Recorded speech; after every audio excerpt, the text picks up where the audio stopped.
The story of the kings and queens of England is more surprising than you might think. It's a fine drama, 1,000 years of tales of lust and betrayal, of heroism and cruelty, of mysteries, murders, tragedies, and triumphs. But there's more than that. For example, one of the most reliable chronicles describes how a king of England proposed adopting Islam as the national religion. This episode, the first of 6, includes that tale. It tells the story of the English crown from 1066 to 1216, from one French invader, William, to the next, Louis. Yes, Louis. Another surprise. A king of England who's pretty much disappeared from history. It's easier to say where the history of the English monarchy ends than where it begins. It ended on the 14th of October 1066, here at what became Battle Abbey on Senlac Hill near Hastings. We all know that this was where Harold was killed and replaced by William the Conqueror, and Harold was the last Englishman to be crowned king. From then on, the sovereign would always be from a foreign family, right down to Queen Elizabeth II.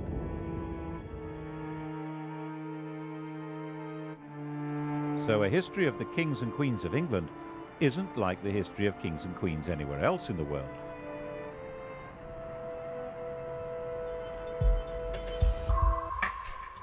What happened here on that October day started a completely new history, which is why it's the one date in history that everybody knows. 1066. The story of that day was spelled out in a strip cartoon, the Bayeux Tapestry, probably stitched for William's brother Odo. Here's our hero's first appearance in the story. That's William, Duke of Normandy, about 37 years old in 1064. He's being told that Harold Godwinson, Earl of Wessex at the time, has been shipwrecked on the French coast. One of these guys is Godwinson. I think it's the chap with the handlebar moustache. He's about 6 years older than William and the most powerful man in England after King Edward. These are both pretty hard men, survivors in a very tough world.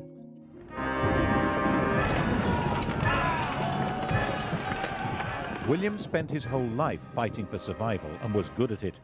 By the time he was 20, he'd established complete control over Normandy. From then on, he was fighting to hang on to what he had. He got Harold to help him in one of those battles, capturing Mont Saint-Michel. And then, apparently as the price of letting him go home, had Harold swear to support him in becoming the next King of England.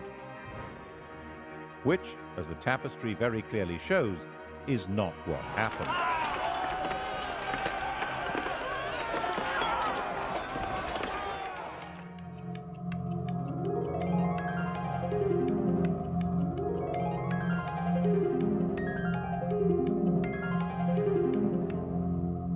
When old King Edward died, Harold, as we all know, had himself crowned instead.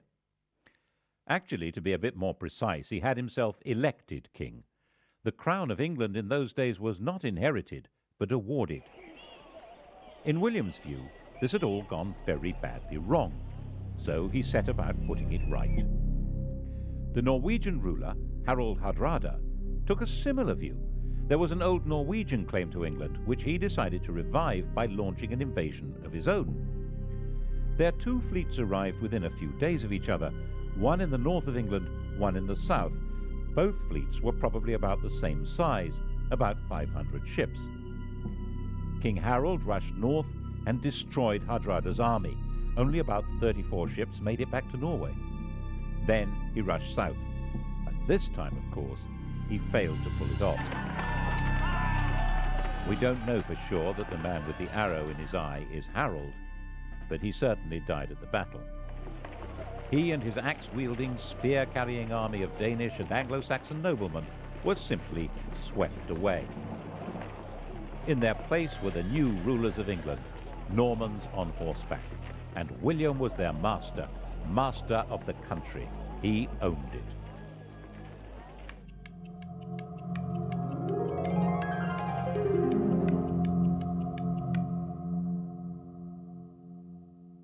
He was not an elected king. When he went to London to be crowned on Christmas Day, the population, thinking that was their duty now, tried to elect him. They acclaimed him with loud shouts. The Normans, not knowing what was going on, thought this was some kind of uprising. They rushed out of Westminster Abbey and burned London down. England had become a new kind of kingdom, one which was owned lock, stock and barrel by its king. The story we're telling through this series, the story of 1,000 years of English history, is the story of this alien conqueror and his successors to the throne. It's the story of how they changed England and changed with it, eventually turning into puppet rulers, symbols of power they cannot wield, and how in that transformation they survived through tides of revolution and republicanism, so that today, while they're not quite the only surviving royals in Europe, they alone still lay claim to majesty. Now, how did that happen?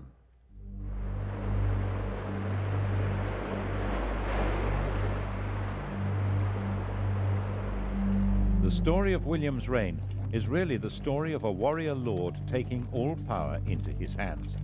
He confiscated all the privately owned land in the country. Its new occupiers were tenants of the king, bound to him. People of the north of England, with their Viking capital at York, were much more bound to Scandinavia than to Normandy. They refused to submit. He punished them by destroying all animals and all crops between York and Durham. According to the chronicles, he celebrated Christmas 1070 in the ruins of York.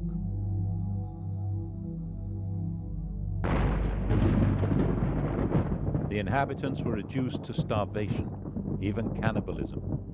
16 years later, when all the land in England was accounted for and valued in his Doomsday Survey, there were places in Northumbria that were still utterly worthless. The church, too, was made Norman, and old Anglo-Saxon ways crushed. At Glastonbury, archers were stationed inside the abbey, and orders given that the old chants should be replaced by new ones from France. 21 monks were shot, and yet there were limits to his power. A few thousand Normans, most of them not even understanding the language of their new country, couldn't run the place. They needed the English to keep everything working, and William understood that perfectly well.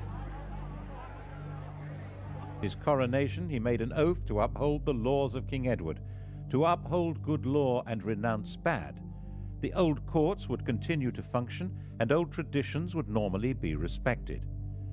This oath would become fundamental to the coronation of any king. The question, though, would be who got to wear the crown? When William died, bloated and exhausted at the ripe age of 60, his attendants stripped his body and scattered. What mattered now was who would hold the land he'd conquered, and how. It had all been his, and it was he who decided. On his deathbed in Normandy, he handed out the spoils. He gave his eldest surviving son, Robert, his Duchy of Normandy, but it was the younger son, the red-haired William Rufus, who the conqueror willed should be acclaimed King of England. And the youngest, Henry, was told he would have to be content with £5,000. But Henry was his father's son. Content with £5,000? Was that likely?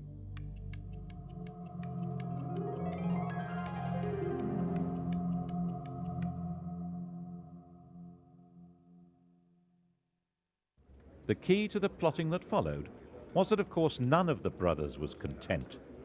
Henry stirred the brew of resentment that made Robert try to take the kingdom of England from William, and William try to take the Duchy of Normandy from Robert. And Henry was always changing sides, weakening them both.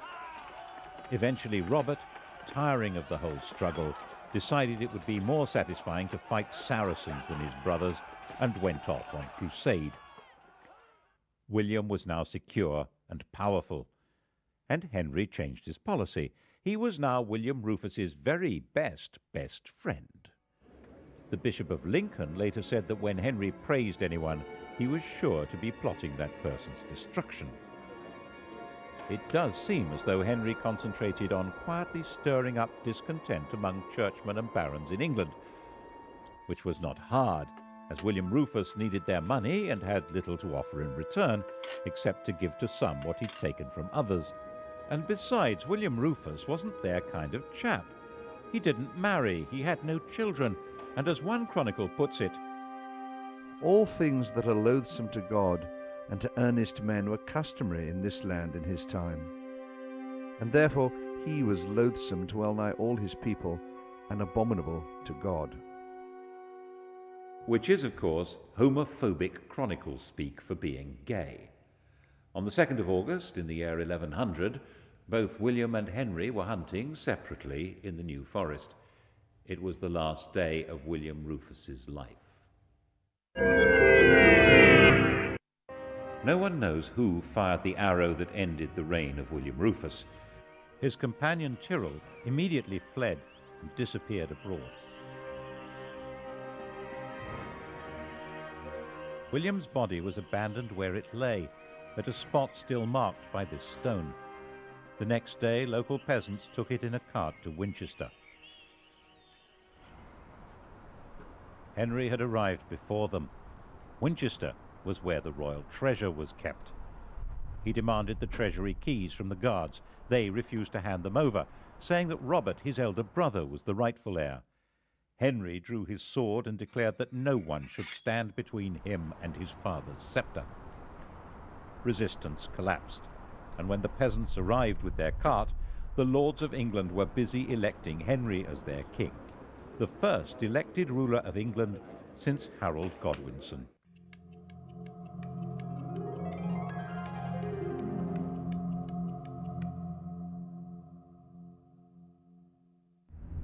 The Bishop of Winchester refused to give the corpse a Christian burial. Out of respect for his royal status, William Rufus was nevertheless interred under the cathedral tower, and when that collapsed a few years later, everyone said, "Told you so." Henry's coronation at Westminster was an attempt to ensure his authority to rule. He was 32 years old. His father had won the country by force of arms, and his barons backed him for rich rewards. But why would anyone want a king now? Alongside his sanctification by the church, he issued a charter promising that he would not overtax the church or his tenants-in-chief, and that they must treat their tenants as he treated them. He claimed that the crown changed his nature. He was no longer an ordinary human being. As the anointed king, he held special, divinely granted powers. His touch was supposed to cure scrofula, swollen neck glands from tuberculosis. This magic power, which became known as touching for the king's evil, was practiced by English monarchs for the next 700 years as proof of their divine authority. He also quite smartly understood that it was a good idea to promote new people to positions of power. Those who were already great barons didn't need a king, but men on the make would support him. By the time Robert was able to mount a challenge to Henry, it stood no chance. He agreed to recognize Henry as King of England in exchange for a pension. Of course, it didn't last. Henry ended up invading Normandy in 1106 and imprisoning his brother for the rest of his life. This is his tomb in Gloucester Cathedral. The question of who was entitled to succeed to the crown was still, when you came down to it, a matter of brute force. But Henry's victory had a profound symbolic meaning, because it changed the status of the English crown. Under his father, England had been a property seized and owned by the Duke of Normandy. Now, Normandy was a property seized and owned by the King of England. Henry was a naturally cheery person. Just after his coronation, he married Edith, the daughter of an English woman and of the King of Scotland, and he encouraged the Normans he was promoting to marry English women. The great barons regarded this with contempt and referred to their king and queen as Godric and Godiva, a style statement which roughly translates as Sid and Gladys. As sturdy warriors, they also didn't appreciate the fact that he was literate in 3 languages. His other nickname, Henri Beauclerc, means Henry the Swat. But those great barons were having their power undercut as Henry recruited his government officers and judges from the church. He supervised his kingdom by moving his court from one centre to another. It was a great travelling performance, like a circus, with no permanent home. He spent half his time in Normandy, but when he was away, the kingdom was run by a totally reliable civil servant, Roger, the Bishop of Salisbury, who was called the Justiciar. The idea of government by a system rather than by a man was beginning to take shape. He sent judges on their own tours of the country and enforced the laws harshly, which seems to have been quite popular according to the chroniclers. But his punishments were often based on the idea that people were guilty until proved innocent, and there was no time to do that. Were England's lanes really full of blinded and mutilated men muttering, "Firm but fair"? You'd think so from the sources we have. They liked a strong king. And he managed to keep the treasury well stocked with money, which meant he could buy loyalty when he needed to. The key to this was his system for checking his income. Twice a year, sheriffs and royal officials from all over England had to bring their money to be counted by being shunted around in piles on a checkered cloth like a chessboard. Checked. It was called the Exchequer. The system worked so well that the cabinet minister in charge of the nation's finances is still called the Chancellor of the Exchequer, and we still use paper chitties called cheques. By a combination of force and diplomacy, he controlled and to some extent colonized Wales. Relations with Scotland were fine. 3 of his wife's brothers became kings there. England was becoming a peaceful, stable, and successful kingdom. Henry sent his young daughter Matilda to Germany to marry the Holy Roman Emperor, and in 1116 he held a great assembly at Salisbury where all the barons, nobles, and bishops swore homage to his son William as his successor to the crown. In 1120, young William was a star, an enthusiastic warrior, a keen huntsman, and the heir apparent. He'd been in Normandy with his father fighting the King of France, and the whole party was returning to England. William and his pals were travelling in a brand new ship, the White Ship. They were the 12th century English jet set, the millionaire knightly lads who were heirs to most of England and Normandy. Once they got on the ship, there was a terrific party. Alcohol was taken, and how? Soon it became really rowdy, the Hooray Henrys yelling at one another and throwing off a bunch of priests who'd come to bless the voyage. William's cousin, Stephen of Blois, had an upset stomach, and he felt he needed a bit of peace and quiet, so he decided to go ashore and take a later ship. By the time they got to sea, it was already dark and the other ships were way ahead. The wind was light. William decided to catch up with the king and ordered the chaps to start rowing. The master was as drunk as anyone else, so they began to speed into the dark, 50 oars pushing this state-of-the-art longboat at a terrific lick. That was when they sailed straight into a rock and smashed the ship open.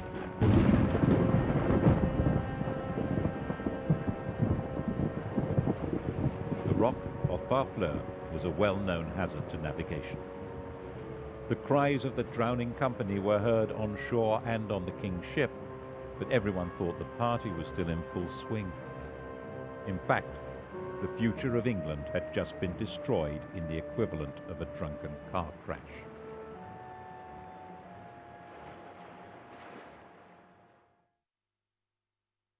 It's said that Henry never smiled again.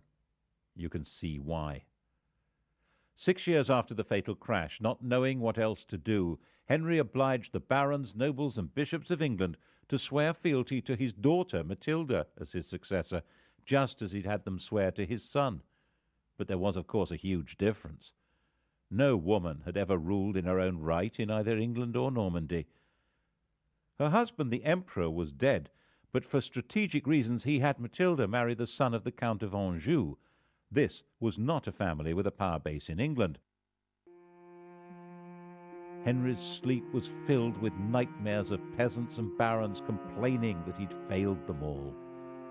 And then Henry went and died of a surfeit of lampreys. How does that happen? A lamprey is a parasitic fish that looks as if it belongs in a bush tucker trial. Henry loved them. His doctor had put him on a diet that involved not eating lampreys, and he got a fever and died after ignoring the advice. And the doctor said, as doctors do, "I warned him." By the time Henry died in 1135, it was all falling apart. He was 67 years old, and he'd gone a long way towards defining the job of a King of England. But the fundamental problem, who was entitled to that job, had still not been solved.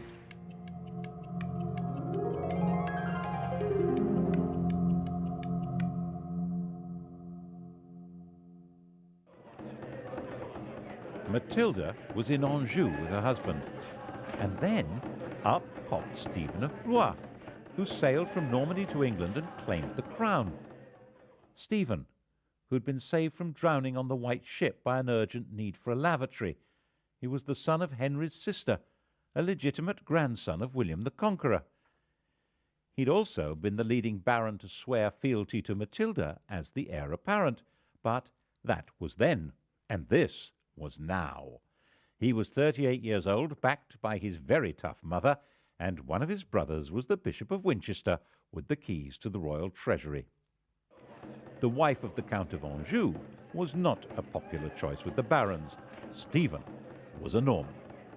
Besides, he seemed a malleable sort of chap, brave enough and high-spirited. He was also generous, courteous and affable, and would probably do as he was told, which was, of course, a recipe for disaster.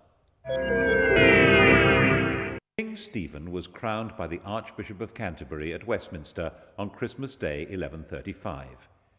He issued what was now the traditional coronation oath, promising to respect the old laws and be nice to everyone. According to the Anglo-Saxon Chronicle, when they saw that the king was a good-natured and kindly man who inflicted no punishment, they committed all kinds of terrible crimes. All had done homage and sworn oaths of fealty, but none were kept. Meanwhile, Matilda was enraged and, of course, had her own supporters. England was moving rapidly to civil war. Stephen was insecure. He surrounded himself with people from near Blois, Flemings, which didn't go down well with the barons. He bought loyalty until he'd emptied the treasury, and then began confiscating property so that he could pay his supporters. By the time Matilda landed to claim her throne in 1141, Stephen was trying to put down rebellion after rebellion. He was a brave, even ferocious fighter, but his support melted away, and he was captured in a battle at Lincoln. Stephen was Matilda's prisoner. A church council declared that he was deposed by the manifest judgment of God, and recognized Matilda as queen. Matilda proceeded to Westminster and was all set to be crowned. And then something went peculiarly wrong. Something that carries an extraordinarily clear message about the job of being the monarch of England. All Matilda's understanding of monarchy had been learned in Germany, where she'd been empress since she was 12 years old. She had been popular and successful there. After the emperor's death, when Henry I had brought her back to England, some German princes of the empire followed her to demand her back as their sovereign. But the sovereignty she had learned was absolute power. The emperor's will was law. The only possible higher law was the church. That was not how it worked in England. Even the conqueror had promised at his coronation to respect the laws of England. But Matilda flatly refused. She didn't need a coronation to be queen. In her view, she already was. She behaved imperiously, which might mean magnificently in German, but meant intolerably in English. And when the citizens of London petitioned her for a renewal of King Edward's laws, she not only refused to listen, but demanded a heavy tax from them. So they threw her out. Stephen was released from prison and resumed his battered kingship. In fact, he had a second coronation. Matilda roamed around the Midlands and the West Country fighting for a throne that she was entitled to, but could never have. In 1143, just before Christmas, Stephen finally had her trapped and starving in Oxford Castle. But unbelievably, Matilda and 3 knights got away. It had snowed, and that night, dressed entirely in white, they dropped over the walls to the frozen water below. They moved, silent and invisible in the fresh snow, right through Stephen's camp. It was another 5 years before Matilda gave up and returned to Normandy, but she simply handed the torch to her son Henry, who came to England when he was 16 to carry on the struggle. And so the fighting went on year after year, and the country was in effect without law and without government. As the Anglo-Saxon Chronicle said, castles were filled with devils and evil men. Christ and all his saints were asleep. Stephen naturally intended his own son Eustace to succeed him, but in 1153 both Eustace and Stephen's wife fell ill and died. Stephen had had enough. At the end of the year, Stephen and Henry rode together into London.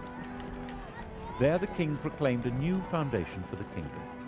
Henry was now his own adopted son and would be his successor as King of England. Although Stephen would remain king for life, Henry would take over the government immediately.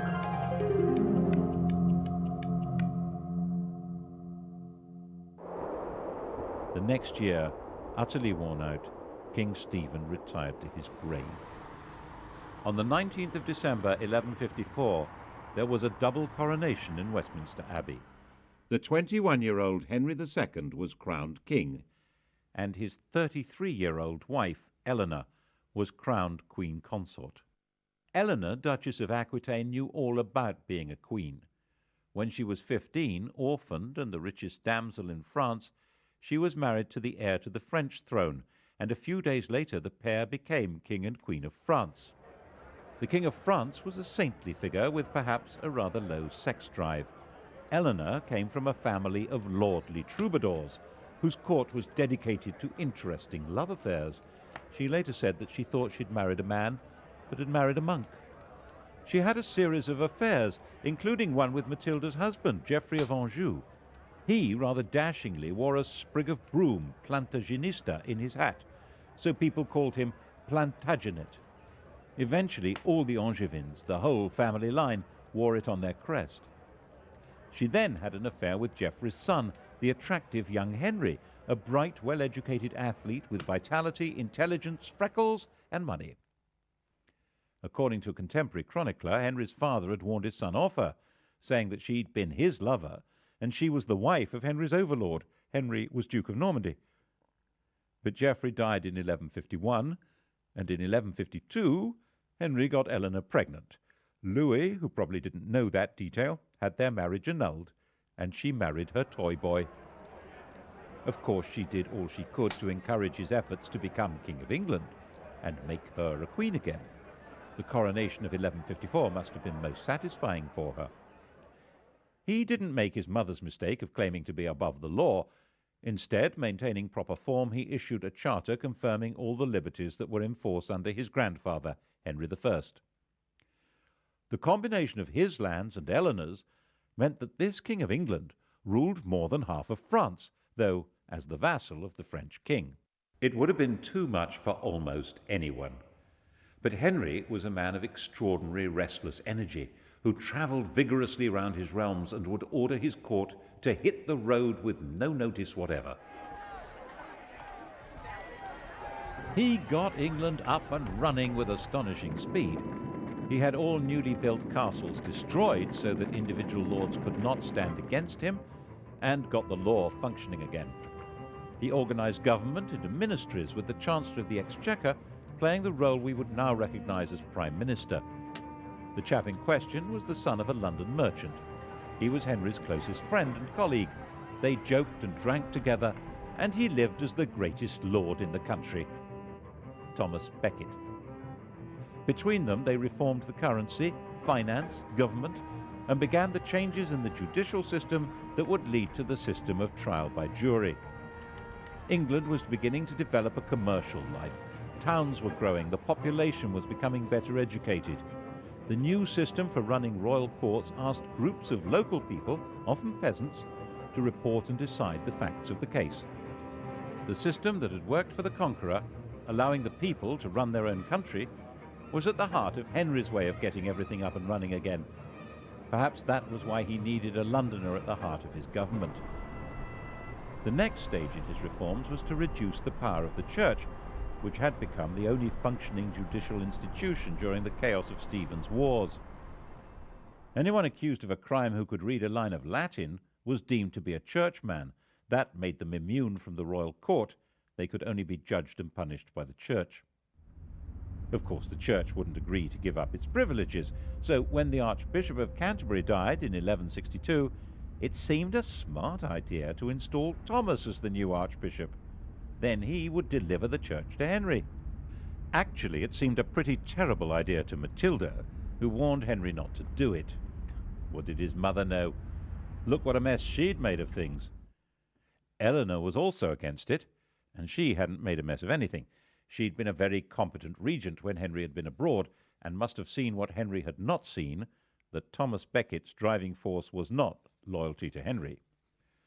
Oh, surely not. She was just jealous that Henry spent more time with Thomas than with her. Henry was sure it was a really good idea.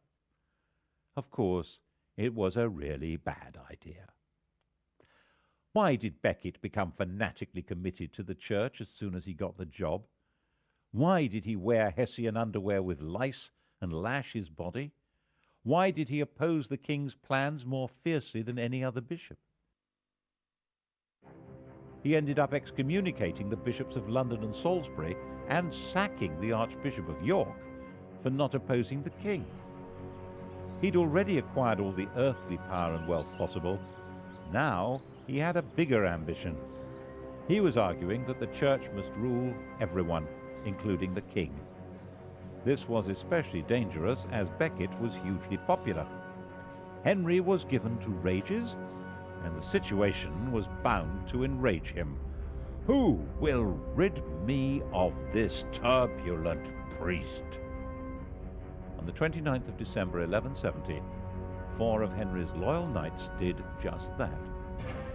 Slicing off the top of his head at the altar of his cathedral, in the words of an eyewitness, the red of the blood mixed with the white of the brains, like white of the lily and the red of the rose. This was shocking. Henry had to distance himself from Becket's murder and win the hearts and minds of his subjects.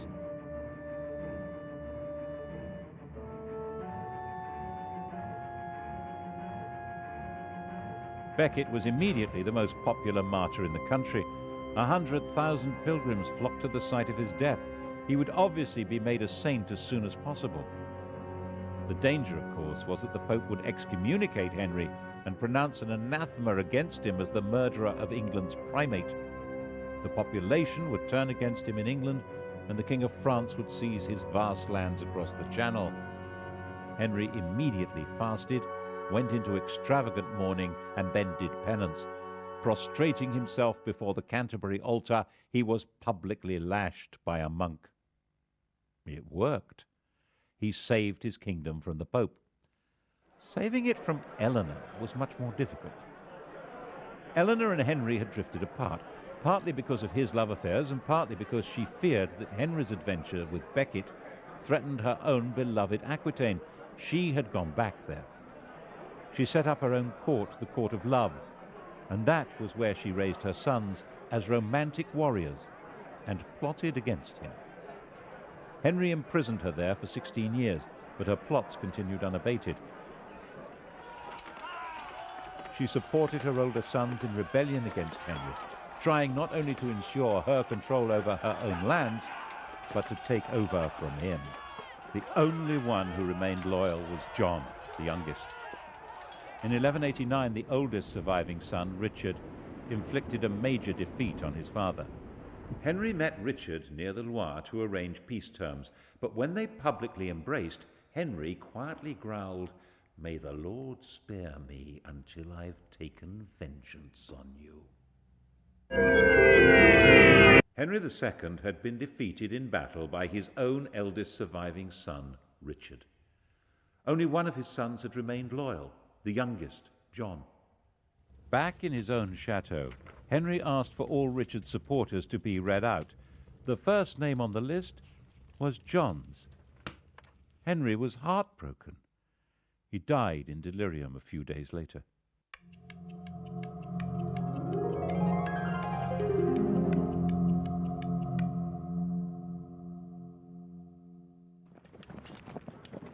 Eleanor's imprisonment was over. Henry had recognized Richard as his heir, and Richard intended Eleanor to rule England. He had more important things to do. Crusade.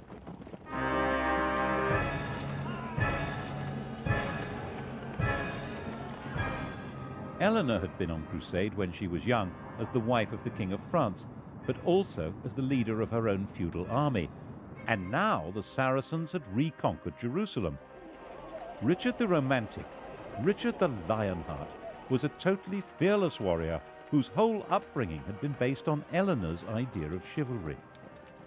Poet and swordsman, Christian knight and tournament hero, a handsome and dashing leader of armies, Richard tried to live out the fantasy life of one of the heroes of Arthurian literature from the stories told and sung in the court of love. He came to London for his coronation, but only so that he could collect the funds to pay for his great crusade to recover Jerusalem from Saladin. He went off on his crusade, declaring that he would sell London if he could find a buyer. The crusade itself, the Third Crusade, was a sequence of great heroic and daring actions that completely failed to conquer Jerusalem, associated with bursts of extreme brutality. Saladin quite rightly pointed out that while Richard might be able to get an army into the city, if he wanted to hold on to it, he would have to spend the rest of his life there. The two men never met, but they fascinated and respected each other. When Richard was ill, Saladin sent his doctor.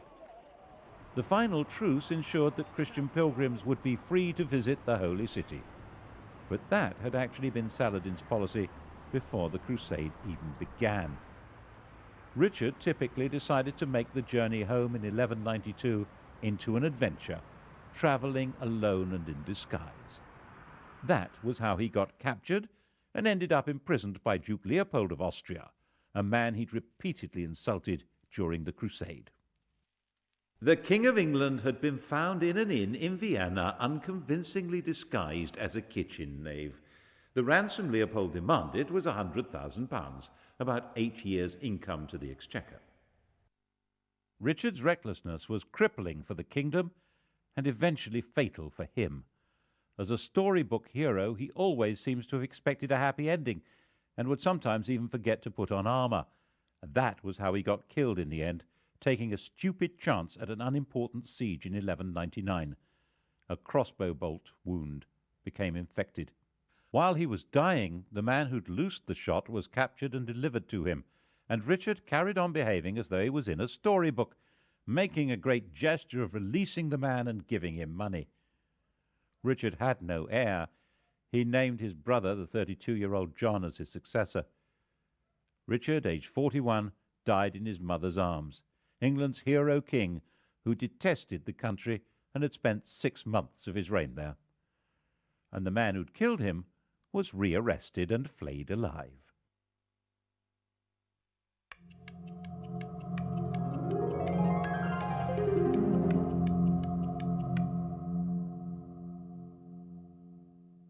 His little brother John was never meant to be king. His father had called him John Lackland because there was originally no part of the huge Angevin empire left for him. And the three problems that lurked at the core of monarchy in England now became crises. How did succession work? What was the balance between the king and the church? And what legal limits existed on royal power, especially when it came to taxes? To begin with, was he really Richard's proper successor? One of his elder brothers, Geoffrey, had died leaving a son, Arthur, and there were barons in Anjou and Maine who argued that this 13-year-old was the proper successor. They were supported by Philip, King of France. The only way to settle a succession dispute was by violence, so John went to war. His men captured the boy, and he was never seen again. It was generally believed that John drowned him, which was the wrong way to solve the problem. It guaranteed that Arthur would not be king, but it left a very nasty smell. It didn't stop the King of France from keeping the war going, and by 1205 John was driven out of most of France, including Aquitaine and even Normandy. The issue of church power also came up again. It was John's bad luck to be confronted by an exceptionally militant and aggressive Pope, Innocent III. Innocent maintained that kings had to submit to popes.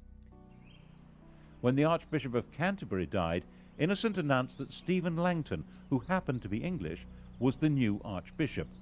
John refused to accept the Pope's man.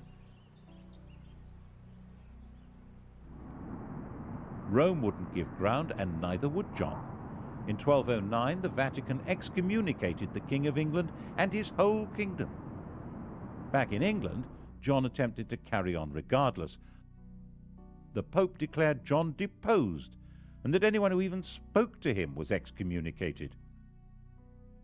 According to one chronicler, John decided at this point to join the enemy. In 1213, he sent a delegation to the Emir of Morocco, offering to adopt Islam and turn England into an Islamic country in return for protection.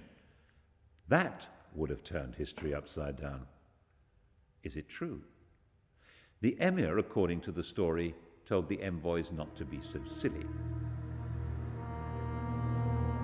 In fact, John was reduced to total surrender. The Pope demanded that he submit himself as a vassal of the Church and that England should become a papal fief instead of a sovereign kingdom. So in 1213, Stephen Langton, the new Archbishop of Canterbury, took up his post as a representative of the new overlord of England.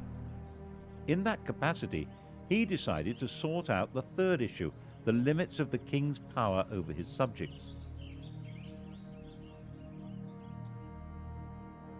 Barons were now virtually an organized political party. This is the seal of the Barons of London.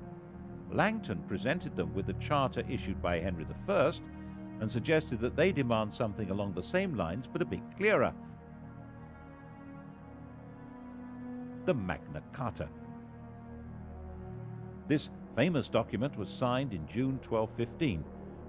John and Richard had both tried to meet their costs by massive increases in feudal dues and legal charges, and most of the Magna Carta is an effort to reverse these.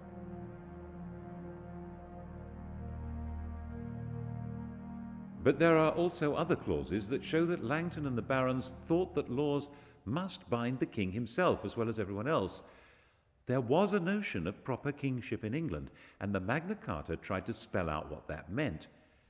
If Langton had not been an Englishman, the Magna Carta would probably have looked very different. And it was certainly incomprehensible to Pope Innocent, who saw it as a baffling and immoral limitation on the absolute power of the feudal Lord of England, who was, of course, himself. So Innocent issued a papal bull excommunicating anyone who stood by or tried to carry out Magna Carta, and Stephen Langton found himself suspended from his job and recalled to Rome. And John marched through England at the head of an army composed largely of foreign troops, crushing the barons and destroying their property. And that's why the barons went to France and got a new king of their own, Louis, the son of the King of France.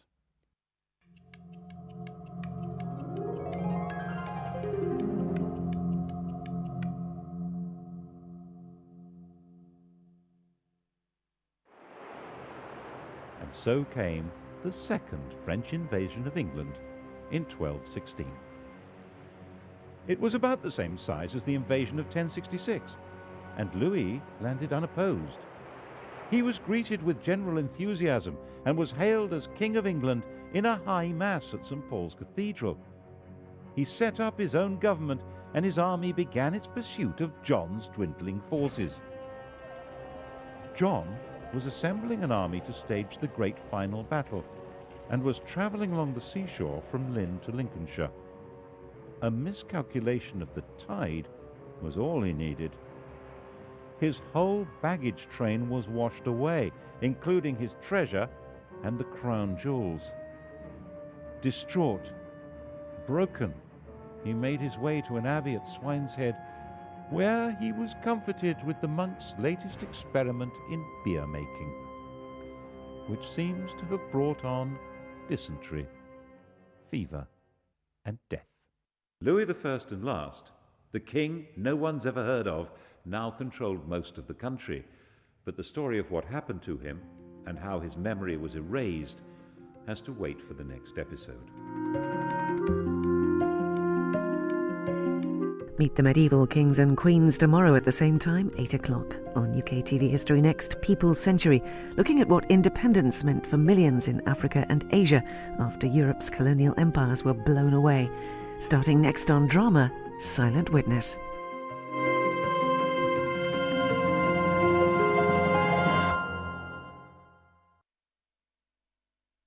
During World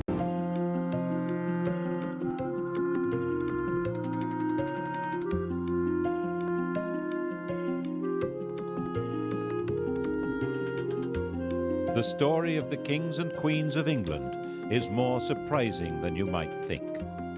It's a fine drama, 1,000 years of tales of lust and betrayal, of heroism and cruelty, of mysteries, murders, tragedies, and triumphs. But there's more than that. This episode begins with a king of England who ruled for over a year, but who simply vanished from the record. And it ends with a boy whose claim to the throne was based on fictions that became historical orthodoxy. We begin in the year 1216, in the reign of King Louis of England. Yes, King Louis, not the most famous king of England. At the request of the barons and with the enthusiastic support of the population of London, he'd come to England from France to take over the crown from John. And John, struggling to fight back, had fallen ill and died. Louis, who'd been acclaimed king at a mass in St. Paul's Cathedral, now had the throne to himself. He had no coronation, as the bishops had been excommunicated, but rulers are created in England by acclamation, not coronation, which is why the uncrowned Edward VIII was a king, and Lady Jane Grey, who did have a coronation, was not queen. And Louis got rubbed out of the list of England's monarchs because his acclamation was, with hindsight, withdrawn. That was because the barons had not expected Louis to appoint his friends from France and Flanders as his chief councillors. They'd expected to be given much more control over what went on, and then they thought, there's a better option. John had a 9-year-old son, Henry. Of course, no child had ever been king, but there's a first time for everything, and if the king was a child and one of the barons was regent, then the barons really would be running things. Of course, Louis controlled London, but the child was at Corfe Castle, and they could at least get him to the nearest abbey, Gloucester, to crown him. Of course, they didn't have the crown, but they could use his mother's gold neckband. Actually, they didn't have an archbishop available to do the coronation. Never mind, the Bishop of Winchester was available and had the keys to the treasury. It wasn't a well-attended ceremony. Not even all of John's executors could get there, but it would have to do.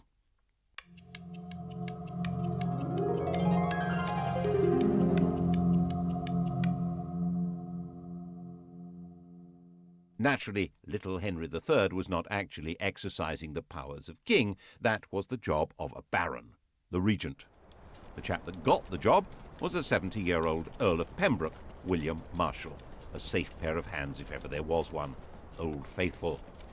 Marshal had long ago been a bold young knight in the days of Henry I, the child's grandfather. He'd worked his way up the greasy pole of advancement by the simple if very unusual principle of loyalty to his lord and total trustworthiness. Everyone trusted him, and now the barons expected him to get rid of Louis and rule on behalf of little Henry. And Louis was roundly defeated. In the end, he agreed to go back to France and agree he'd never been King of England at all. And all the barons and bishops who'd acclaimed him as king agreed that they'd never done anything of the sort. Everyone became patriotic. For the first time since the Norman conquest, the French were being described as foreigners, looting the English. The barons all spoke French, and they had nothing in common with the villeins on their lands, but they were beginning to feel English. and William Marshall reissued Magna Carta and said that all the old laws and rights of England were exactly what Henry III wanted to uphold. William Marshall died, the grand old hero of England, in 1219, and Henry was given a proper coronation at Westminster the following year. As Henry grew up, the barons and bishops had no intention of letting him get away from them. He learned to do as he was told, and that pretty much defined him as a king.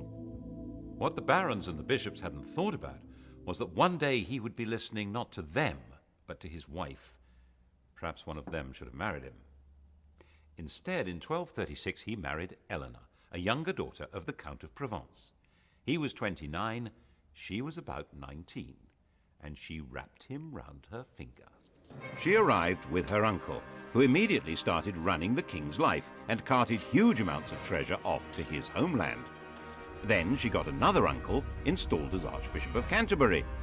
Her physician became the Bishop of Durham, and large sums of money supposedly going to her mother were actually funding the wars of her brother-in-law, the Duke of Anjou.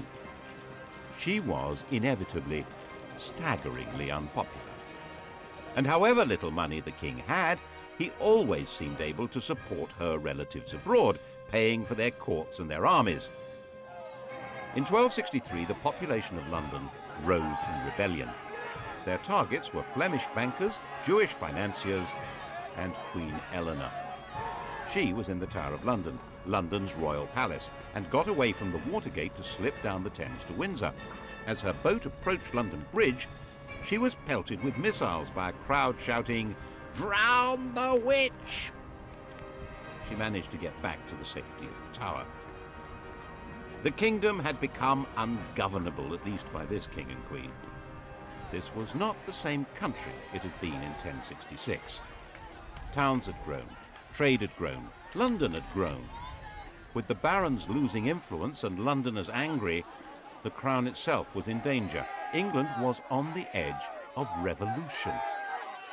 Enter the revolutionary, a Frenchman on the make, the charming, clever younger son of a powerful and ruthless Norman lord, a chancer with style, Simon de Montfort. France was now ruled by King Louis's widow on behalf of their young son. She was a shrewd woman who decided that young Simon was dangerous stuff and forced him to escape abroad. He'd come to England in 1231, when he was about 23, intending to recover land his family had lost years ago. And he was really good at it. He became the best of friends with the impressionable Henry in no time, and Henry's sister fell for him. In 1238 they were married, and he was given back those lost family lands. He was Earl of Leicester. The English were suspicious of foreigners, so Simon completely converted into an Englishman.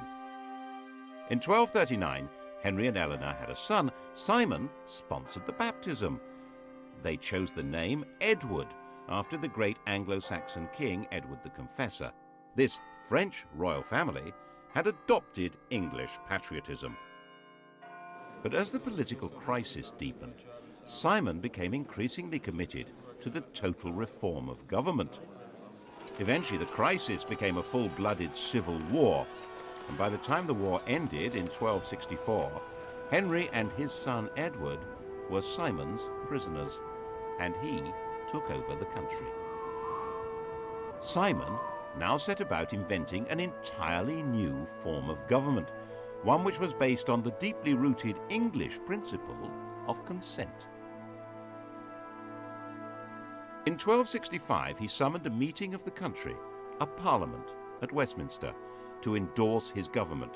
He summoned not only barons and bishops, but also 2 knights from each shire, and, most extraordinary, representatives from all the boroughs, the towns. He said he was acting in the king's name, but the king didn't have much to do with what was going on. In fact, Simon had established what we might see as a modern state. There was a written constitution, a symbolic king, a powerful leading minister, and there was a parliament with representatives of the church, the countryside, represented by great landowners and gentry, and of towns. We might see it like that. They didn't. To most people at the time, this was clearly the tyranny of Simon de Montfort. By now, Prince Edward was a grown man, 25 years old, and it was his job to overthrow this tyranny and restore the crown. First, of course, he had to escape imprisonment at Hereford Castle. The prince was allowed to exercise his horse on the common, so he wore out his guards' horses, racing with them, and then jumped onto a fresh horse that had been brought for the purpose and disappeared into the distance. What followed is known as the Battle of Evesham, at the end of which Simon de Montfort was chopped up into pieces. Henry was back on his throne, but it was Edward who was now running the country. This tall, muscular warrior, he was called Longshanks, had the military skill to crush the remaining rebels and the good sense not to punish them afterwards. He understood how to make peace and accepted the proposition that the king must respect legal limits on his power and consult with the nation. He also habitually spoke English, the first royal to do so since 1066. Parliament made him the Steward of England. De Montfort's revolution had left its mark.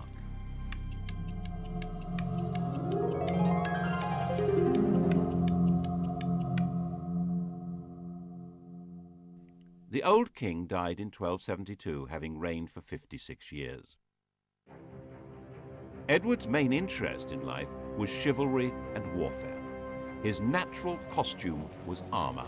It had been since he was a child. When Henry died, Edward was out of the country on crusade. He came home to be crowned with his queen, yet another Eleanor, in 1273. The daughter of the King of Castile, she'd already borne Edward 6 children. They would have 10 more. England now had something like a settled system of government. Edward confirmed the existing charters, including Magna Carta, and was able to leave the business of government and justice to his council and judges. His main concern was how to gather the money to conduct his military interests without provoking more rebellions. He hit on a brilliant policy. He invented nationalism. To demonstrate that his kingship was rooted in English tradition, he and Eleanor conducted the most remarkable ceremony at Glastonbury in 1278. In 1190, the monks of Glastonbury had found graves which were believed to be those of King Arthur and Queen Guinevere. The bones had been placed in the Lady Chapel. Now, 88 years later, King Edward carried the bones of Arthur and Queen Eleanor those of Guinevere. They put the legendary remains in a magnificent tomb in the main church. Edward presented himself as a new Arthur. All this was part of a wider campaign to give his kingship the power of myth, and so unite the country behind him. This unity was going to be needed when he claimed supremacy over all Wales. It worked. When the Welsh princes rejected his claim, he was able to raise the money to make an enormous military effort. He became the first English king to totally conquer this mountainous territory. One of its princes, Llywelyn, was killed in battle. His head was mounted on the Tower of London. The other, David, was put on trial for treason before Parliament and sentenced to be drawn, hanged, beheaded, and quartered. This was a savagery previously unknown in English law.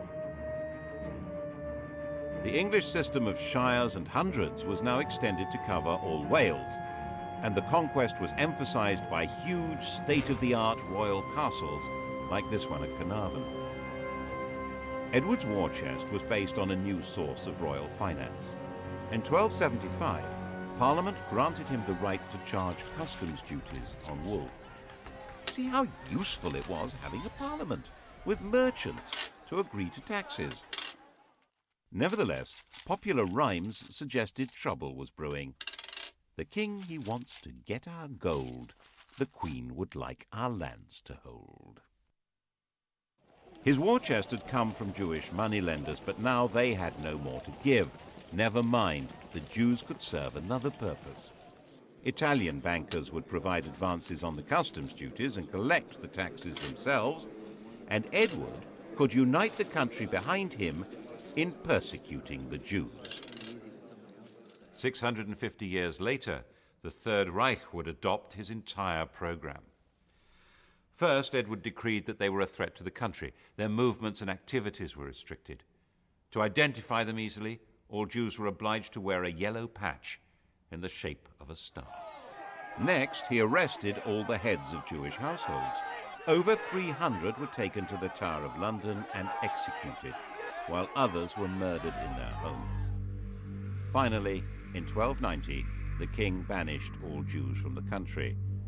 By now, the armoured overlord was a national hero. When his wife, Queen Eleanor, died in the same year, worn out by childbirths, his own grief was turned into a major display of national mourning. Her body was ceremonially carried from Lincoln to Westminster, and a memorial cross erected at every one of the 12 resting places, including here at Charing in London. Charing Cross. It was time to enlarge the kingdom again. In 1296, he led an army to enforce his claim to Scotland. Edinburgh was seized, and the King of Scotland, stripped of his crown, was imprisoned in the Tower of London. Scottish kings were crowned enthroned on the Stone of Scone, or Stone of Destiny. Edward had it moved to London and put in the coronation chair in Westminster Abbey. Edward appointed a trio of Englishmen to run the country. Actually, his rule in Scotland was not noticeably harsh or unjust, but that was beside the point. His own conjuring of the demon of nationalism was turning against him. Ordinary Scots began to discover a feeling of national identity. A popular Scottish resistance movement grew, led by William Wallace, better known nowadays, outside Scotland at least, as Braveheart. Most of Scotland had broken free before he was defeated. And then in 1306 rebellion began again, and Robert the Bruce was crowned King of Scotland. By now, Edward, the Hammer of the Scots, was old and sick. He tried to lead an army back into Scotland, but it became obvious he'd never get there. A few miles north of Carlisle, on his deathbed, he gave instructions to his 23-year-old heir, Edward, Prince of Wales. 100 knights were to crusade, carrying his heart.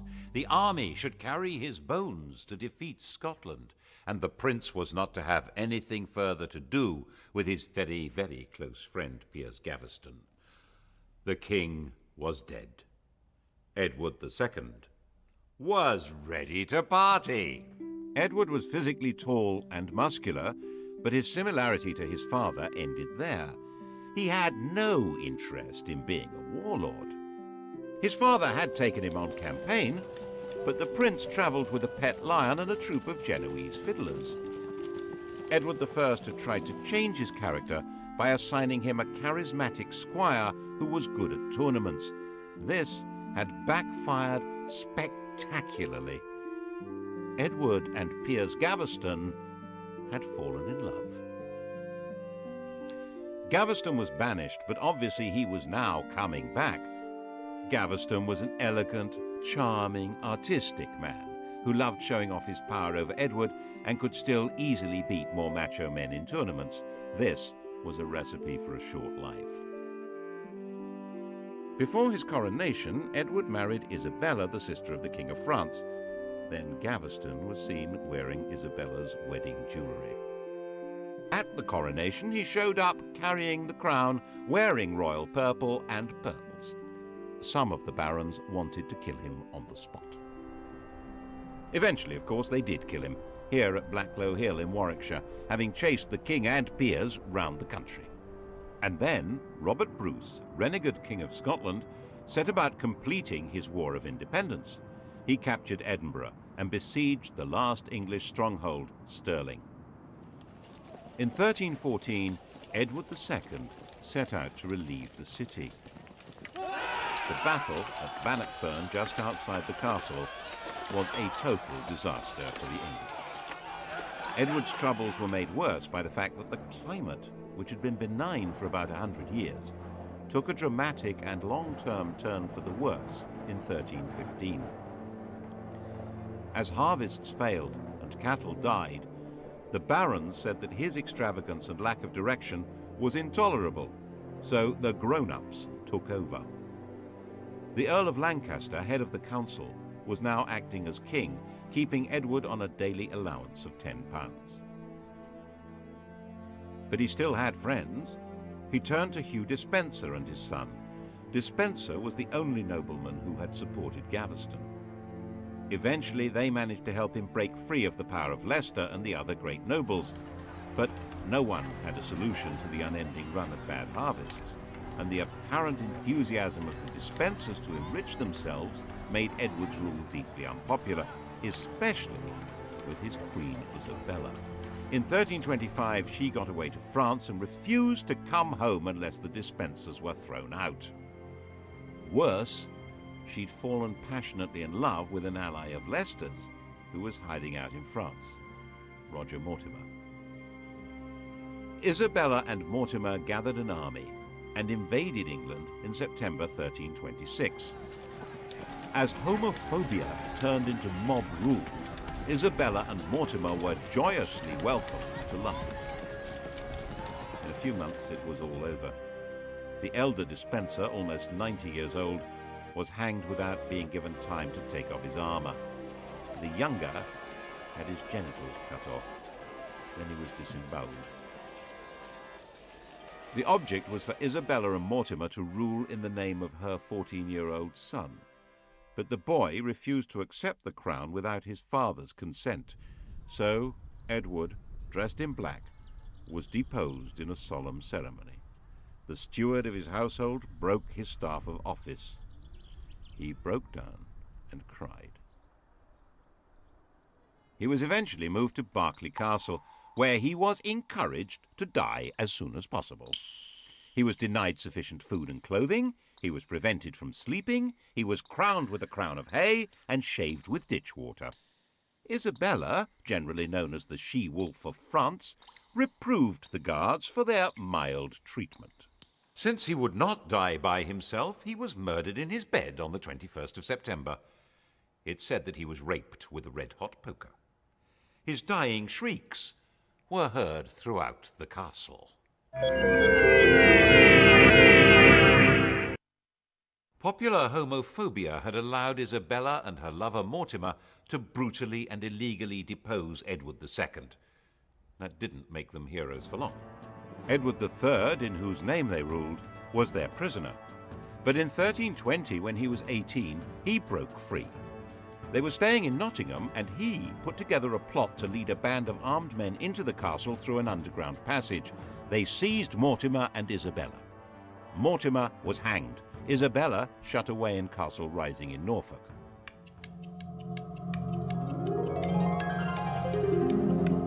And England had a king again. Law and proper government would be resumed under a handsome young man, properly entitled to the throne, who also happened to be a fine chivalrous knight who spoke English, French and German, and who was already married with a baby son. What could be better than that? Oh, how about a good war? Edward decided on the most extraordinary and significant military campaign since the Norman Conquest. He announced that by the laws of inheritance, he was the rightful successor to the throne of France. It was rubbish. It wasn't. But he certainly meant to be. And in 1337, he began preparing his invasion.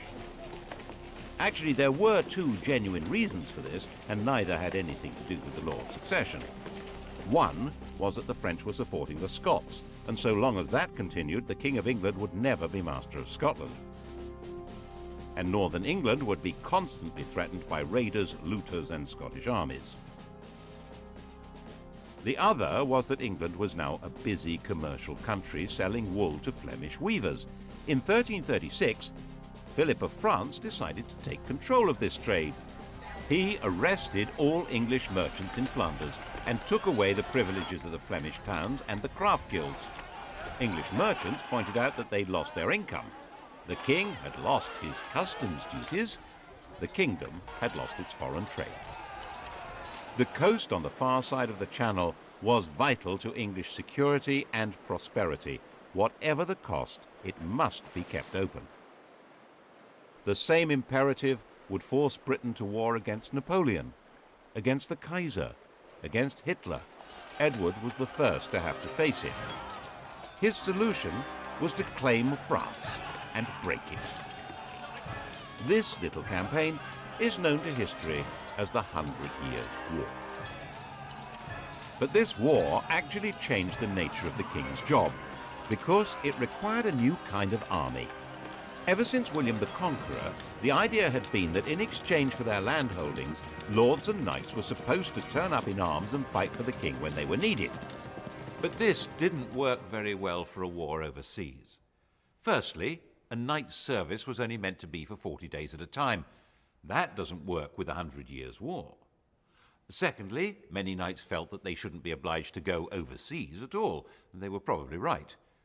And thirdly, they weren't necessarily fighting men anymore. So Edward needed to have a professional army. Knights who didn't want to serve didn't have to. They could pay a tax called scutage that would allow Edward to hire professionals. Mercenaries were quick to see the opportunity for plunder and ransom and joined up. And freed from the need to pander to knightly good manners on the battlefield, Edward hired thousands of effective, deadly archers from the lower classes. Instead of being a feudal warlord, the king was now a professional commander. He invaded Normandy in 1346, and his professionals destroyed the old-fashioned feudal knights of France at Crécy, opening up that vital coast. Calais held out, and when it eventually surrendered, Edward announced that it must be punished. The city keys must be handed over by 6 leading burghers, barefoot, with nooses round their necks, to be hanged. When they arrived, the Queen publicly fell on her knees and pleaded for the burghers' lives, which of course Edward granted. This splendid pantomime was part of the theatre of royalty, which Edward was now developing to a magnificent art. The life of the king was being turned into a public performance. His court was the home of chivalry, and his lords and knights were given parts in the drama. It was a brilliant device for binding together war, taxation, and loyalty. The Queen was as important in this as the king. She led the ladies of the court, the judges of chivalric behavior, and she was the source of mercy, tempering her husband's justice. This was a religious image. People were encouraged to show devotion to the Virgin Mary, the Queen of Heaven, who would intercede and offer protection against divine judgment. Intercession was desperately needed by people who believed that God punished them with death. Death arrived at Weymouth in June 1348. Black Death. In less than a year, the whole country was stricken. No one could have understood what was happening. Once a person was infected, large, foul-smelling swellings developed in the groin, neck, and armpit. Death followed within 2 or 3 days. The disease killed more than a third of the population, and by 1350, the population of England was half that of 1315. In the midst of the dying, the theatre of royalty grew grander. Edward created the Order of the Garter, where 2 tournament teams played out an Arthurian drama based on St. George's Chapel at Windsor. The castle was rebuilt for the show. With the nobility bound to him by chivalric dreams, and the shires and towns granting funds for the war in Parliament, the French war could still go on. Another decisive victory at Poitiers in 1356 brought France to the point of disintegration. But by now, the war couldn't be ended. The nobility and troops saw endless vistas of plunder, while the king's only chance of income came not from his withered population, but from rich ransoms. This war would last 100 years. By the time Edward died in 1377, 65 years old, the townsmen and peasants of England were sick of the whole thing. The king's oldest son, Edward the Black Prince, had been the flower of chivalry and hugely popular, but he died a year before the king. The successor to the throne was the Black Prince's 10-year-old son, Richard. Real power, though, lay with Richard's uncle, John of Gaunt.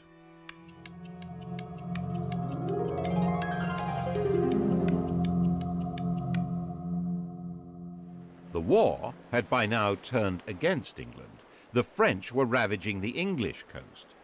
The shrunken working population demanded proper wages. They had no interest in performing feudal duties on the land, while desperate landowners needed more than ever to enforce them. Gaunt's government needed money and tried to raise it from a poll tax, not understanding that the population was far smaller than before. When they failed to raise the money they'd expected, they tried again, and England erupted. Lords, nobles, bishops, get rid of them all. Who needs them? When Adam delved and Eve span, who was then the gentleman? The so-called Peasants' Revolt of 1381 was actually an uprising of the respectable people of towns and villages across England. Its aim, at least for the rebels that captured London, was an end to lordship in church and state. Just one archbishop and a king. Specifically not, they added, a king called John. They detested John of Gaunt, who went into hiding. The dramatic moment, of course, was the meeting of Richard and the rebels at Smithfield on the 14th of June. The rebel leader, Wat Tyler, was talking to the king when the mayor of London cut him down. The rebels immediately drew their bows, and the king, now 14 years old, rode forward to calm them. I will be your captain. Come with me into the fields, and you shall have all you ask. And they dispersed as he told them. It was an astonishing lesson in the mysterious power of kingship. The rebels should never have trusted him, of course. Once the danger was past, the ringleaders were hunted down and killed. Villains ye are, and villains ye shall remain. Years later, when Richard would need popular support, he would find he had none. But Richard had been given a dramatic vision of himself. He seems to have been convinced that the basis of his power lay in the special authority of sovereignty. He was the first English king to have portraits made. Instead of wars, he offered tournaments accompanied by music and dancing with the ladies of the court. But Richard's choice of companions were not the kind of men that most barons approved of. And above all, Richard abandoned the war with France, leaving France in control of Flanders. Unpleasant references were made to Edward II, and look what happened to him. He found himself up against a group of noblemen who called themselves the Lords Appellant, appealing to have his closest advisers removed and take over the government, which is what happened. Richard was effectively dethroned. He was able to recover power in 1397. As part of his efforts to secure his throne, he exiled Henry Bolingbroke, John of Gaunt's son. But Bolingbroke came back with a vengeance, and Richard found that wherever he turned for support, it simply wasn't there. Bolingbroke captured him, demanded his voluntary abdication, and then sat on his throne. Richard disappeared into a prison in Pontefract Castle, where he was murdered. Richard had no children. The line of the Black Prince, Edward III's eldest son, had come to an end. The proper heir to the throne was an 8-year-old boy called Edmund, living in Ireland, the great-grandson of King Edward's second son. Henry's father was the third son, so Henry was certainly not heir to the throne.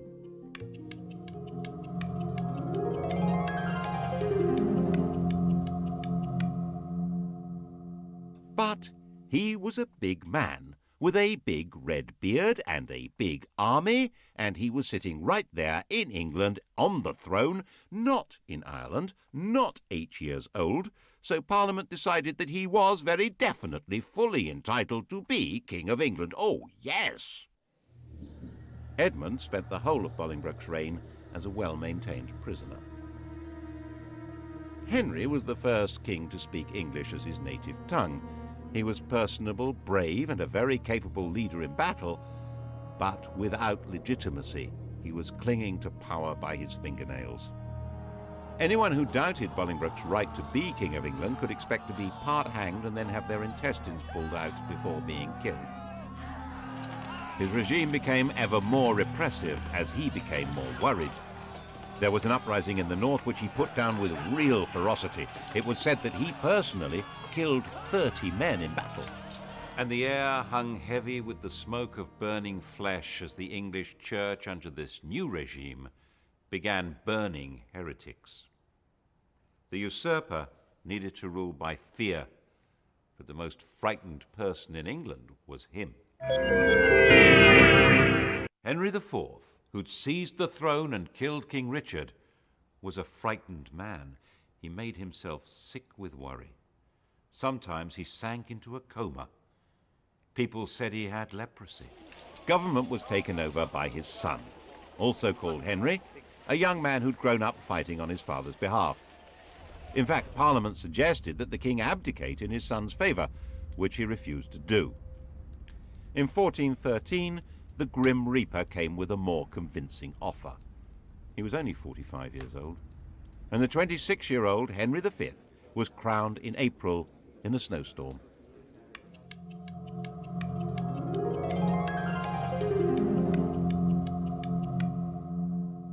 Henry V did all he could to get the country back onto a stable footing. He gave Richard II's remains a proper burial, and of course he got back to the important business of invading France. France was still in a state of disintegration, ruled by Charles VI, a man with a severe mental disturbance. In a fit of derangement, he'd slaughtered his own attendants. Now he believed that he was made of glass and about to break. He actually had iron rods stitched into his clothing.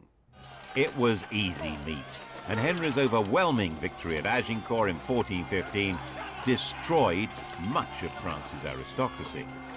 The English king was now in control of Paris. Charles, very fragile, agreed to acknowledge Henry as heir to the French throne. This meant disinheriting his own son, the Dauphin. And Henry took Charles's sister, Catherine de Valois, as his bride.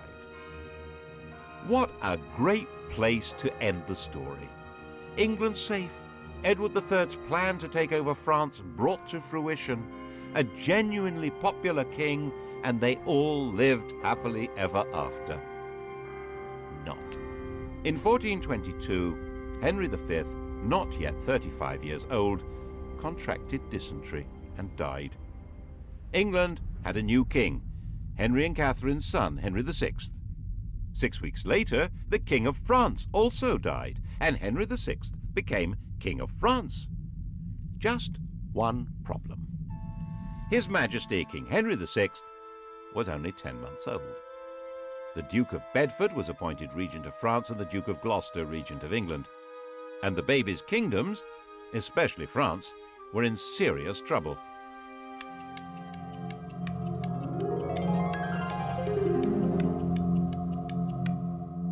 The Dauphin wanted his kingdom back, and everything the English had done, ravaging the countryside, destroying all authority and stability, could have been calculated to create a passionate nationalism. It was entirely natural for people to believe that Joan of Arc was on a divine mission to drive the English out of France and give it its rightful king. Under her inspirational leadership, the Dauphin's forces took over Orléans and Reims, and he was crowned King of France in Reims in 1429. Little Henry had still not been crowned king of anything. Something obviously had to be done about that, so later the same year, now 7 years old, he had a coronation in Westminster Abbey. The idea was then to get him to Reims, where kings of France are supposed to be crowned. But that just wasn't safe, so he ended up being crowned King of France in Paris. It was all a mess. In fact, English forces were now fighting a losing battle. The new factor in the equation was gunpowder. Cannon and handguns changed the whole nature of warfare. And Henry did not grow up to be a warrior. A quiet, studious young man, he never felt it was his job to lead the English forces in battle. They were finally destroyed at Castillon in 1453. The 100 Years' War was over. England was left with no possessions in France except Calais. But Henry's problems had barely begun. The taxes needed to fight the war and corruption among royal officials meant the country was disheartened and angry, and the issues of legitimacy that had lain pretty dormant in England since Henry Bolingbroke usurped the throne were now coming out of the woodwork. Richard II had been the last legitimate king of England, if there was such a thing. He'd been succeeded by his murderer, Henry Bolingbroke, the father of Henry V, the grandfather of Henry VI. They were all descended from John of Gaunt, Duke of Lancaster. But that wasn't the legitimate line of descent. John of Gaunt had an elder brother, whose descendants were still alive. The rightful King of England had not been Henry IV, but Edmund, the Earl of March. And now that Edmund was dead, it was his nephew, Richard, Duke of York. Edmund had carefully and probably wisely never made a point of making his claim. Henry IV and Henry V had been seriously powerful men, but Henry VI wasn't in the same league. His interest was not in war but in learning. He founded Eton and King's College, Cambridge, and he was a gentle, pious man. There were many who believed that he was more a saint than a king. Richard, Duke of York, now 40 years old, decided that it was time for the crown to fall into his hands. His claim was supported by most of the barons of southern England. The northern barons felt all this was codswallop. They had the right to choose their king, not be passed like slaves to whoever inherited them. And then, quite suddenly, in the summer of 1453, the king went mad. He'd probably inherited the strain of madness in his mother's family, the illness that had racked Charles VI. The true legacy of Agincourt was not the crown of France, but a recurring disease that would afflict members of the English royal family for centuries. He lost his memory, he lost control of his body, he lost the ability to speak coherently or understand what was said to him. His wife gave birth to their only son, but he knew nothing about it. With the king incapacitated, government needed to be handed to a regent, and the man with the backing in the south to take over the reins was Richard, Duke of York. The inevitable and disastrous outcome was civil war, Lancaster against York. Their badges, the Red Rose of Lancaster and the White Rose of York, gave history the Wars of the Roses. To begin with, it was a war for control, not of the crown, but of the king. Richard didn't want to be crowned while Henry was still alive, nor did he want to kill him, but he did want to control the government and be recognized as Henry's successor. The king made a partial recovery, but was quite incapable of taking charge of his own defense. His queen made an impressive effort to do it for him. Margaret commanded in the Battle of Wakefield in 1460, when Richard of York was killed. Richard's son, Edward of York, had none of his father's qualms about taking the crown. In March 1461, Edward, without any parliamentary approval, had himself crowned Edward IV.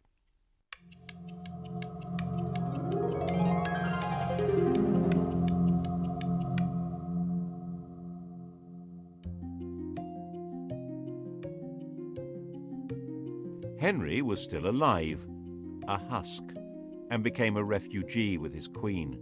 The deposed royal family hid in Scotland. Then Henry was captured and became a prisoner in London. In 1470, an extraordinary upheaval backed by the King of France drove Edward IV from London, and Henry was rescued from prison and restored to his throne.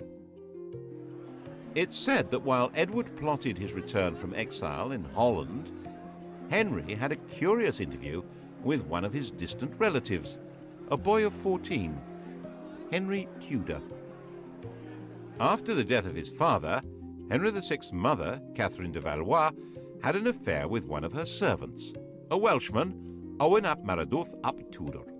It was probably King Henry who arranged the marriage of their son Edmund Tudor to Margaret Beaufort, a great-grandchild of John of Gaunt. Margaret became pregnant immediately. But the Beaufort family were disbarred by ancient royal charters from ever succeeding to the throne. So why did she call her baby Henry? No Beaufort had ever been called Henry. No Tudor had ever been called Henry. It was a king's name. It suggests that Owen had great plans for the boy, and that was obviously what Edward of York thought. As soon as he had Owen Tudor in his power, in 1461, he had his head chopped off. His head was displayed, lit up with 100 candles. Henry Tudor, aged 4, had been taken prisoner, but now young Tudor was free, and according to later stories was looked on as an important figure in the line of succession.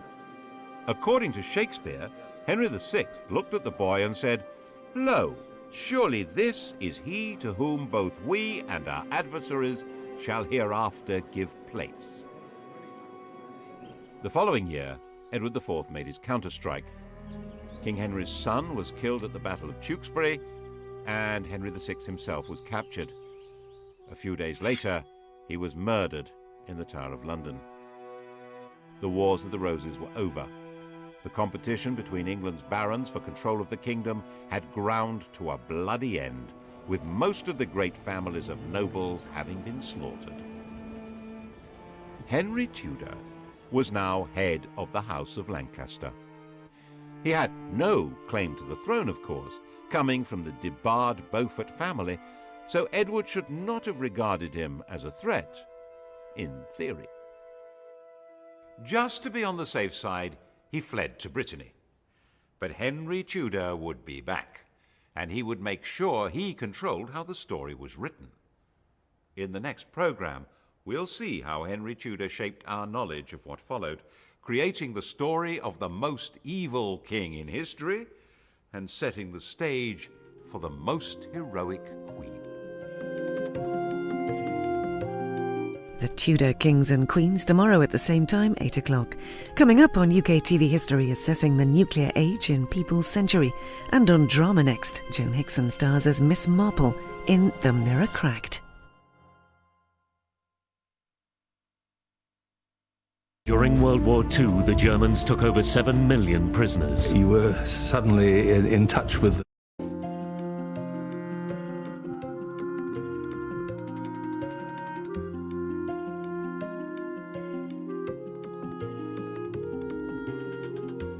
The story of the kings and queens of England is more surprising than you might think. It's a fine drama, 1,000 years of tales of lust and betrayal, of heroism and cruelty, of mysteries, murders, tragedies, and triumphs. And all these figure in the story I'm telling now, the story of the Tudors.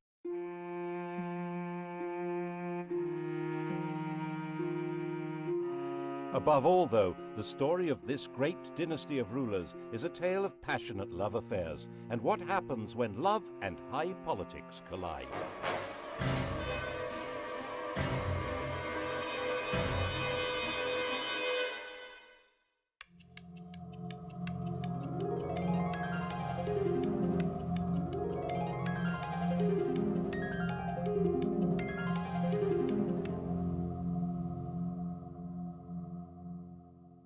The story begins with Owen Tudor, a hugely ambitious and very handsome young man.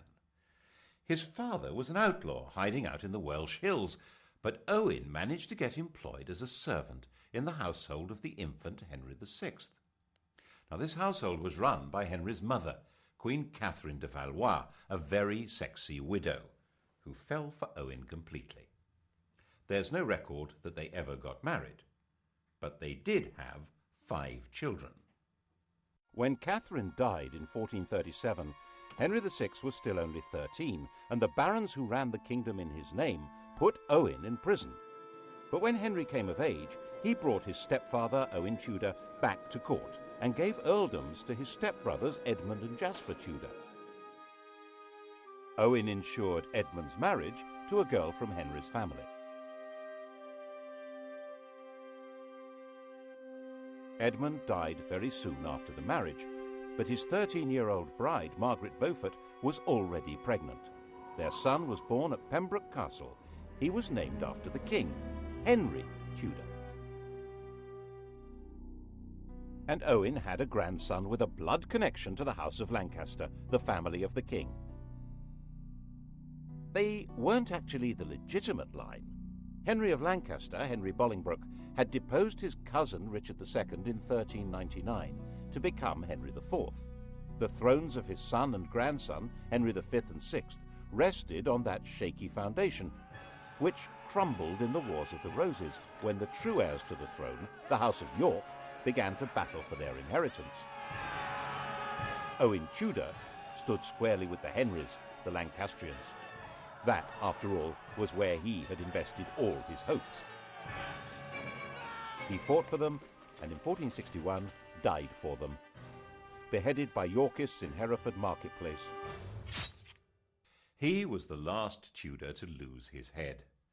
But as we all know, the Tudors would take up this approach to problem-solving themselves, you might say, with a vengeance.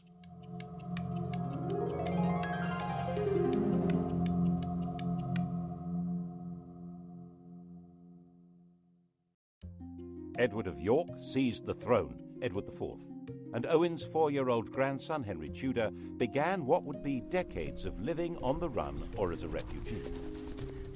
But 3 years later, King Edward did something that would eventually give Henry Tudor everything Owen had wished for. He fell in love, and that began a chain of events which altered all England's history. When Edward was about 20, he was waylaid by an attractive widow of about 25 who was trying to recover her late husband's property. Edward, 6'3" tall and really very good-looking, wanted to help, and he became besotted. It seems she persuaded him to secretly enter into a contract to marry her. Her name was Eleanor Butler. About a year later, in 1464, another attractive widow, 26 years old, pulled the same stunt, and Edward did it again. Unbelievable! This time the lady was called Elizabeth Woodville, and this time it wasn't just a contract to marry, it was a full marriage to a commoner. When Elizabeth Woodville was crowned in Westminster Abbey, the whole of Europe was scandalized. Marriage was all about alliances of power and property. Marrying a penniless woman for love was simply disgusting. The negotiators trying to arrange a proper royal marriage were humiliated.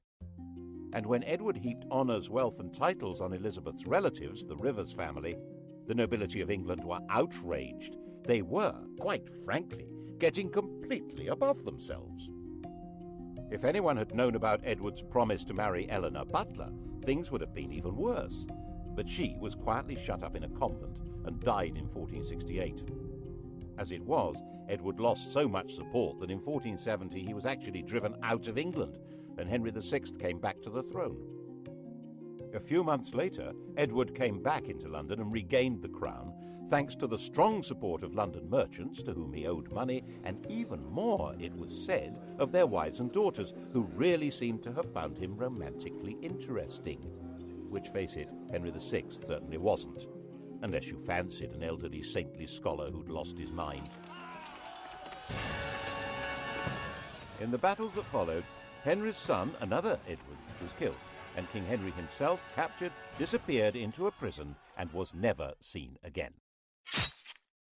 The whole male line of the House of Lancaster, the descendants of the sons of John of Gaunt, was now extinct. Except for one fragile thread, Margaret Beaufort and her 15-year-old son Henry Tudor. Not that they had any claim to the crown.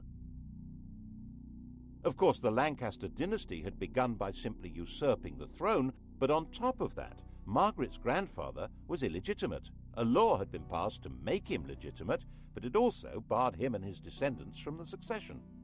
And that would probably have been that, if it hadn't have been for Edward's little secret, which didn't emerge until Edward himself was dead. He was only 41 when he fell ill and died. His son, the Prince of Wales, also called Edward, was just 12 years old. Everyone refers to this young man as Edward V, but he was never crowned.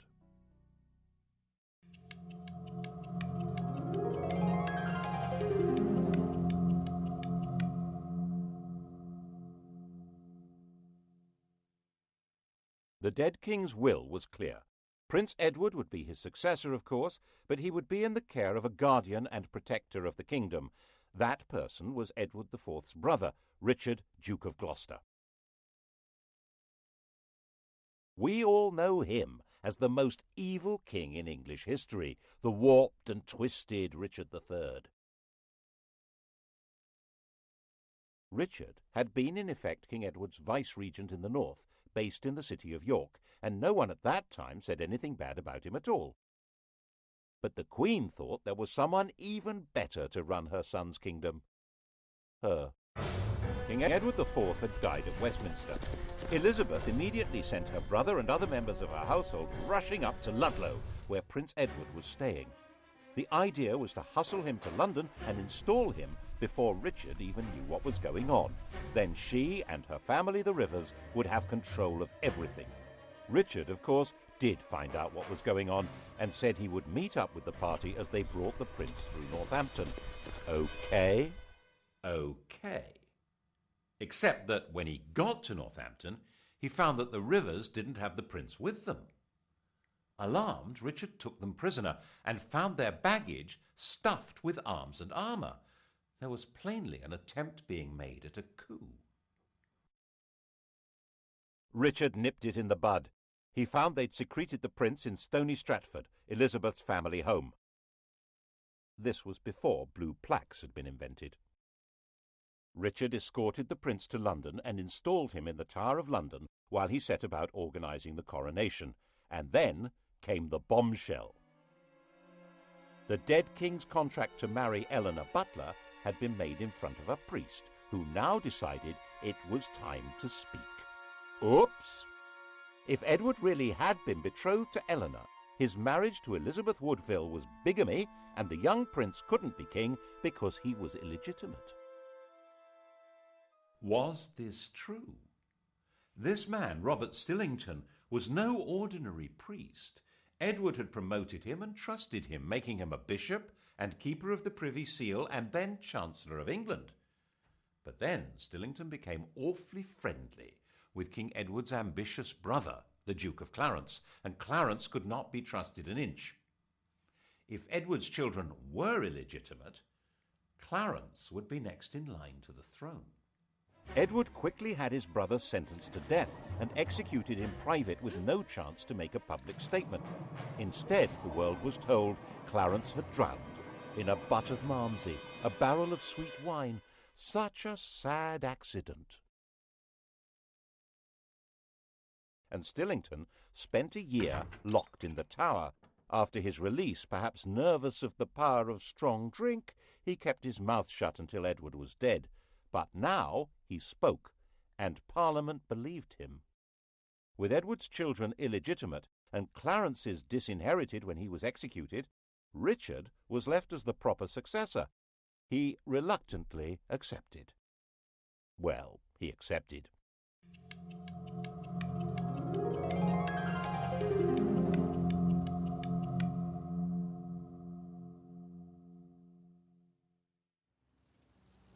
And the Tower of London changed from the Prince of Wales's palace into his prison. He shared it with his brother. Neither was ever seen again. Did Richard have them killed? No one knows, but later the evidence was going to be shaped as far as possible to make him guilty. He's been said to have personally killed Henry VI and Henry's son, whose widow he married, and done the dirty deed with Clarence and the Malmsey, quite apart from the murder of the princes in the Tower. The picture of Richard that's come down to us, the hunchbacked, sinister and ruthless tyrant, is a caricature painted after he'd been deposed and immortalised by the Tudors' greatest propagandist, William Shakespeare. One of the buildings inside the Tower of London was even given the name the Bloody Tower to associate it with Richard's foul murder of the princes, though they almost certainly were in a different building anyway. He'd certainly been a popular figure in the north of England, where his brother had charged him with healing the divisions of the Wars of the Roses, but it only took 4 months for a rebellion to emerge against him. The rival candidate was, of course, the boy across the water, now not such a boy, Henry Tudor. The House of York was now as extinct as the House of Lancaster. Henry Tudor was all there was for disappointed Yorkists as well as Lancastrians. And there were plenty of disappointed Yorkists. Richard gave positions, power and wealth to men he trusted, whom he'd got to know in the north of England, leaving a lot of southerners out in the cold who thought they could do much better under a more sympathetic figure. And now he came. With a force of 2,000 refugees and French soldiers, Owen Tudor's grandson landed at Milford Haven in Wales on the 1st of August 1485. 3 weeks later, when he came to do battle at Bosworth, his force had grown by just 3,000 men. Richard came to the battlefield as rightful King of England. Before the battle began, he held a coronation ceremony, restating his right of true succession to the crown, a right which Henry Tudor did not possess at all. Actually, given the fact that his family was specifically barred from the succession, he had pretty much less claim than anyone else there. But that's not how things were working out. Richard III was the last English king to die on a battlefield. The crown of England was found lying under a bush at the end of the Battle of Bosworth and placed on Henry Tudor's head. And Henry understood how you rule England. Not by winning over great nobles, they'd pretty well all been wiped out, but by winning over public opinion. The pen is mightier than the sword, especially when it tells the story of what happened.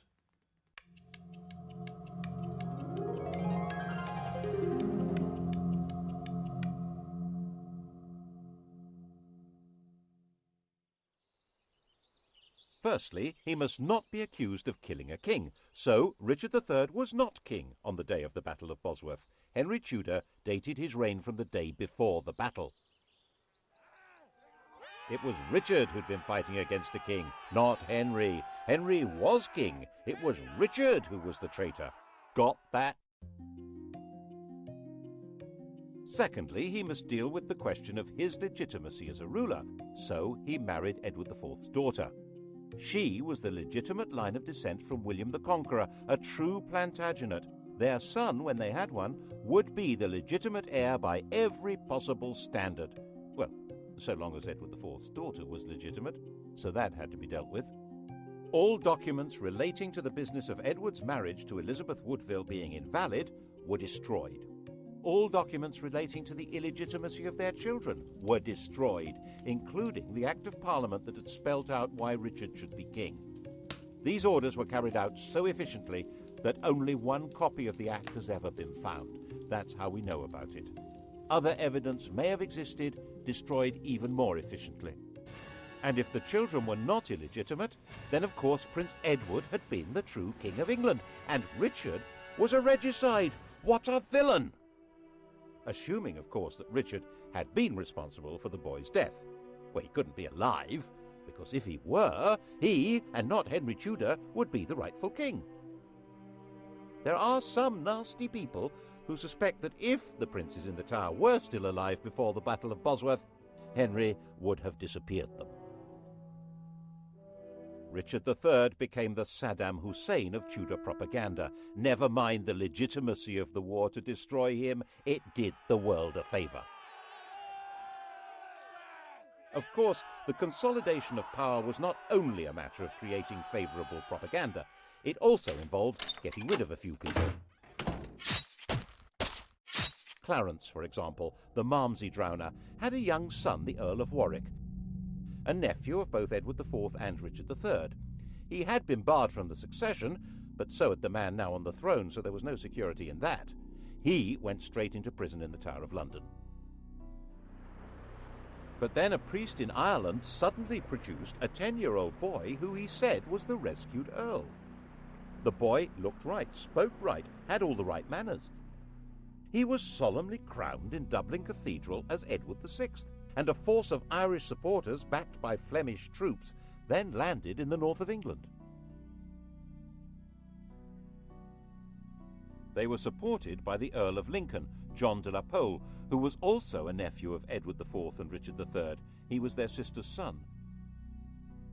In fact, Richard III, who had no children, had designated John as heir to the throne. John knew perfectly well that the child was an impostor, called Lambert Simnel, who had been carefully trained for the project. The rebels had obviously assumed that Henry had killed the Earl of Warwick, so wouldn't be able to prove that Simnel was an impostor. They were wrong. The prisoner, still alive, was put on public display, and the rebels were crushed. But never missing a trick, Henry forgave the child and gave him a job in the royal kitchen. He grew up to be a royal falconer. Another impostor appeared in 1492, this time claiming to be the younger of the princes in the Tower, Richard, Duke of York. His real name was Perkin Warbeck, and he stayed on the continent collecting support from anyone who fell out with Henry. Henry had persuaded Parliament to set up a special court to try members of the nobility who were a threat to the crown. A number of Warbeck's supporters suddenly found themselves arrested, tried for treason, and facing execution. This court was to become the notorious Court of the Star Chamber. Perkin was a constant irritant, first trying to invade from Ireland, then teaming up with the King of Scotland, and finally in 1497 he raised a rebellion in Cornwall, which Henry crushed, and promising leniency persuaded Perkin to surrender.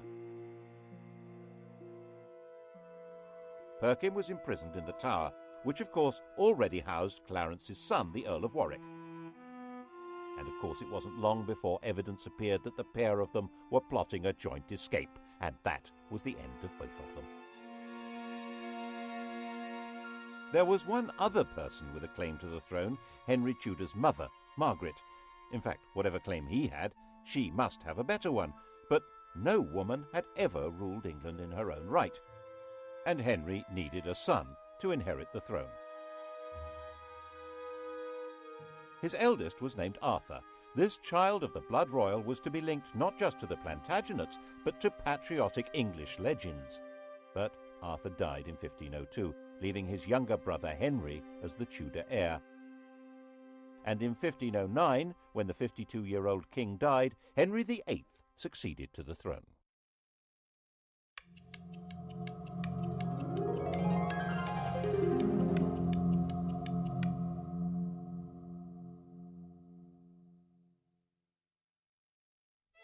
He was the perfect king, a king out of the storybooks. He was 17 years old, extremely well educated, extremely good looking, with polished manners and the style and physique of an athlete.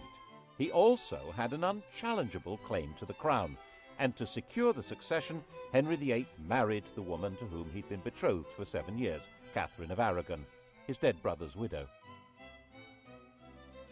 The Spanish worried that this was against church rules, and so the Pope granted a dispensation. In fact, this was all rubbish. While the Bible specifically forbids a man from sleeping with his brother's wife, it actually insists that he must marry his brother's widow. Anyhow, 2 years later, Catherine gave birth to a son, but the infant soon died. So did the next. In fact, the marriage only produced one child that lived, a girl called Mary. Henry was effectively all-powerful. There were no great barons anymore in England, and his father had left a well-stocked treasury. Parliament consisted to a large extent of men who depended one way or another on royal favour, and the countryside was controlled by justices of the peace who served the government. You can see the change in the very nature of power from the home of Henry's Chancellor. 50 years earlier, Edward IV's Chancellor had been a Neville, the son of the Earl of Salisbury. In those days, an Englishman's home had been his castle. Middleton Castle, actually. It was his father's home, and that great lord had also been Chancellor. Independently powerful men, based in a mighty fortified palace. But under the Tudors, the great power of the Nevilles had been broken. Middleton Castle was in the hands of the king. When Henry VIII's Chancellor Wolsey built himself a home, it certainly wasn't a castle. It was this magnificent palace, Hampton Court. Glass windows instead of arrow slits and chimneys instead of crenellations. No one needed a fortified house under the protection of a great king. And it was all at Henry's pleasure. If Wolsey didn't deliver what the king wanted, he was entirely dispensable. And that, of course, is what happened.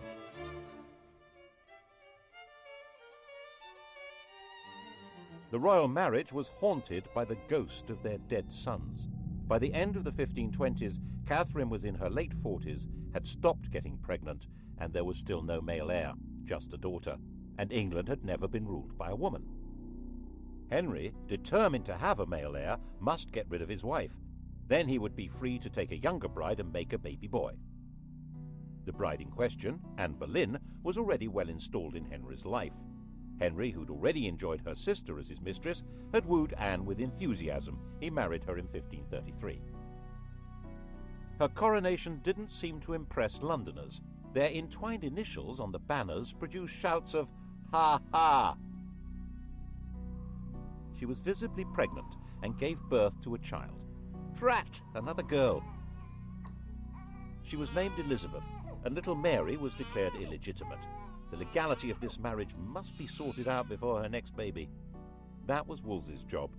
He had to persuade the Pope that his predecessor should never have allowed the marriage to Catherine. Henry fancied himself as a theologian. He'd written an attack on Luther, which became a bestseller, and the Pope had declared him a defender of the faith. A proud boast which he stuck on the coinage and has remained there ever since. Every English monarch is fid deaf. So he told Wolsey exactly how the argument should be put to the Pope. Wolsey could probably have swung it if he'd been left alone. As it was, he failed and lost his job. And the Pope had also failed. So Henry, the defender of the faith, fired the Pope. To achieve this drastic act, having himself legally declared the supreme head of the Church in England, required an extraordinary shift in power. He had to find a way of giving the nation a voice so that it could say what he wanted. That way was through Parliament. The Church's wealth and power was hugely unpopular. The notion of no longer paying church taxes to Rome was really very cheery. But it wasn't as simple as that. Some people believed that the Pope really did represent divine authority. And for many others, there was a fear that the Pope might excommunicate their customers on the continent if they continued trading with them. With the effective help of a new chief minister, Thomas Cromwell, and a new Archbishop of Canterbury, Thomas Cranmer, Parliament passed the necessary acts. By the end of 1534, the King of England had become legally the total, overall, supreme ruler of the whole shebang. Once Henry VIII had become head of the Church in England, he was a new kind of king. One immediate consequence of the new order was that he had control of the fabulous wealth of the English Church. It wasn't just the Pope who got the sack. He closed down all the monasteries and nunneries. There weren't all that many people in them, less than 10,000 over the whole country, but there may have been 10 times that number dependent on them. And in areas such as Lincolnshire and Northumberland, there was armed rebellion.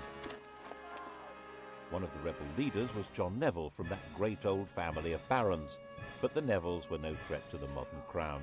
The rebellions were crushed.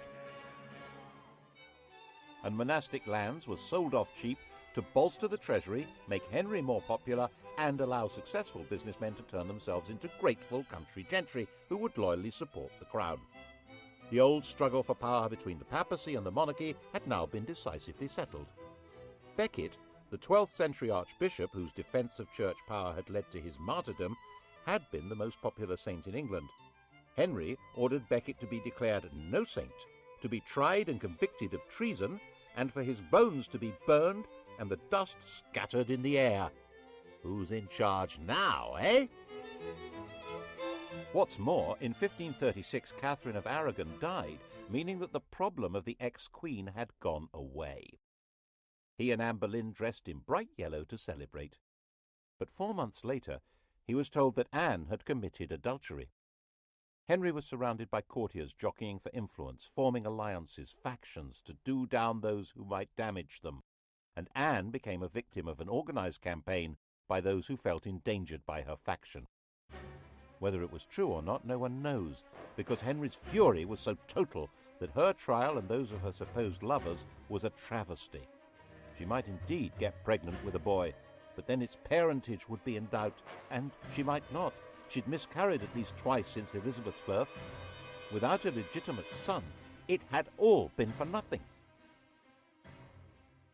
Anne was imprisoned in the royal lodgings in the Tower of London. Henry had extended them before their coronation, and now she was occupying them for the first time.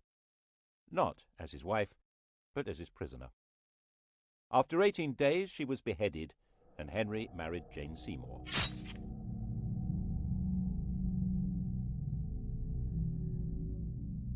England after the death of Anne Boleyn was a kingdom like no other. Henry ruled in England as head of the church as well as king, like some pagan priest-king. He was the judge of heresy as well as crime. He held the keys to heaven as well as to earthly promotion. That chap in the Vatican was now just referred to as the Bishop of Rome. To even think the wrong thoughts in this kingdom could be treason. That was how the new Chancellor, Thomas More, found himself imprisoned in the bell tower of the Tower of London. Not for what he did, or even what he said, but for thinking that the king should not be head of the church. He was publicly executed on Tower Hill. Henry was terrifying, magnificent, generous, dangerous, and in most people's eyes, the best king England had seen in a very long time. And Jane had a son, Edward. Sadly, she died in childbirth, but the throne was safe. His only problem was abroad, and by 1539 it did begin to look as though the Bishop of Rome might be lining up some muscle against him. But there were now well-established and powerful Protestant princes in Germany, and on the fine old principle that my enemy's enemy is my friend, Henry married into their world. He got Anne of Cleves for a wife. The defender of the faith, intellectual scourge of the Lutherans, had married one. Actually, neither of them was much interested in theology, or in each other. Henry, now fat, with an ulcerating leg and a vicious temper, thought his 23-year-old wife was plain, smelly, and lacking in all the graces. He called her a Flanders mare, and they both quickly agreed the marriage was a terrible mistake. Fortunately, it was soon discovered that she had a pre-contract of marriage with someone else, and so there never had been a valid marriage to Henry. The only casualty was Thomas Cromwell, who'd set the whole thing up, and who now went to the block. Well, him and one of Anne's ladies-in-waiting, Catherine Howard. Her destruction began when More's ended. She was a kind of well-connected Monica Lewinsky figure, a teenager with sex on her mind who wanted to seduce the most powerful man around. And he fell for her and married her. And when she carried on being sexy and had sex with other men, he flew into another tempestuous rage and had her beheaded.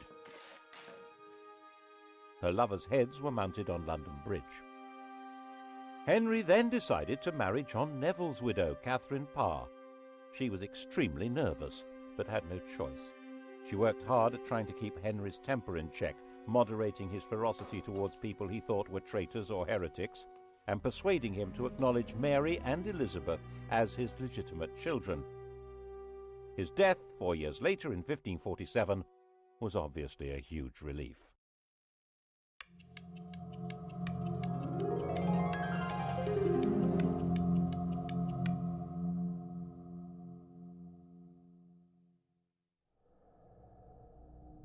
Henry had succeeded in leaving a son, but only just.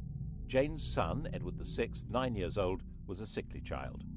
He was educated as a Renaissance prince, a humanist, and as a Protestant, far more so than his father. He was only a child, and government was in the hands of a council, but in a world of royal tyranny, So John had been talking things over with his Royal Little Highness, and they cooked up this bizarre proposal to hand the throne to John Dudley's daughter-in-law, the 15-year-old Jane Grey. She was Edward's first cousin once removed, not exactly next in line for the throne, but Protestant. The hereditary principle was a bit medieval, don't you think? Give that girl a crown. Jane knew absolutely nothing about what was being planned for her, and when she found out that she was to be queen, she fainted in shock. England had been swindled, and knew it.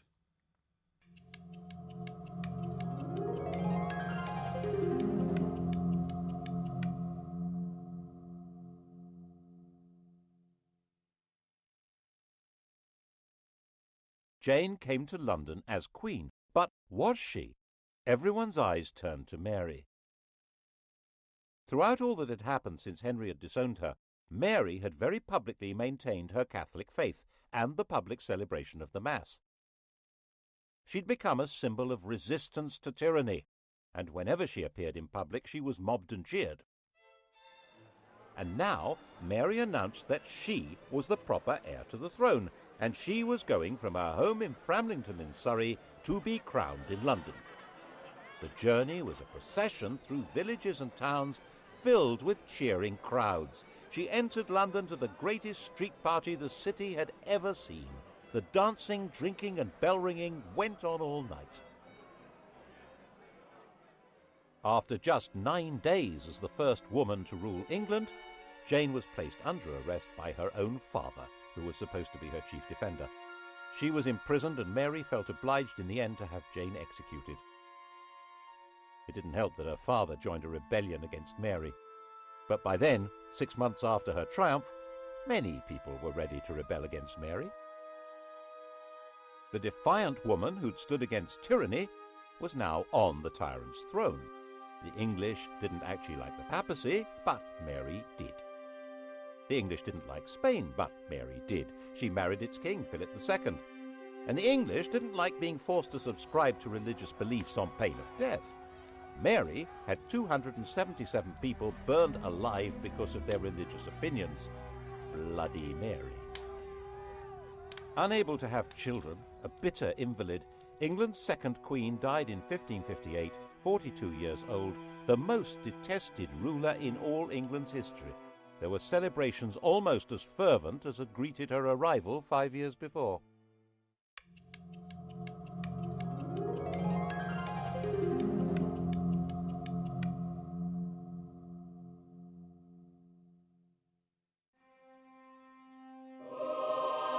Her sister Elizabeth came to sit in that terrible seat and be crowned by the grace of God Queen of England, France and Ireland, defender of the faith and supreme head of the Church of England and Ireland, even though there was not a single yard of French soil actually ruled by England. Calais, England's last little piece of France, had been lost just before Mary's death. England had become an island, and its queen would have to be an island too. She couldn't marry because that would create a king who would be either a foreigner like Philip or an opportunist courtier who'd come trailing faction and enemies in his wake. She would be both queen and king, the virgin queen ruling from a tyrant's throne over a people whose support was essential. Monarchy in England was a paradox, and Elizabeth's solution to the paradox was wholly bizarre. The Tudor monarchy had been shaped by the need to create a line of valid, legitimate, male successors. That had not materialized, and now Elizabeth would choose to have no child at all. How would the crown survive? Elizabeth succeeded to the throne when she was 25 years old. By that age, women were generally married with children, but Elizabeth had never had any intention of doing that. Her father had killed her mother. His behavior towards his other wives had been equally dreadful. At 14, Elizabeth had announced that she would never marry. In fact, her survival through Mary's reign had depended on her being free of any association with anyone else. The slightest hint of her involvement with other people could have made her seem to be connected with plots against Mary and would have led to her execution. She stayed mute, giving no sign of a religious, political, or emotional attachment that might destroy her. By the time she came to the throne, the persecutions of her predecessors had left it a stark and lonely place. 9 bishoprics were vacant, there was only 1 duke left alive, and the treasury was empty. She had no close relatives left alive. The heir to the throne was her aunt's granddaughter, Mary, Queen of Scots, a Roman Catholic.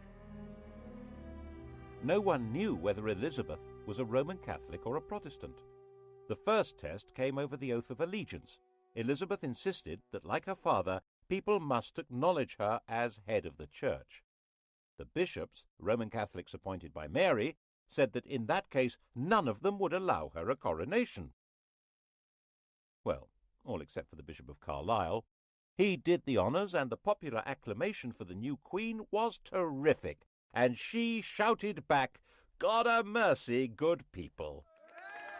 Elizabeth interpreted her religious role in a new way. She declared that she didn't mind whether her subjects were Catholic or Protestant, so long as they were loyal. She'd survived by being very careful about what she said and did, and that was how she coped with sovereignty. She dared not marry or be touched by scandal, but her every move was watched like any modern royal, maybe more so. To the extent that her laundresses were bribed by ambassadors who wanted to know whether her periods had stopped in case she was pregnant.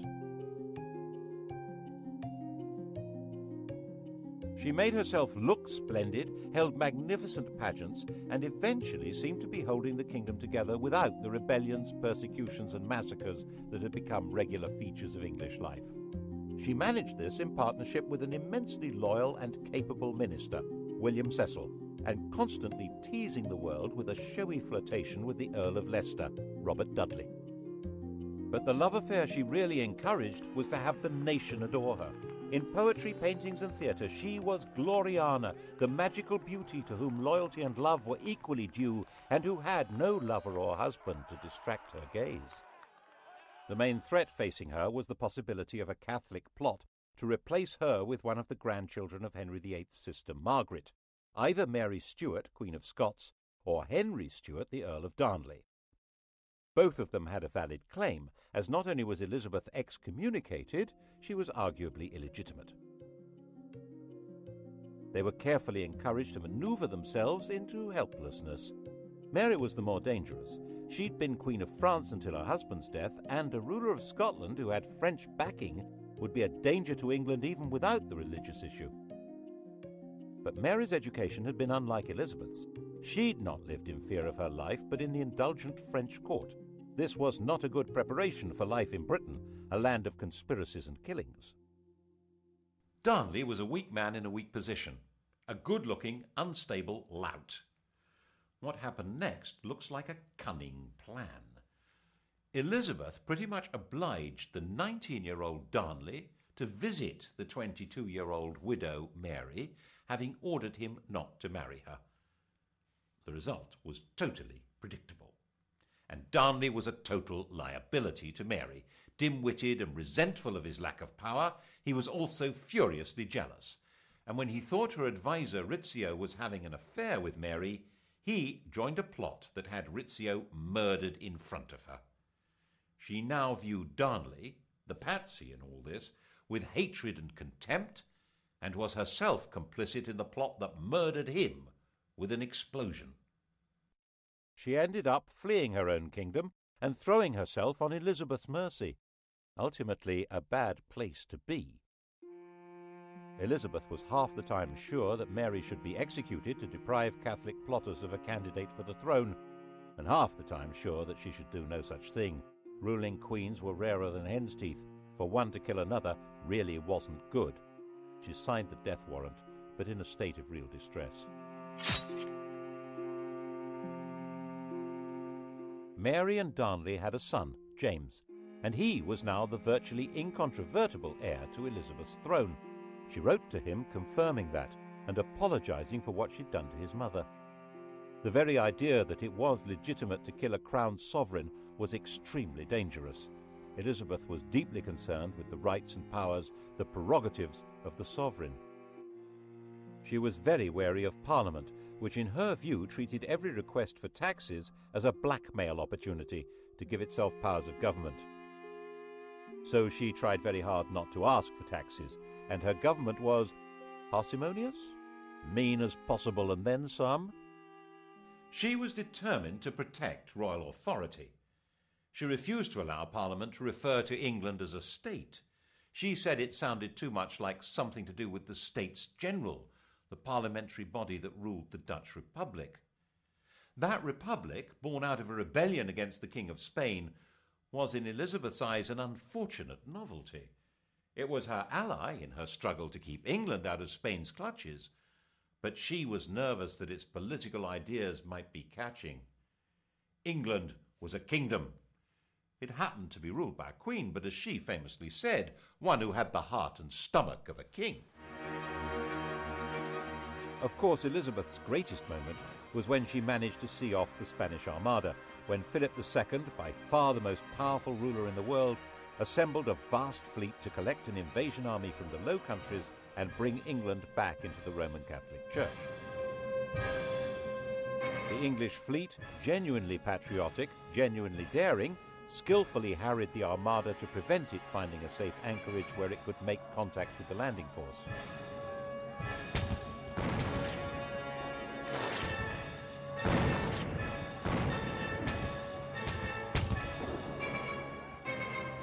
When the Spanish decided to sail home, they were hit by strong winds and heavy seas that were too much for many of these Mediterranean cargo vessels.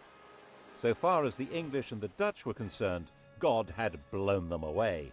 Philip himself saw it as a baffling defeat that meant God was not on his side. But Elizabeth was still not prepared to ask Parliament for the money to pay her victorious sailors' wages. They were not due to be paid until they came ashore, so their queen left them rotting at anchor.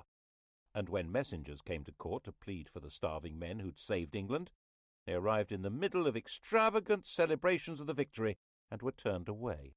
Elizabeth died, the grandest of all England's rulers, in 1603. Her successor was Mary's son, James Stuart, already ruler of Scotland. He had inherited glory, but with it an empty treasury and an isolated kingdom. In the next programme, we'll see what the Stuarts did with this poisoned chalice.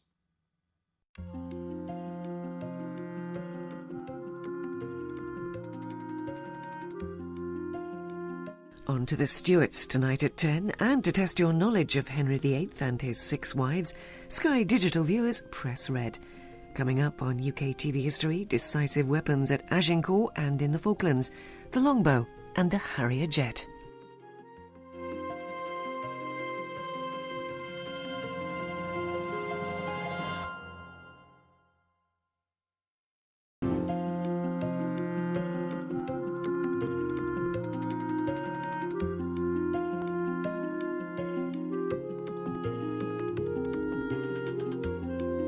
The story of the kings and queens of England is more surprising than you might think. It's a fine drama, 1,000 years of tales of lust and betrayal, of heroism and cruelty, of mysteries, murders, tragedies, and triumphs. And the story of the Stuarts is, when you think about it, the most surprising of all. It's the story of a country deciding that it should abolish the monarchy and become a republic, and then, without any outside force or pressure, overthrowing the republic and making itself a monarchy again. That never happened anywhere else. Why did it happen here? James became King of Scotland when his mother Mary fled to England in 1567. He was 1 year old when he was crowned James VI. He grew up learning how to steer a path between religious fanatics and the violent Scottish nobility, and at the same time acquired a serious scholarly education. He was very proud of that. He pleaded for his mother's life, but accepted the fact of her execution by the English Queen Elizabeth. Business was business, and he had no memory of Mary. He'd been taught that she was a scarlet woman, and she had, after all, murdered his father and taken a lover. He was the recognised heir to the English crown, and he wasn't going to put that in danger. And so in 1603, when Elizabeth the Virgin Queen eventually died, the oldest monarch England had ever had, He came from Edinburgh to London for his coronation.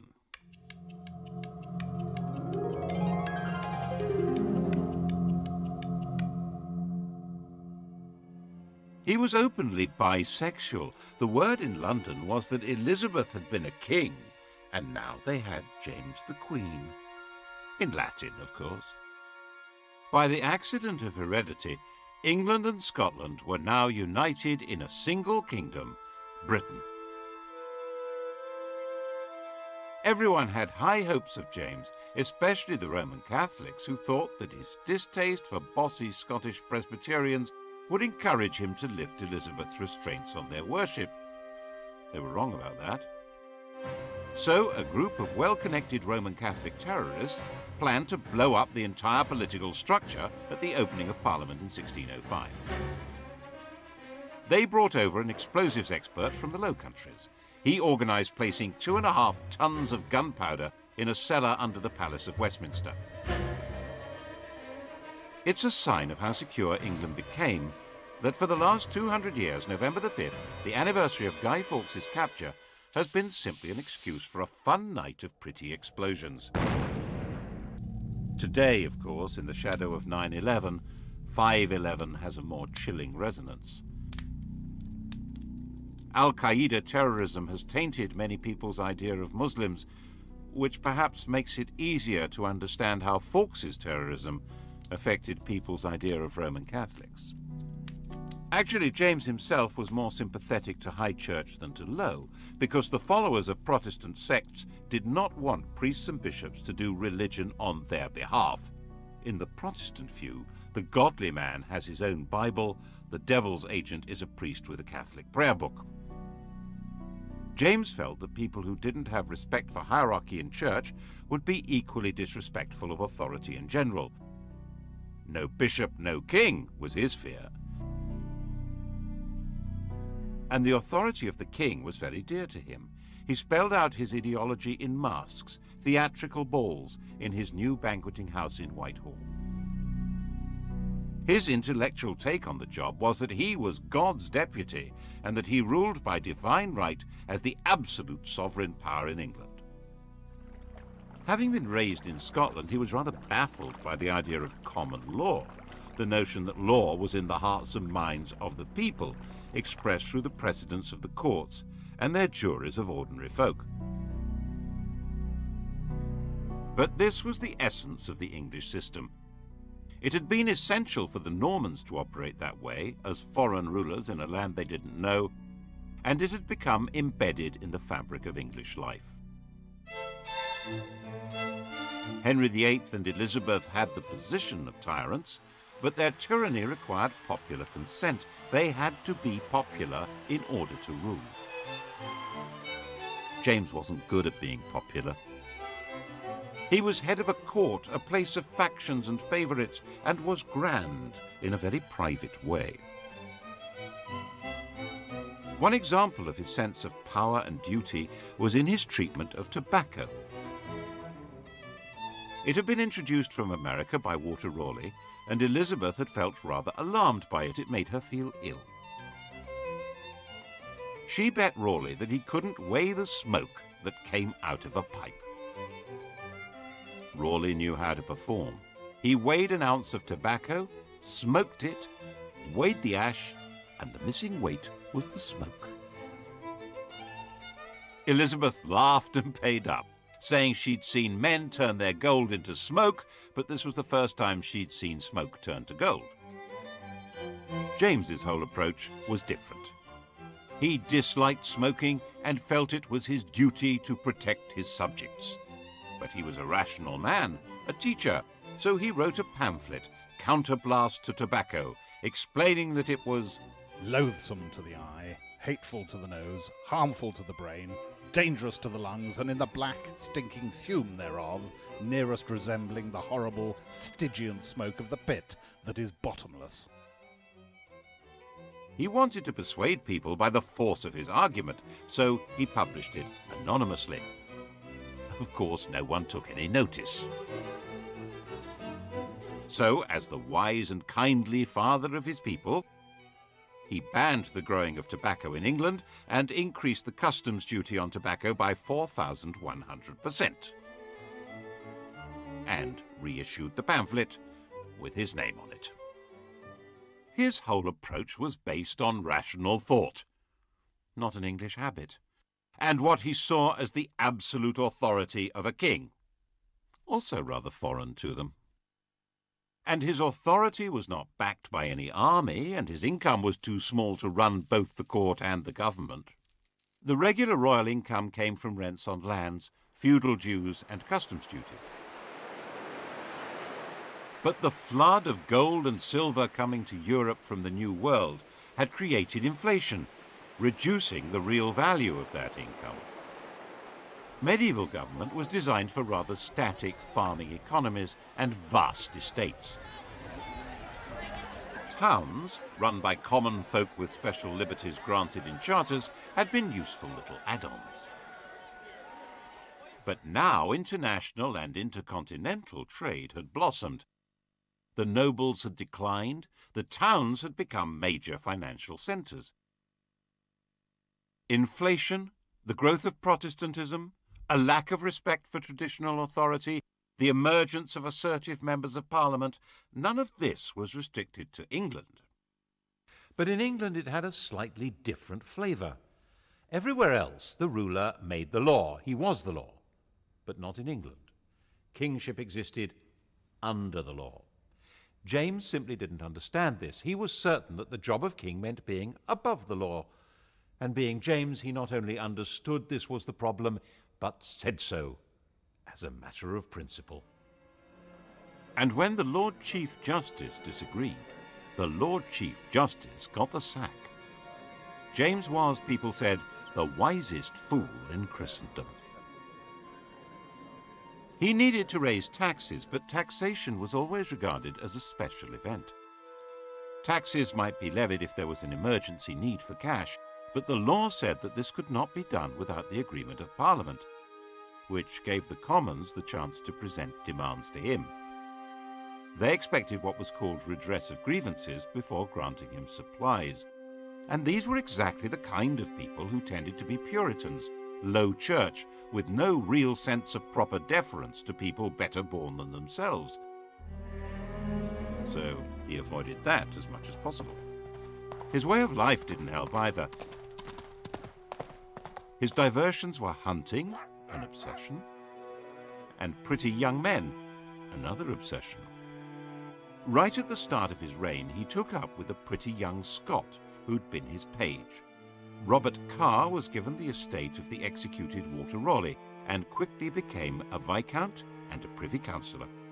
When Carr decided to wed the married 17-year-old Countess of Essex, who hated her husband, James helped to sort out the divorce. The Countess's family, the Howards, detested Carr but realised this was the best way to get into favour at court. Carr's close friend, Sir Thomas Overbury, tried to warn him off that filthy, base woman, which annoyed the Countess. So the sweet young couple poisoned Sir Thomas, which opened the door eventually to the Howards' enemies, who exposed the murder plot to James, while providing him with another very beautiful young man, George Villiers, to take Carr's place. Carr and his wife were sentenced to death, and Villiers, whose legs were wonderful, became the Duke of Buckingham, and the murderous couple were pardoned. James wasn't exactly a Puritan's role model. By the time King James died, aged 58, in 1625, the king and the Puritans were set on course for a direct collision, and his son Charles wasn't going to change direction. The new king was 25 years old, gauche with a nervous stammer, but deeply conscious of his place as God's anointed ruler of Britain, the new father figure, and he played the part of absolute ruler as well as he possibly could.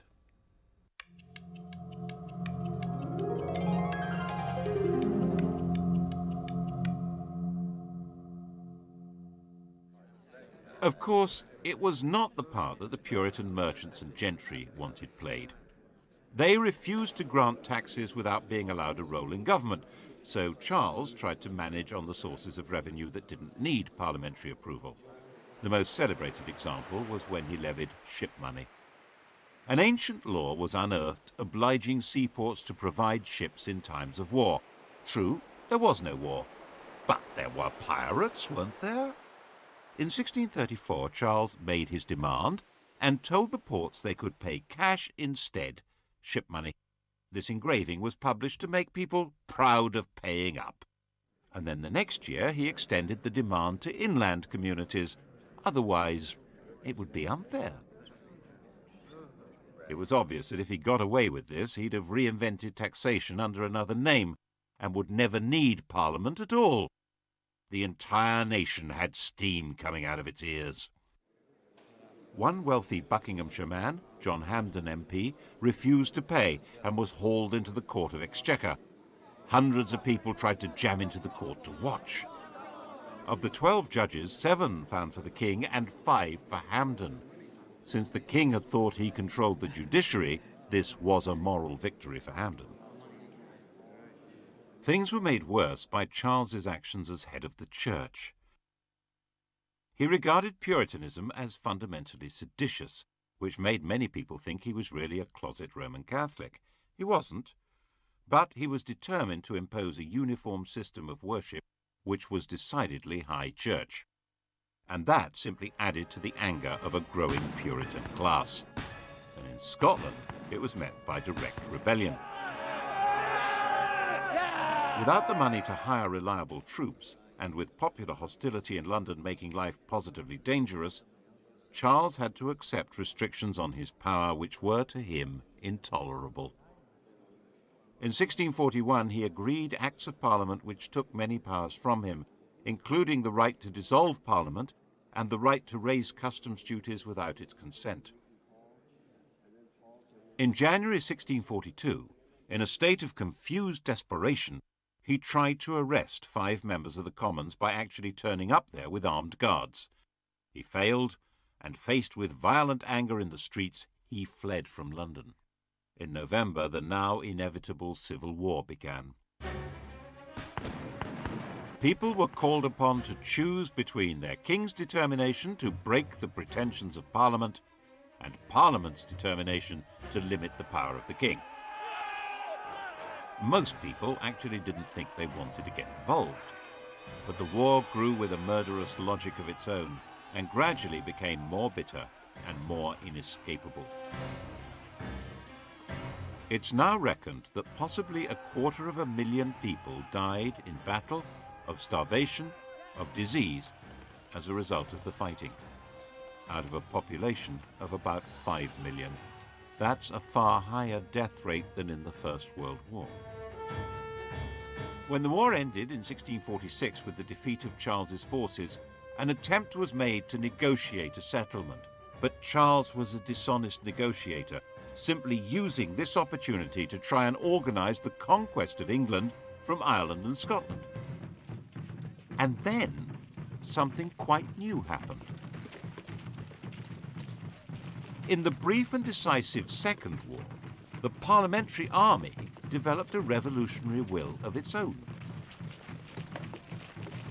When Charles was recaptured in 1647, Parliament tried to disband its forces, but General Fairfax and his men proclaimed that they were not a mere mercenary army and flatly refused to go home. Their job wasn't finished. The revolution had to be completed. They said it had to be established that the House of Commons was the supreme authority of England, and the king was, but at the most, the chief public officer of this kingdom, and accountable to this House. That was in September 1648. The Commons said, "Don't be so silly." You are exceedingly deceived, for God gives the king his authority. The army wasn't happy with that, so it crushed Parliament. It occupied London, used St. Paul's as the cavalry stables, and looted the treasury. 45 MPs were arrested, 146 were barred. The rump that remained were in effect the members chosen by the army, who would do what it wanted, which was to put Charles on trial for treason for levying war against the Parliament and Kingdom of England. The Rump Parliament, as people called it, resolved that they could make laws without the consent of the king or of the House of Lords, and then passed a law setting up a court to try the king. Charles said that he didn't recognise the court, as someone needed to explain to him what authority it possessed. On the 27th of January 1649, this court condemned him to death. Charles was taken to the banqueting house, that theatrical set built by his father for dramatic presentations in which the scripts were all about the glory of royal power. It was no longer used for those masks. Charles had commissioned Rubens to make paintings for the ceilings, and they were too precious to be damaged by candle smoke. The ideology of the performances had now been put on permanent display by Rubens. The paintings celebrated James's absolute rule, casting out war and discord, bringing peace, harmony, order, and prosperity to a grateful people. Charles, the small, dignified, stuttering man who'd commissioned the work and presided over the reality that flowed from it, was marched out through a window onto a specially constructed platform. He wore a thick vest so that he would not shiver with cold, which might be mistaken for terror. And on that stage he knelt with calm dignity, and his head was cut off. Britain no longer had a king.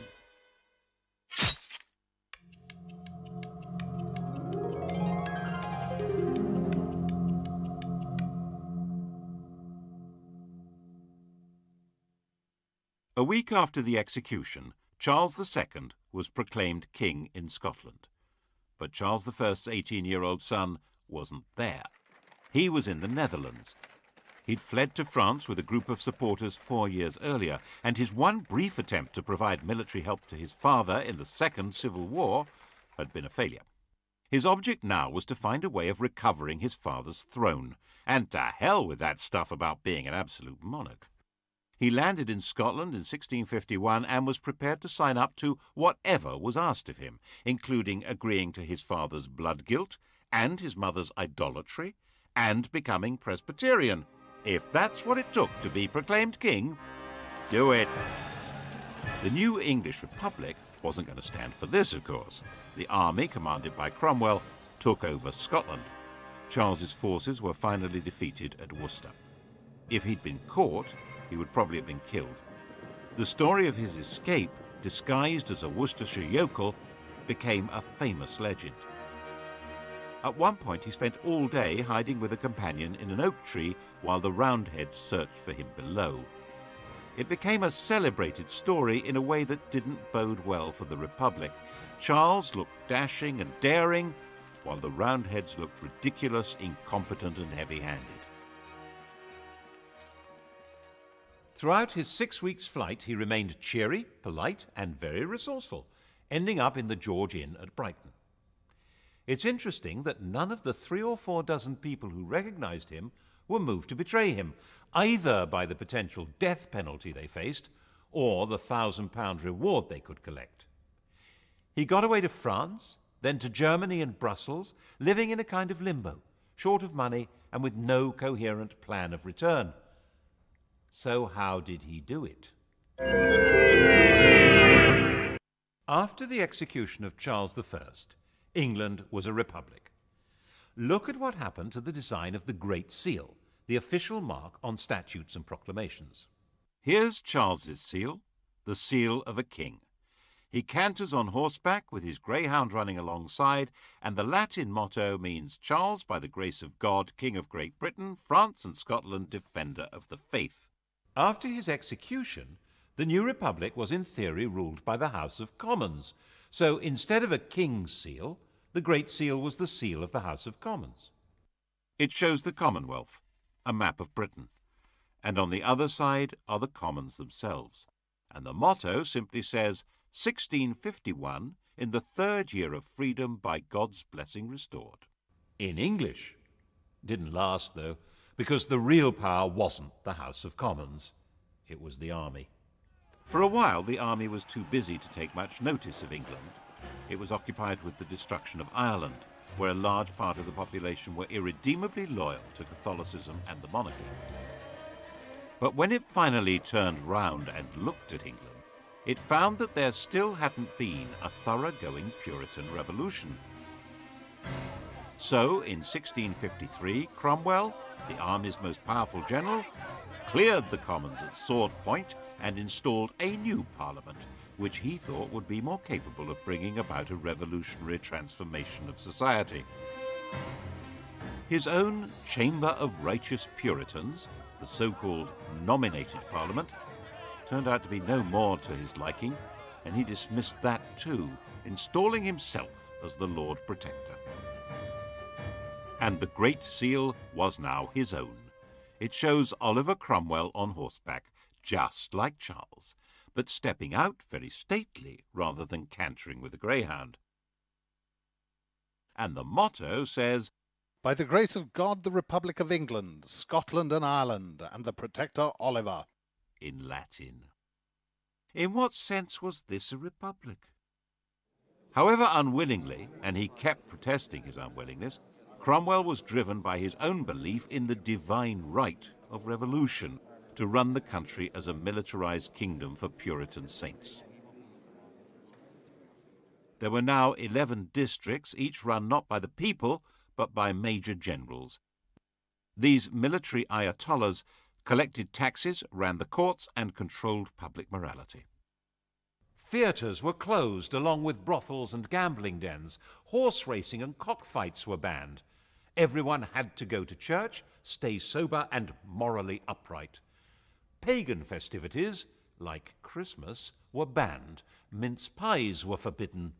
Oh, it must have been great. In 1656, a newly elected parliament made it clear they wanted to return to the old constitution. They reopened the House of Lords and offered Cromwell the title of king. He seriously considered it. And although he turned it down, perhaps because the army would have turned against him, 2 years later, on his deathbed, he nominated his eldest surviving son as his successor, like any other king. Very few people cheered Lord Protector Richard Cromwell. Who was he? Not crowned, not acclaimed, not the leader of an army. People called him Tumble-Down Dick, and that's pretty much what happened. Early in 1660, one of his father's commanders, General Monk, seized London and summoned a special parliament to invite Charles II to return to the throne.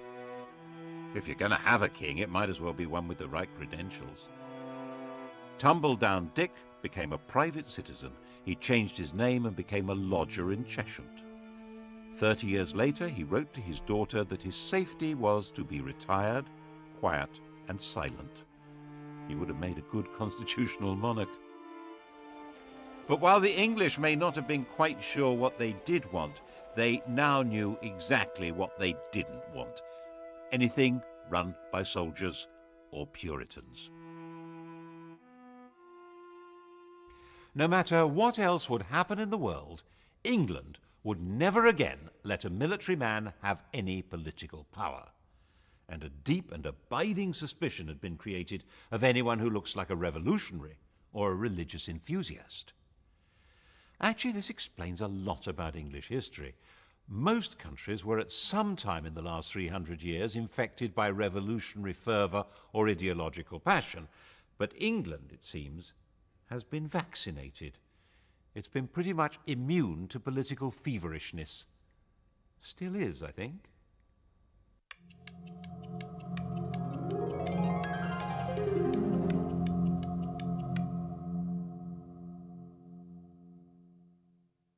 Charles was really a very popular king. His manner was light and easy, his court dissolute and cheerful, his sexual enthusiasms generous and very, very un-Puritan.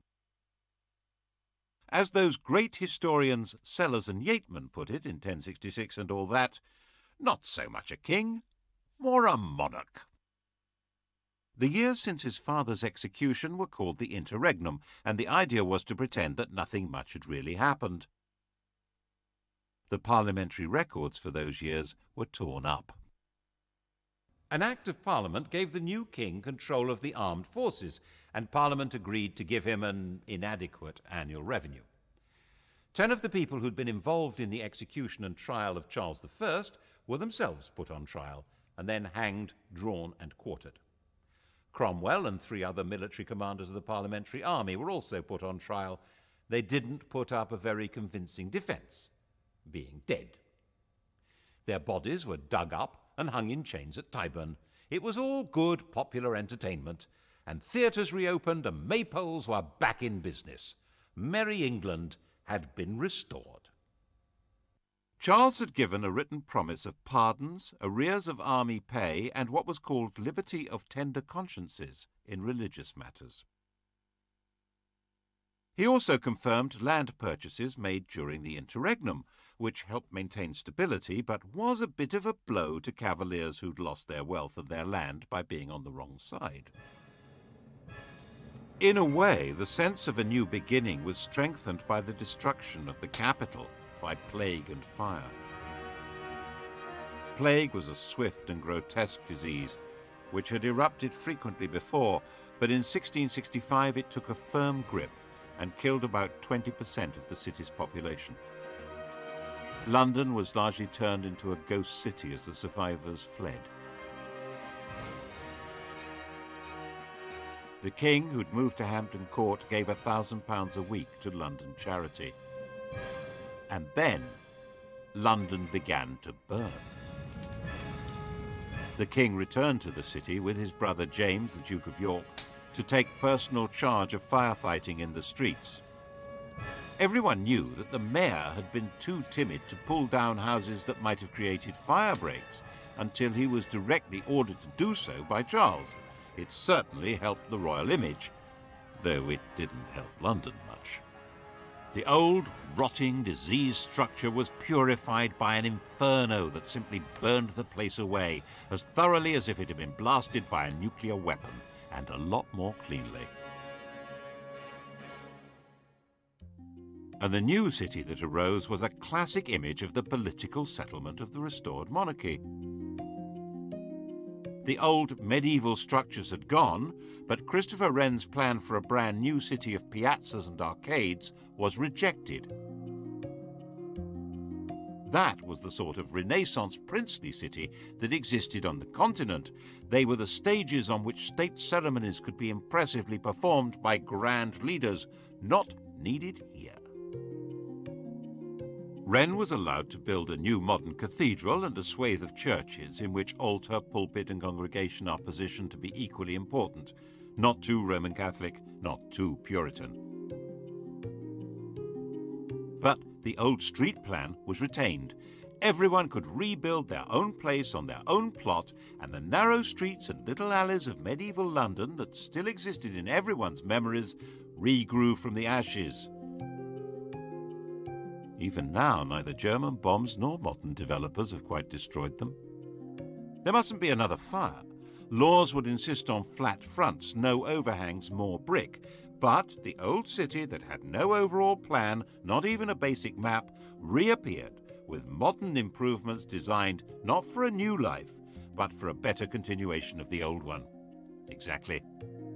There was a general desire to better continue things as they had once been, rather than invent something new, or imitate something foreign.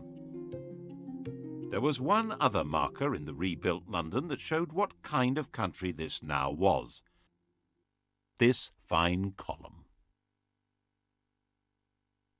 It marks the site where the fire had begun. It shows the destruction of the city.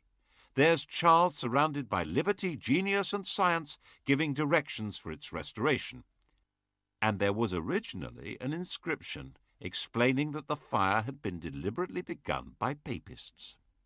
In order to the carrying on their horrid plot for extirpating the Protestant religion and our English liberty, and the introducing popery and slavery.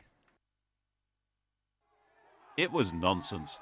But a French watchmaker was hanged for his part in the non-existent plot. Robert Hubert. He wasn't in London when it happened. there was a pathological fear of papists. Awkward. Charles had a pension from the King of France given when he'd promised to convert to Roman Catholicism. The trick to being a king in this situation was, Charles understood very well, not to say exactly what his job was. There was a parliament, and it was beginning to form parties, one pro-monarch, one anti. But Parliament didn't actually rule the country. That was done by the king's ministers, a kind of cabinet government, referred to as a cabal, which meant that Charles wasn't seen as entirely responsible for things going wrong, which they quite often did. The Earl of Rochester wrote a mock epitaph on Charles's bedchamber door.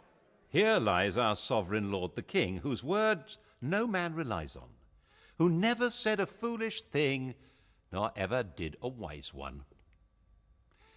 Charles saw it next morning and said, "Quite right, my words are my own, but my acts are the acts of my ministers." Charles died in 1685, 54 years old. On his deathbed, he converted to Roman Catholicism. He had no legitimate child left alive. The next in line to the throne was his brother James, who was already a Roman Catholic. This really wasn't going to work. James II was only 3 years younger than Charles II. He was the oldest man ever to have succeeded to the throne. To start with, nothing much seemed to have changed. Both brothers had led quite similar lives. Both were enthusiastic womanizers. Both seemed reasonably pragmatic. But the way James handled his first big crisis began to create alarm.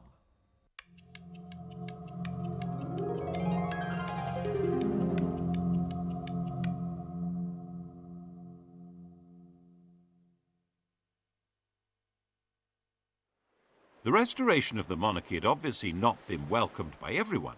In the southwest especially, Puritan religious feeling remained strong and suspicious, especially with a Roman Catholic king. Charles II had an illegitimate son, the Duke of Monmouth, who was a Protestant. Rumours began to spread that he was actually legitimate, the true heir to the throne. Monmouth came over from the Low Countries and began a rising in the southwest, where he was proclaimed King Monmouth. The rebellion was crushed. James, determined to make an example of the rebels, ordered the arrest and punishment of everyone involved.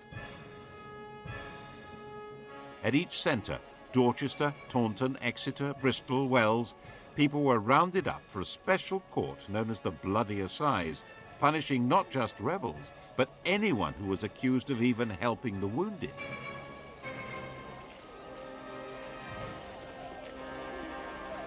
Around 230 people were executed, some hanged, drawn and quartered, and about 850 were sent to labour in the West Indies for 10 years. And many more, of course, were fined and had property confiscated. And James did not disband the army that had been formed to put down the rebels. England had a standing army again, just as it had under Cromwell. And he appointed Roman Catholic officers to run it. People began to murmur, and when the House of Lords expressed discontent, he dissolved Parliament. And as he continued to appoint Roman Catholics to public and church offices, public support began to ebb away from him. At his instigation, for instance, all the fellows of Magdalen College, Oxford, were dismissed, and the college was turned into a Catholic seminary. James had 2 daughters, who were both Protestants. The elder girl, Mary, was married to William of Orange, ruler of the Dutch, a Protestant head of state. The heir to the throne would reverse James's whole policy. But early in 1688, James's queen gave birth to a son who would be raised as a Catholic. This was, he thought, excellent news. It made him more secure. He was wrong. It sealed his fate. Well, that and the fact that he seemed to be preparing for a joint war with Catholic France against the Protestant Dutch. And now it became evident that the Civil War really had changed the place of the king in England. He ruled by permission of Parliament, and Parliament wasn't going to put up with this one. A group of leading members of Parliament sent a secret invitation to William of Orange to save the country from a Catholic takeover by bringing them military assistance. William brought over a fleet carrying a large professional army. James tried to block it with his own fleet, but the winds were against him, and William landed unopposed in November 1688 at Tor Bay. The West Country had its own score to settle with James. And James simply panicked. The army wasn't behind him. Parliament wasn't. London wasn't. He was going the same way as Tumbledown Dick. In the middle of the night, he scurried out of Whitehall Palace by a secret passage. He got down to Sheerness, throwing the Great Seal into the Thames on the way. Ha! That'll fox him! It didn't fox anyone. He was captured by local fishermen. Eventually, William gave him permission to go to France, and no one had the faintest idea what to do next. William hadn't come to depose James, but to give military backing to Parliament in their quarrel with him. James had quite obviously quit, abdicated, gone, taking his son with him. England, having failed to be a republic, had failed to be a monarchy. It was a bit of a puzzler. Perhaps William should declare himself king by right of conquest.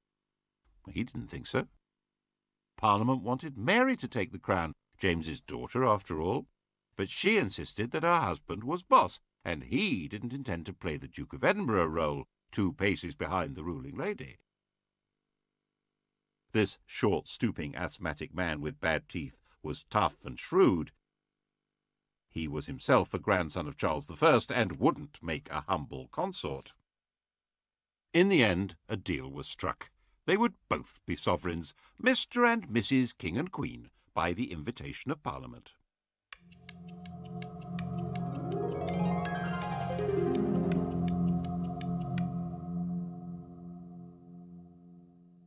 And they had to sign up to some basic rules.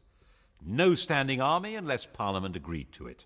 No raising of money without Parliament's approval. No royal power to lay down the law. The King and Queen couldn't appoint or punish judges. They couldn't make war without Parliament's consent, and Parliament would decide who could have the crown. And it wouldn't be a Roman Catholic. All the questions posed by the Civil War were finally answered, and it was called the Glorious Revolution, because in the end, the whole basis of royal power was redefined without anyone being killed at all. Except in Ireland, of course. James, with French backing, decided to make a comeback through Ireland. It was, after all, one part of Britain where a Catholic king could expect some enthusiasm. Protestant settlers had been brought into Ulster, and they held Londonderry and Enniskillen against the Catholic regiments. Eventually, in 1690, there was a showdown between William's Anglo-Dutch-Danish army and James's Franco-Irish one at the River Boyne. James was beaten in a battle which has cast a grotesquely long shadow over Ulster. The annual celebration there of the Protestant victory has never lost its 17th century passion. The irony is that this was not a religious war at all. It was a war to contain the ambitions of France, and the Pope was actually firmly on the side of William of Orange. The Vatican was more anti-French than it was anti-Protestant. The Orange men at the Battle of the Boyne were actually fighting for the Pope as well as King Billy. And Billy, of course, was not exactly English. His native tongue was Dutch. William, a serious man, ended up spending much of his time on the continent, so in effect Mary did become the sovereign of England. But at the end of 1694, she died of smallpox.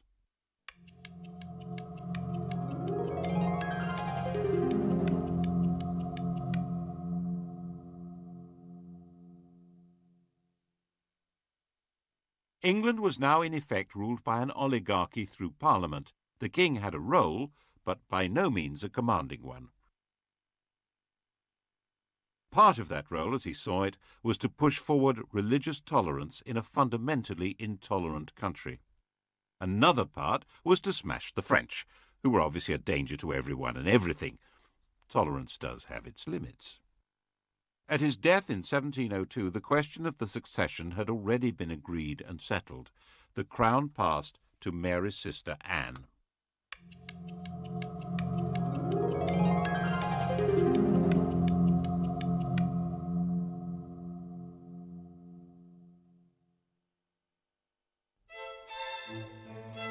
Anne was married, as Mary had been, to a foreign prince, but her husband, Prince George of Denmark, was no William of Orange. He was a lazy alcoholic, and while Anne was willing to let him be naturalized as an Englishman and notional head of the army and navy, she was queen and he was a subject. No married queen had ever ruled alone before Anne, and she played it very regally. She was very keen on the ceremonial and quasi-magical position of royalty, holding ceremonies where she touched people with scrofula, swollen neck glands from tuberculosis. It was called the king's evil, and the power to cure it was supposedly the magical sign of true royalty. She was the last monarch to try it. Kings had male favourites, Anne had female favourites. The first and closest was Sarah Churchill, the wife of the Duke of Marlborough. They called each other by pet names. The Queen was Mrs. Freeman, Sarah was Mrs. Morley. Mrs. Morley's husband was England's leading military commander and the architect of a stunning victory at the Battle of Blenheim that placed England in a dominant position in Europe. But England's Queen did not decide who to fight or when to fight or how to fight. Politics was no longer really her business. Even when in 1707 England and Scotland were formally and permanently united by the Act of Union, it was not Anne's doing, but Parliament's. Anne did, it was true, refuse to sign one Act of Parliament at around that time, but it was a very minor technical issue, not a real challenge to the power of the politicians. Her life was spent more playing cards, chatting, being ill, and having 19 pregnancies. These pregnancies were watched with fascination by an elderly lady in Hanover, Sophia, the Electress Duchess of Brunswick-Lüneburg. She was James I's granddaughter, and because there were so few Protestants of the blood royal left alive, she was, by Act of Parliament, next in line to the throne, if Anne died childless, and if she lived long enough. One by one, Anne's pregnancies came and went. 14 miscarriages and stillbirths, 5 live births, but by the time Anne was widowed in 1708, all of them were dead. Sophia, aged 78, now just had to outlive the 43-year-old Anne to become Queen of England. Anne was a sick woman. Sophia was tough as an old boot. She knew she could do it. But in 1714, Sophia received an outrageous letter from Anne. Anne had somehow got the impression that Sophia was going to secretly send her son George to England in some kind of plot, and she told Sophia that would not be allowed. Sophia, now 84, was shocked, and the shock killed her, just 9 weeks before Queen Anne died. Sophia had failed, but her son George would now be king. In theory, a very weak constitutional monarch, but that hardly explains why 65 years later Englishmen launched a new war against royal tyranny and thousands were killed. England's royalty hadn't exactly packed up and disappeared, but the story of what they had done will have to wait for the next episode.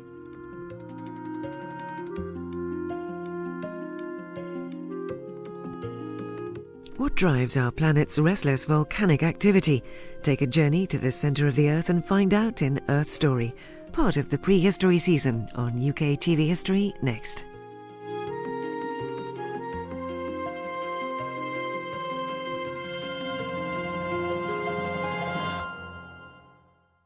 UKTV presents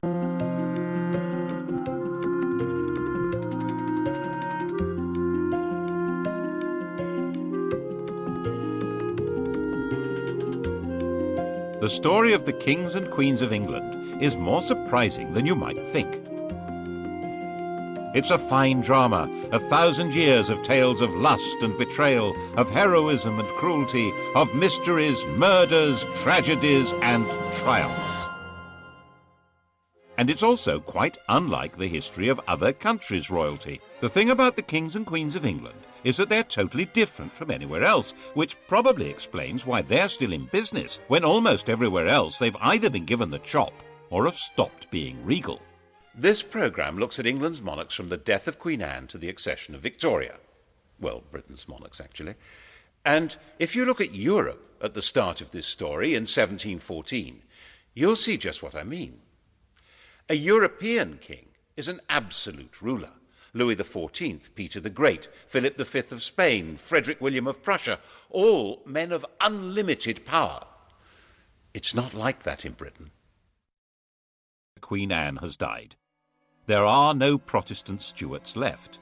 The Protestant line to the English throne now passes through James's granddaughter, Sophia, who had married a German prince with the title of Elector of Hanover, and then from her to her son George Louis, who's inherited that antiquated title.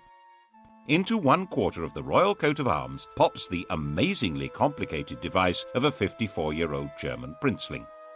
And when he comes to England for his coronation, he knows perfectly well that he's not going to be anything like those other rulers. He will be almost powerless. So it really doesn't matter that he can't speak a word of English. At the opening of Parliament, King George stood in silence while his words were read by the Lord Chamberlain. The crown that had belonged to Normans, French Plantagenets, Welsh Tudors and Scottish Stuarts had now passed to the German Hanoverians. The new king's son, George Augustus, arrived from Herrenhausen to take his seat in the House of Lords as Duke of Rothesay, heir to the throne. Before leaving Germany, he proudly declared, "I have not a drop of blood in my veins which is not English." Rothesay, of course, is a Scottish dukedom. George Augustus did share one trait with his father's English subjects, a hearty dislike of King George, and for the same reason. 20 years before George became King of England, something very mysterious had happened to his wife's best friend, the dashing Count Königsmarck. His wife, Princess Sophia Dorothea, had come to detest her husband, who spent his time either engaged in endless European wars or enjoying his various mistresses. Königsmarck tried to help her escape from Hanover. He failed. The Count simply disappeared from the face of the earth. Actually, his body was shoved under the floorboards of the princess's dressing room. And the princess was banished and imprisoned. Her son, George Augustus, never forgave his father. In fact, father-son detestation would be the defining mark of the Hanoverian dynasty. They thrived on it. The English weren't too keen on that sort of behaviour either. They might have been more sympathetic if they'd approved of the two mistresses that George brought with him. But they called them the Maypole and the Elephant and decided they were simply greedy Germans with their snouts in the trough.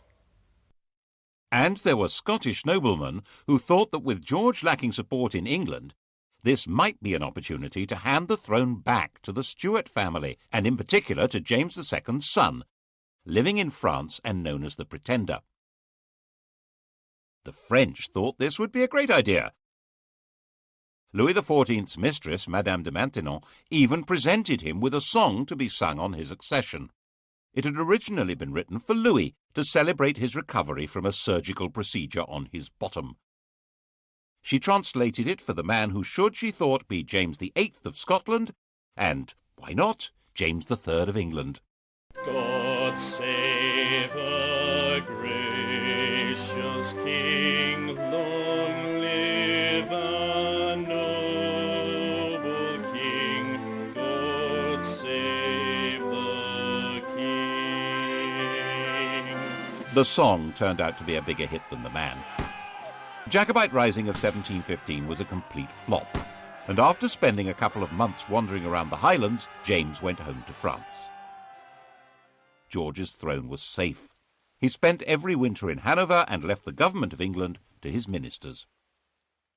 His own work was done by a new figure, the Prime Minister, a politician acting as a king's substitute. The first man to take on this role was Robert Walpole. Since Walpole didn't speak German, the pair of them communicated in schoolboy Latin. King George died a sudden death in 1727 while in Hanover, aged 67.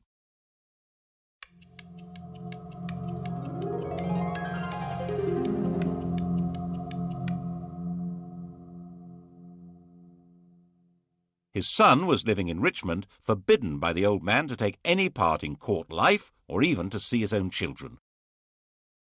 When Walpole came with the news of his father's death, George II appears to have regarded it as a wind-up. "That is one big lie." But the outcast prince was indeed now George II, by the grace of God, King of Great Britain, France and Ireland, Defender of the Faith, Elector of Hanover, Duke of Brunswick-Lüneburg and Duke of Celle. When he'd been convinced, he came here to Leicester Square. At the time it was Leicester House, where he'd been running his own court. And here he was attended by the Archbishop of Canterbury, who formally presented him with his father's will. Royal wills had once been the most powerful documents in the world. When William the Conqueror and Henry II died, their wills established who would rule after them. George took his father's will and, instead of opening it, shoved it in his pocket. It was never seen again, to the great disappointment of his father's mistresses. George II's wife, Queen Caroline, had very firm ideas on what should happen next, and her husband was quite obedient. The result was that everyone who'd been hoping for their own promotion in a changed government was disappointed. Walpole remained Prime Minister. He'd promised her that she would get a personal grant of £100,000 a year, double the offer his opposition came up with, and very little actually changed at all. That included the traditional hostility between anyone called King George and his son. The son in question was now, of course, the son of George II, Prince Frederick. According to Queen Caroline, he was the greatest ass, the greatest liar, the greatest canaille, and the greatest beast in the whole world, and we heartily wish he was out of it. She would have said it in German. George agreed with the Queen and refused to allow Frederick to marry Princess Wilhelmina of Prussia on the entirely sensible grounds that I did not think that engrafting my half-witted coxcomb upon a mad woman would improve the breed.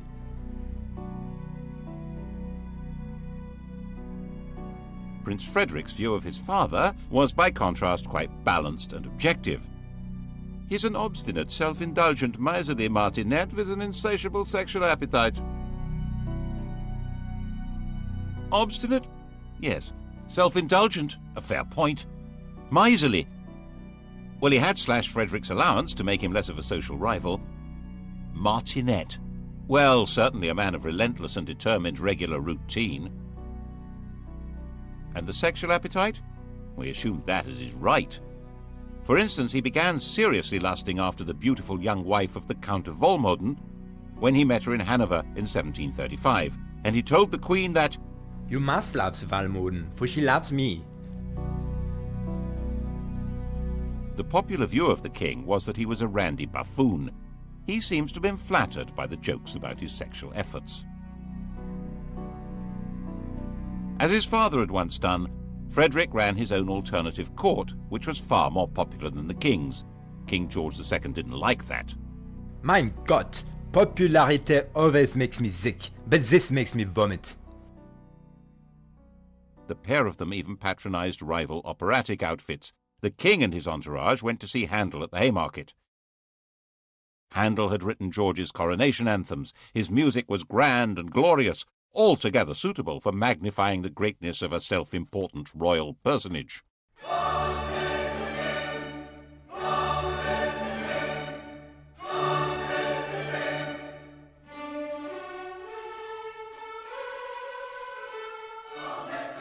The prince and his crowd stayed away. They went instead to the Theatre Royal in Lincoln's Inn Fields. That was where opera was being transformed into popular musical theatre. The biggest hit was The Beggar's Opera, a vigorous tale of the criminal classes which lots of people said was intended as a satire on the court and Walpole's government. When you censure the age, be cautious and sage, lest the courtiers offended should be. If you mention vice or bribe, 'tis so pat to all the tribe, each cries, that was levelled at me. It was all very entertaining, watching royalty playing out their family quarrels, but they were not quite reduced to the level of powerless performers. King George was a fighting man, like his father, head of the army, and very much engaged in the quarrels between the rulers of continental Europe. Walpole tried hard to keep him out of wars, but in 1739 the king got his way and England went to war with Spain. This was the start of a steadily growing involvement in the power struggle between France, Prussia and the Habsburg Empire. Its culmination for George came in June 1743. He found himself under attack by the French at a German village called Dettingen. His horse bolted, but George stood in front of his troops, waved his sword and made a rather ponderous but actually rather brave little speech. Now, boys, now for the honor of England. Fire and behave bravely, and the French will soon run. And so he became the last English king to lead his troops in battle. It was a fierce fight, and George emerged a bit of a hero. But he didn't rule the country. Governments and ministers came and went not because he wanted them, but because Parliament wanted them. In fact, George called himself a prisoner on the throne. In 1745, he played no part in the battles of Prestonpans or Culloden, which were far more important to the throne than the Battle of Dettingen. After all, they were battles for the throne itself. The cause of King James Stuart, the king who'd fled from William of Orange in 1688, had never been forgotten by the Scottish Highlanders. Its supporters of a Roman Catholic monarchy, were called Jacobites, the Latin for James being Jacobus. James's son, the Pretender, had tried and failed to take the throne in 1715, and now, 30 years on, he was known as the Old Pretender. His son Charles, born in Rome, was the Young Pretender. Bonnie Prince Charlie to his supporters, Charles Casimir was 25 years old, pale, thin, romantic and brave. And he decided that George was so unpopular it would be a doddle to take over. He turned up at his own expense in the Hebrides and summoned the Scottish clans. Most of them responded, but out of a combination of loyalty and desperation rather than conviction.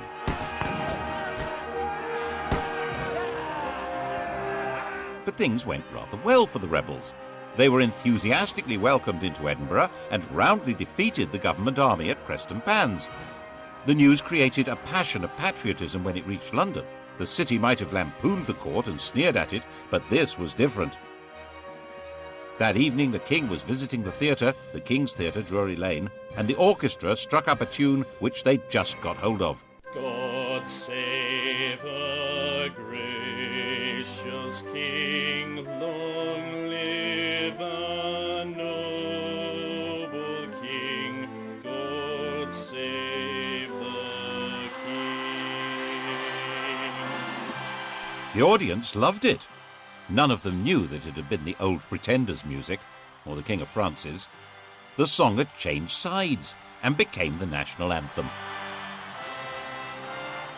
Actually, it became everybody's anthem at one time or another. Frenchmen, Germans, Russians, Swiss, Liechtensteiners, Swedes, Danes and Americans have all swelled with patriotic pride to exactly the same tune. But when God Save the King became London's big hit, it was because no one could see how the king would be saved any other way.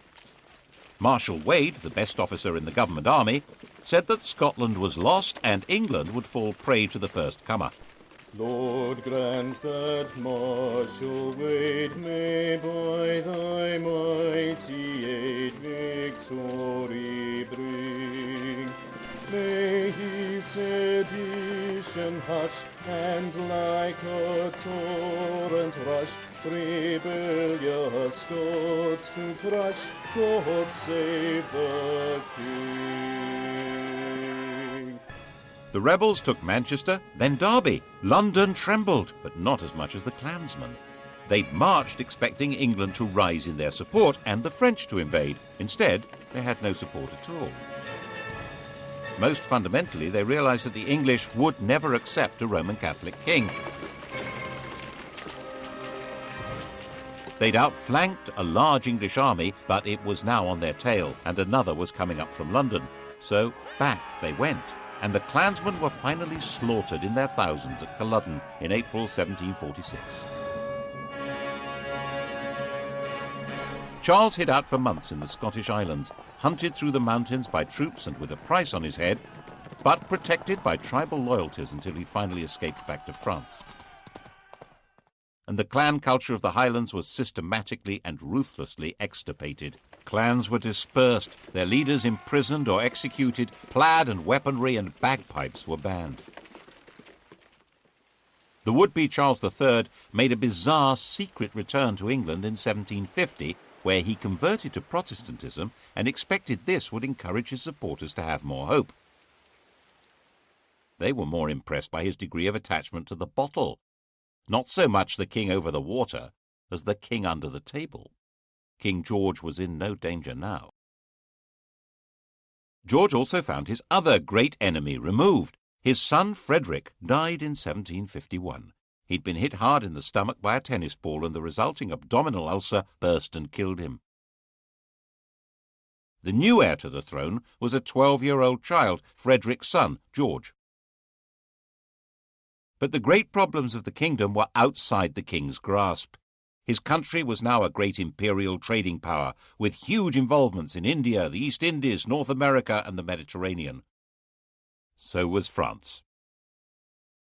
At the same time, continental Europe was constantly boiling over into war, and Hanover was in the middle of that. In 1756, the great powers finally locked horns in a do-or-die struggle that would girdle the whole world. This would become the 7 Years' War. It was truly the First World War.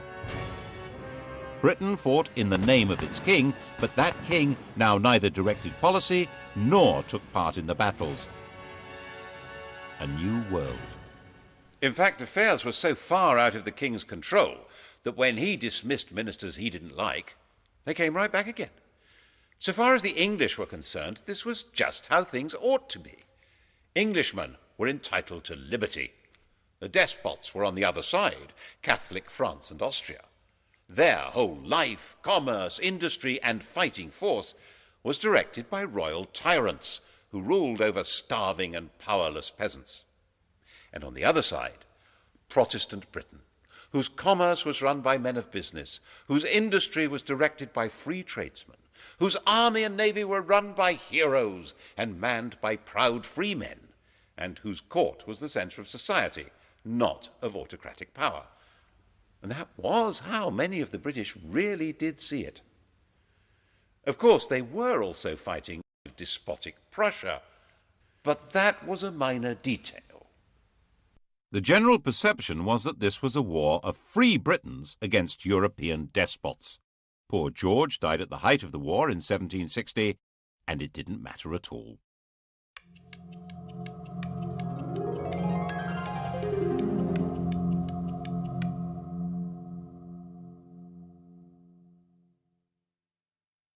His grandson, now George III, was 22 years old. He had been brought up by his mother, a German princess, in her imitation of the very deferential court of Hanover. He learned the European idea of what a king should be, an enlightened despot whose power was absolute and was to be used for the benefit of mankind.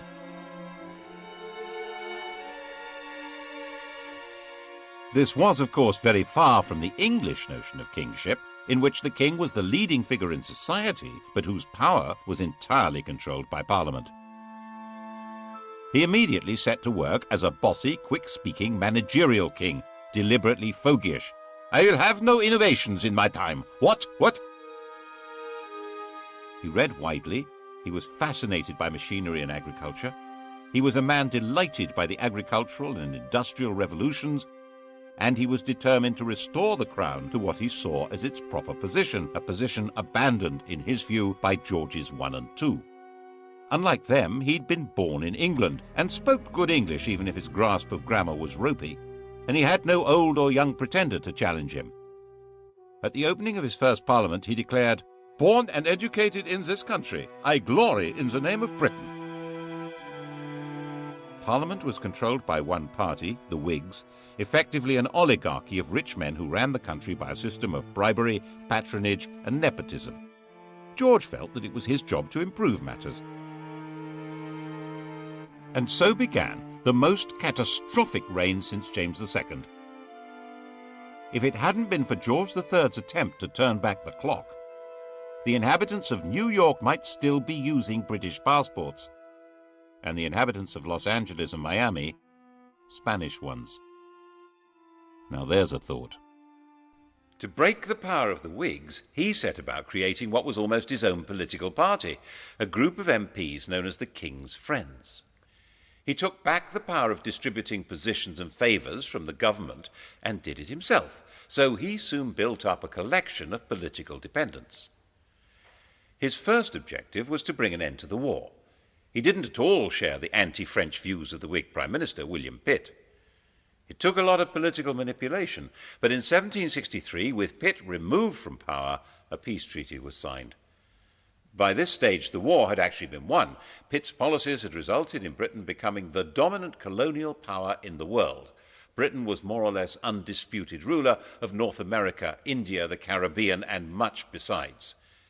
And George took the credit, the glory, and tried to take control. At the end of the 7 Years' War in 1763, the King of England ruled over more of the world than any man since Genghis Khan, an empire about 5 times larger than Rome.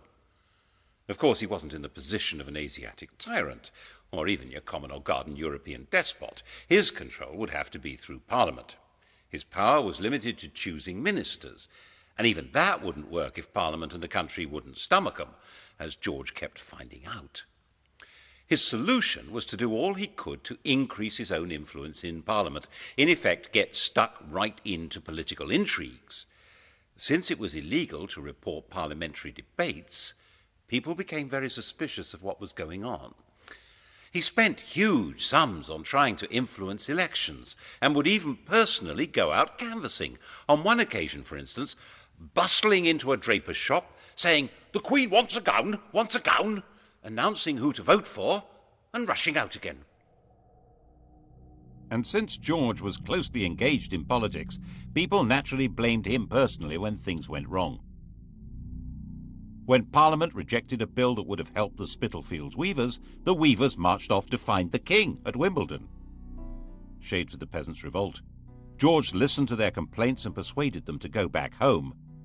But when they realized he wasn't going to help, they rioted, and he personally ordered out the troops. He said he would put himself at the head of the army or do anything else to save his country.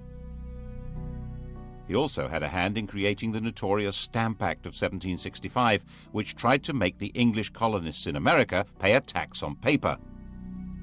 This was the moment at which the whole language of politics began to change. One Virginia colonist declared, "Caesar had his Brutus, Charles I his Cromwell. May George III profit from their example." The Cromwellian revolution of the previous century had certainly been driven by the connection between taxation and liberty. The issue now was that the 13 English colonies in America had their own governments, run by their own local oligarchies, and raising their own taxes. The idea that they could be taxed by the oligarchy in London, headed by the king, was totally outrageous. They would have no way to influence what was done or what they had to pay. Colonists who supported the government were threatened by their compatriots. Some were tarred and feathered. And by the time the act came into effect, there wasn't a single person who'd accepted the job of commissioner to collect the tax. It had to be repealed. There was similar alarm in England, as in his attempt to control Parliament, George arrested his leading critic there, John Wilkes.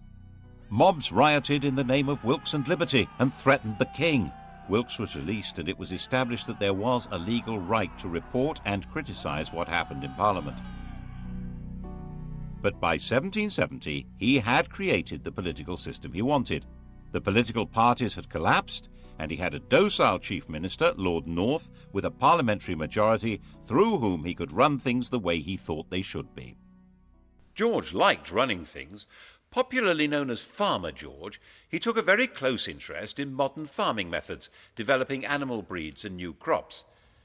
These were the same modern farming methods, which by enclosing common lands and creating large self-contained farms, were breaking up village communities all over England and creating a new class of half-starved, landless wage labourers. Bad harvest didn't help, nor did a collapse in trade. The colonists in America were showing their anger by refusing to import anything from Britain. Lord North decided the best thing to do was repeal all the taxes on them except for a symbolic tax on tea. 3 years later, he arranged another Act of Parliament to try to help the East India Company sell more tea in America, and radicals in Boston retaliated with a symbolic tea party, at which men dressed as Native Americans dumped the tea in the harbour.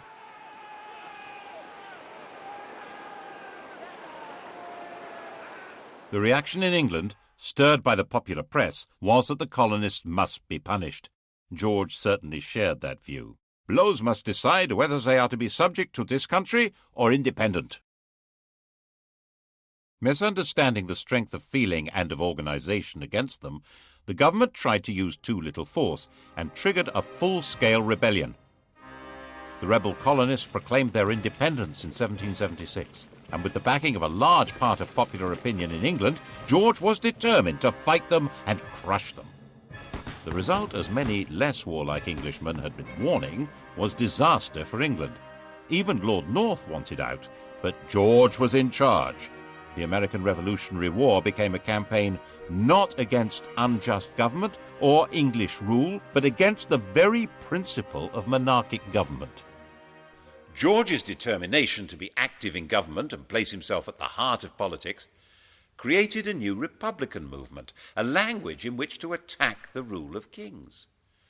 The Peace of Versailles in 1783 forced Britain to recognise the United States of America. 6 years later, their host at Versailles, Louis XVI of France, was himself called on by a revolutionary crowd who carried him off and set up their own republic.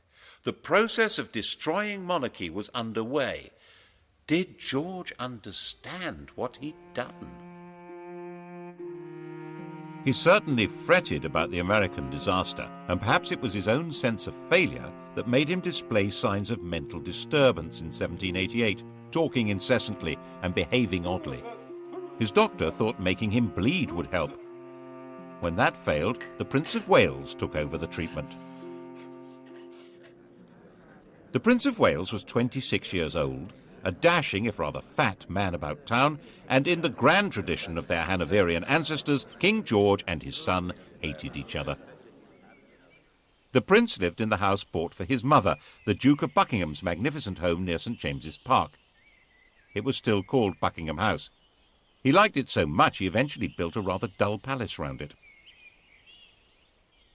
When he came of age, he'd set up his home in Clarence House, taken his seat in the House of Lords, and set about being a thorn in Daddy's flesh, partly by opposing his father's ministers and partly by his wildly extravagant social life, in the course of which he secretly married a glamorous widow, Mrs. Fitzherbert, after a passionate wooing process that included theatrically stabbing himself to safely produce as much blood as possible. The marriage was illegal. He wasn't allowed to wed without the king's consent. It was also significant that the lady was a Roman Catholic. In 1780, anti-Catholic rioters stirred up by Lord George Gordon had taken over London for a week. Eventually dispersed by troops on the king's orders, the Gordon riots ended with 290 people dead and 25 ringleaders hanged, not, of course, Lord George. Prinny, as his friends called him, spent his time in gambling clubs, in the company of dandies like Beau Brummel, and put much energy into building the bizarre and spectacular pavilion in Brighton. That's where he was when he heard that the king was mentally ill, and he hurried off to Windsor to take over. 28 years old, he was going to be regent. When the king saw his son, he physically attacked him. He threw Prinny against a wall. The poor boy burst into tears. There was then a huge political battle over what powers the regent would be allowed to have. His own bunch of politicians, led by Fox on one side, and the king's, led by Pitt, on the other. Fox's supporters saw Pitt as a sort of fungus with as many arms as an octopus, growing on and taking over the royal dunghill. And the Prince of Wales brought in his own physician to treat the king or torture him. The royal physicians blistered the king's forehead to draw the poison out of his brain, forced him to take useless drugs, ordering servants to sit on the king when he resisted, and refused to let him have a fire in his room during the terribly cold winter. All this when the country was anticipating French invasion and radical revolution, and volunteer regiments were being formed as a desperate line of defence. Very desperate. Finally, new physicians were brought in who gave the king gentler treatment, and he recovered. In 1801, before the arguments over how the regency would function had been resolved, the king was back in charge. But not in the way he had been. The American defeat had been a personal disaster for him and dramatically weakened his political position. In an effort to reassert it, he'd installed a 24-year-old as Prime Minister and Chancellor of the Exchequer, thinking that here at least was a politician he could control. But William Pitt's son, Pitt the Younger, was shrewd, capable, and fully understood that George depended on him, so he held all the cards. And it was Pitt who had to decide how to deal with the spread of revolutionary republican ideas from America and France into England. The same ideas that had been voiced in America about no taxation without representation were being heard in England, where huge new manufacturing towns had grown up, which had no member of Parliament. 3 years after the French Revolution, political reform societies called corresponding societies were founded in England. Riots were breaking out in the Midlands, in East Anglia, in Scotland. Attempts were made to kill the king. He was booed and stoned in London. And the French legislature passed a fraternal decree offering aid to all peoples seeking to throw off the chains of tyranny. Once war began with revolutionary France, political radicalism was plainly treason, wasn't it? The government decided on a policy of aggressive repression. Habeas corpus was suspended. People could be imprisoned indefinitely without trial. The government charged people with treason for organizing public meetings calling for political reform. When they were acquitted, acts were passed which extended the definition of treason to include speaking or writing or bringing the king or his government into contempt. To back it up, a system of internal spying, an agent provocateur, was instituted. Postmasters were given the job of reporting to the Home Office anything suspicious that they heard or that went through the mail. Public meetings needed special licenses. When William Blake the artist found a soldier in his garden, he drove him out, shouting, "Damn the king and damn all his soldiers, they're all his slaves." Bad idea. He was put on trial for sedition. The king himself was actually quite popular. He was generally seen as a kind-hearted, slightly bufferish sort of a person, but he was still ultimately in charge of what was going on. And when even Pitt insisted that Catholics would have to be allowed the same rights as Protestants and permitted to stand for Parliament, George forced him to resign. The issue had come to the fore because of Ireland. If England had some potential revolutionaries, how many more had Ireland, a land where an oppressed Catholic majority were ruled by imported Protestant colonists, and an ideal staging post for a French invasion? In 1801, Ireland was incorporated into Great Britain, creating the United Kingdom. It was an attempt to make Ireland more secure. The fact that at the same time the king formally abdicated his meaningless title of King of France shows exactly where the threat was coming from.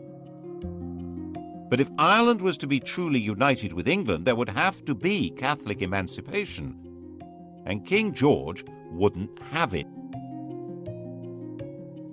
Whatever might have happened could not have been worse than what did. Ireland still bleeds now. The shadow of George III lies over the history of the world more darkly than most people realize. As with the American disaster, it seems as though one part of his mind was determined to make him feel the full weight of his responsibility, and once more his mental state degenerated. He made a slow recovery, enough to sack his ministers in 1805 when they tried to lift the restrictions on Catholics becoming military officers. But he was becoming blind and infirm, and in 1810 his mind finally collapsed. No one's quite sure what was wrong with him, but a strain of hereditary insanity had run through the royal family ever since Henry V's marriage to Catherine de Valois. Blind and deaf, suffering from abdominal pains and dementia, his body lived on, but his reign was over. Prinny took over at last.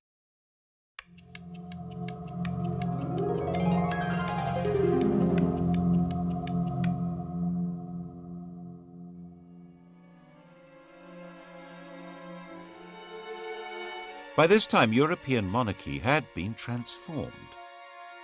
The enlightened despots had fallen. Napoleon's empire had swallowed them up, replacing them with dictators from his own family or under his control. Even Hanover had been overwhelmed. The Tsar still survived, but Napoleon was about to invade Russia. Britain stood virtually alone. And in Britain, the ancient principle of the royal prerogative was now in the fat, clammy hands of a gambling, massively indebted, roly-poly dandy with a passion for show and splendour. But the military genius of Wellington and Nelson didn't need a king to guide it. So under his uninspiring, even ridiculous leadership, Napoleon was defeated and the decrowned heads of Europe were brushed down and put back on their thrones. Why, the ruler of the United Kingdom even became King of Hanover. Prinny had been against everything his father stood for. But now he was in power. He suddenly adopted all his father's political principles, especially his determined opposition to letting Catholics have civil rights and to any reform of Parliament. Elections were basically a farce, with some MPs representing constituencies with almost no voters, and the vast majority of people unrepresented. The king thought this was fine. Lots of other people didn't.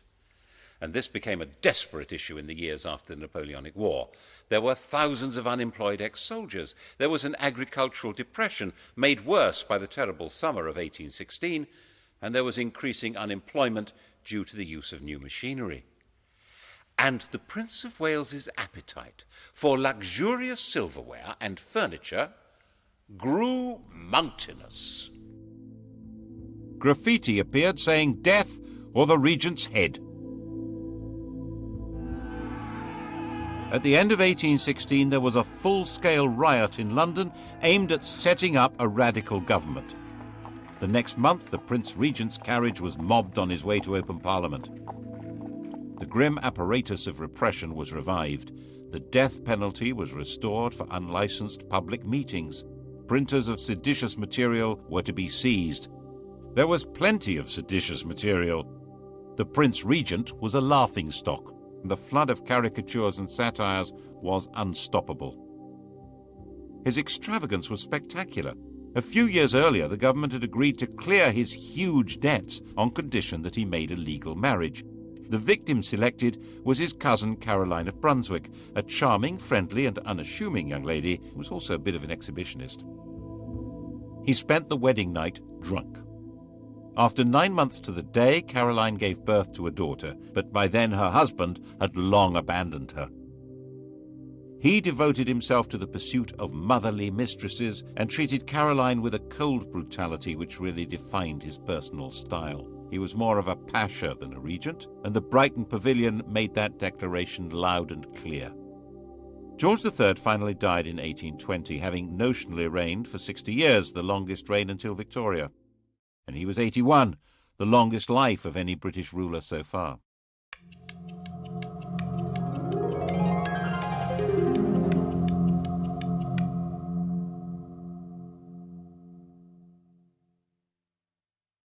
Prinny was now king. His wife Caroline now decided to come to England from her exile on the continent and take her place at her husband's coronation. An immediate attempt was made to pass an Act of Parliament divorcing the royal couple, but it was dangerously unpopular and had to be abandoned. She turned up for the coronation at Westminster Abbey, but the door was closed in her face. The coronation, fabulously expensive, was performed in complete privacy. She went away broken-hearted and died less than 3 weeks later. Her body was to be returned to Brunswick for burial. The king, nervous of a riot, insisted that the coffin should not be transported through the City of London, but it was seized by Londoners, who staged their own funeral procession with it and were gunned down by the house guards at Hyde Park Corner. Afraid of being attacked and afraid of being laughed at because of his great swollen body, from 1823 King George IV avoided being seen in public. He even built a tunnel to allow him to get from his rooms in Brighton Pavilion to the riding school in private. And of course it was said ever since that it connected to his mistress's house. It became essential for the government to break the king's opposition to reform, especially with regard to Catholics, but he held the power of veto. The arguments went on hour after hour, day after day, with the king becoming more enraged and more ill, until finally he broke. By February of 1830, he was partially blind and raving, convinced that he'd commanded a division at Waterloo and ridden a winning race at Goodwood. And so he died. And they found 50 years of coats, boots and pantaloons, and countless bundles of women's love letters, of women's gloves, of locks of his many mistresses' hair. Why on earth did Britain need a king? What use was he to man or beast? Why in heaven's name wasn't there a revolution? The truth is, no one knows. Some historians think it was a result of Methodism becoming popular, diverting poorer people's energy from politics into religion. Some think it was patriotism in the age of empire, that king and country was a slogan that helped people pull together against Napoleon. But perhaps, given the riots, rebellions and mutinies, it was due more to the efficiency of the police state and the forcefulness of repression. And lurking at the back of people's minds was the distant memory of what it had been like when there had been a revolution. The grim rule of Cromwell's major generals, echoed and made more terrible by the vision of the guillotine in France. Always keep a hold of nurse, for fear of finding something worse. Despite George's enthusiastic sexual enterprise, he had only produced one legitimate child, and she died in childbirth. The heir to the throne was his brother William, who was 54.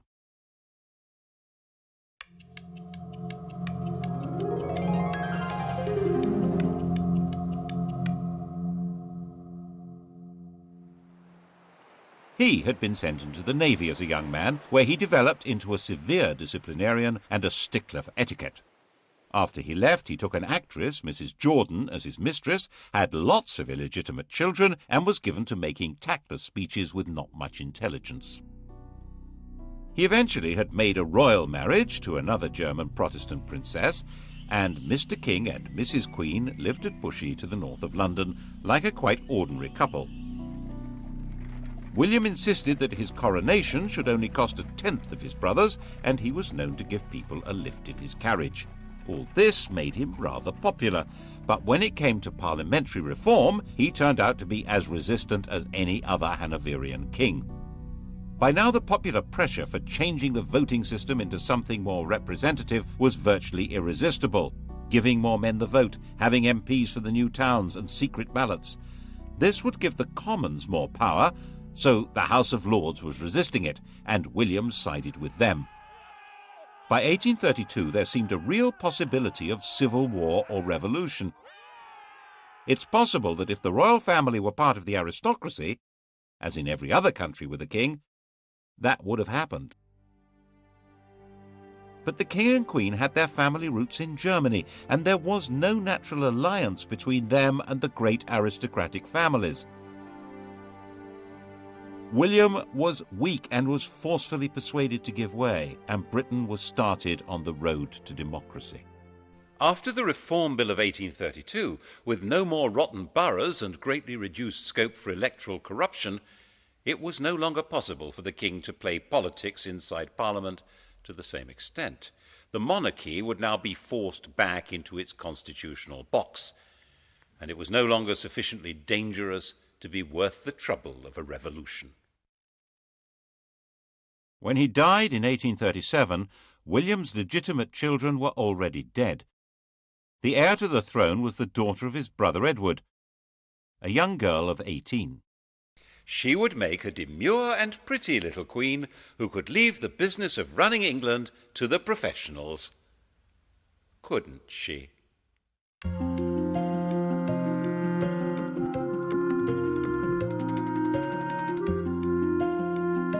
To test your knowledge of the decadent George IV, Sky Digital viewers press red. On UKTV History next, the modern kings and queens of England coming up here on History, and starting on documentary, The Best of British, Blue Planet.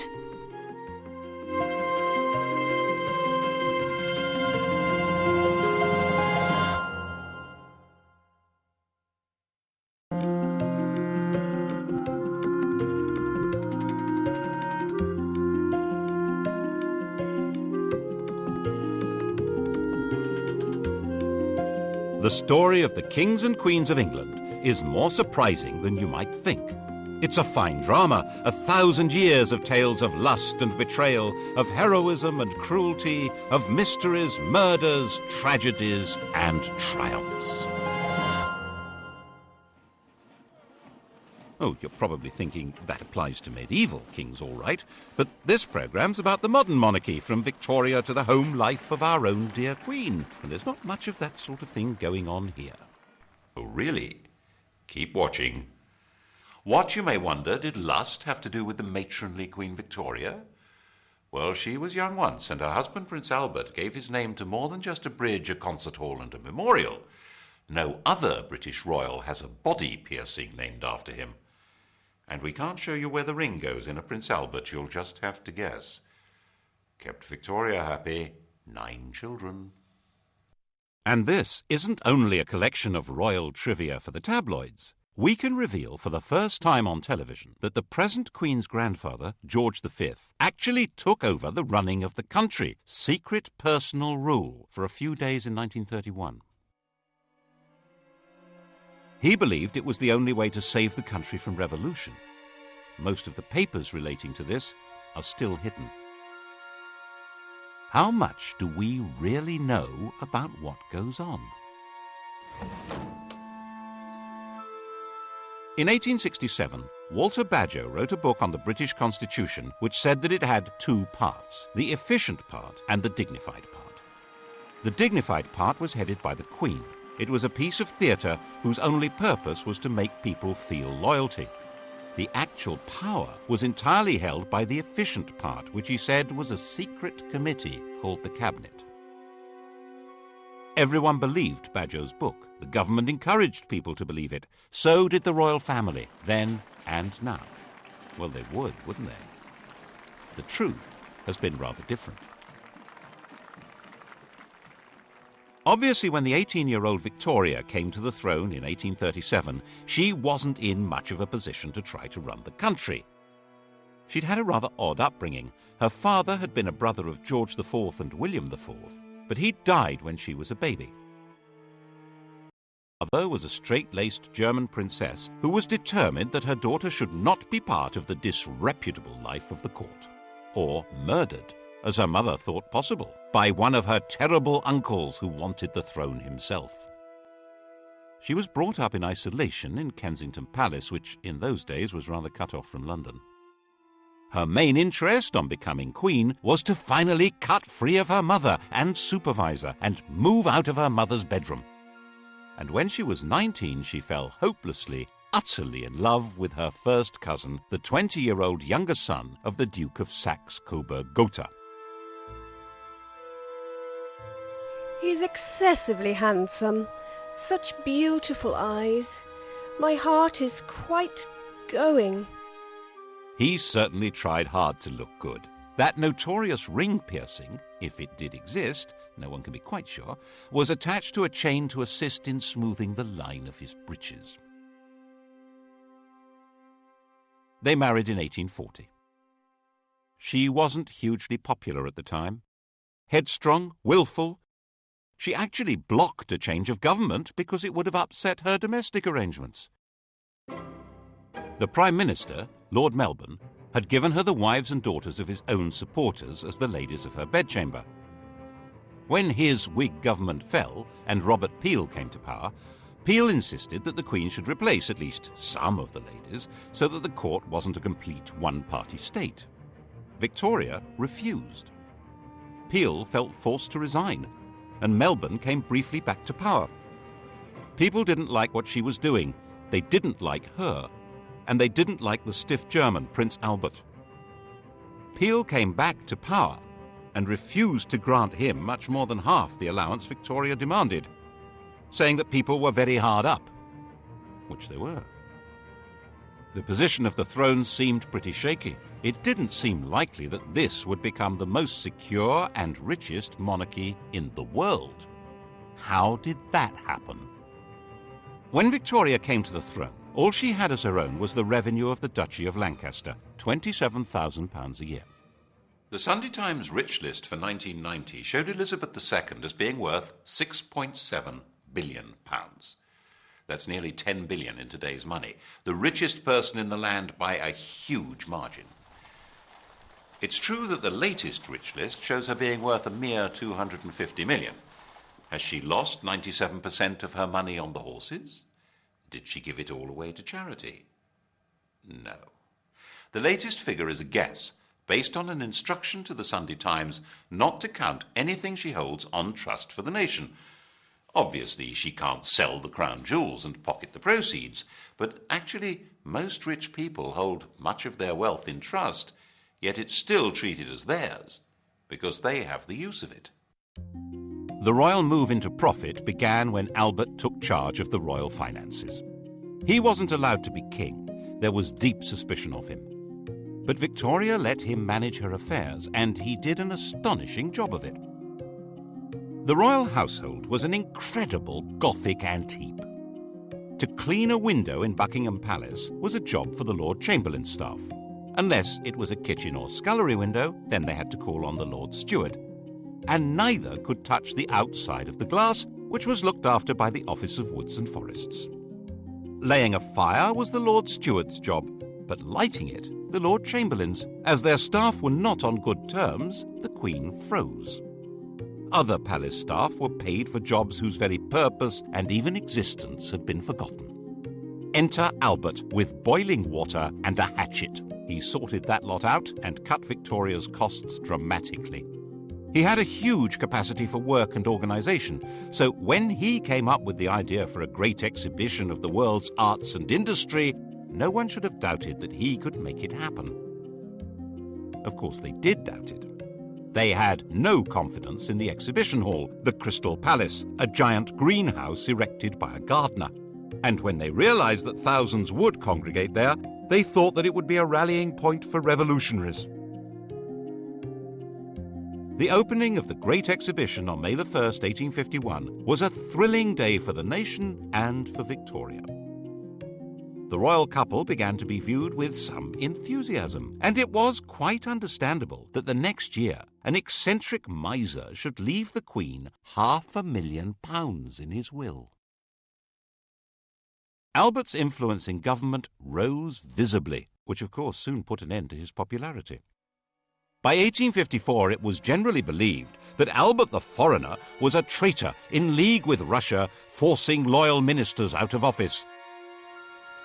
Crowds gathered round the Tower under the impression that Albert and Victoria had been arrested for treason. That frenzy died down, but at the back of it were two things that were going to be permanent problems. One was that the Queen and her consort must have some role in running the country, but that couldn't be squared with any kind of representative government. And the other was that people were realizing that the monarch was making a profit, and they didn't like it. The solution was to conceal what was really happening under a cloak of secrecy, and that cloak is still in place. When I was researching a book on the most sensitive part of this story, I needed to see some papers that should have been released by the Ministry of Defence. The then Navy Minister, David Owen, read the file and released it, but the crucial documents weren't there. He suggested they would have been treated as the private property of the Crown and kept in the Royal Archive. Private. I wasn't allowed in. Albert's own role was pretty secret. He was in reality acting as King of England, but that was behind the scenes. The title he was eventually given in 1857 was just Prince Consort. He took it very seriously and worked himself to death. His last act as the hidden King of England was at the end of 1861 to stop the Prime Minister from sending an angry dispatch to the American government. If it had been sent, England would probably have been pushed into the American Civil War, on the side of the South. When Albert died, Victoria uttered a terrible shriek. She never recovered. She retired to Scotland and went into what seemed to be everlasting mourning. She and Albert had built a number of retreats for themselves, Osborne on the Isle of Wight, Sandringham in Norfolk, and her favourite Balmoral. Here she hid for months at a time with the faithful Highland retainer John Brown. He was allowed enough familiarity for the Queen to be widely referred to as Mrs. Brown. Victoria herself could see no reason to take part in public ceremonies like the opening of Parliament. She thought that her hidden role as the head of her government was enough. But that, of course, led many people to wonder why they had to pay for her upkeep at all.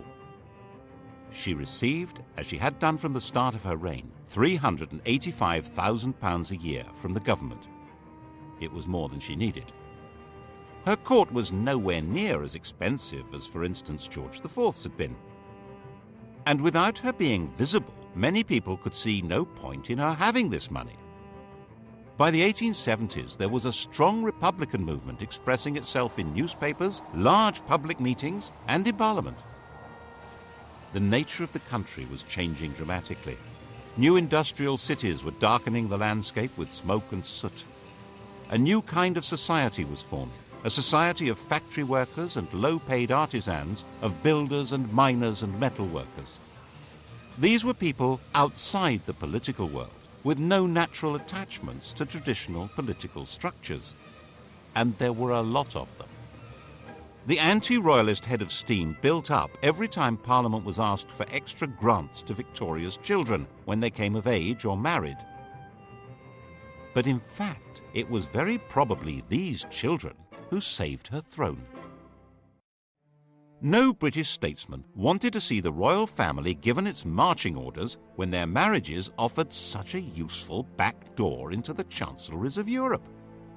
Victoria's eldest daughter was married to the heir to the Kaiser of the new German Empire and was a strong and useful influence on her husband and a thorn in Bismarck's flesh.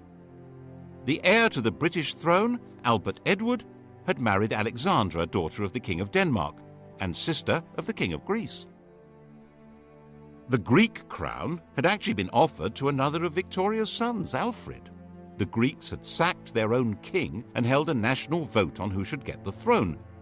95% of them voted for Alfred, who was at the time an 18-year-old midshipman in the Royal Navy. The government made him turn it down because they had promised to keep their hands off Greece. Never mind. It went as a sort of hand-me-down to the son of England's good friend, the King of Denmark. And in 1874, Alfred married the daughter of Tsar Alexander II, which was jolly useful given the Anglo-Russian competition on the edges of India. These were marriages that would produce many, many well-distributed children. By the time Victoria died in 1901, she had over 90 living descendants. It was a full-time job just getting them birthday presents. The rulers of Germany, Greece, Romania, Norway, Russia, Yugoslavia, Spain, and Sweden would all trace their descent from this stout little lady. There was a downside to all this royal intermarriage. Victoria was a carrier of haemophilia, the condition that prevents blood from clotting, and the Spanish, Prussian, and Russian royal families were consequently affected by it.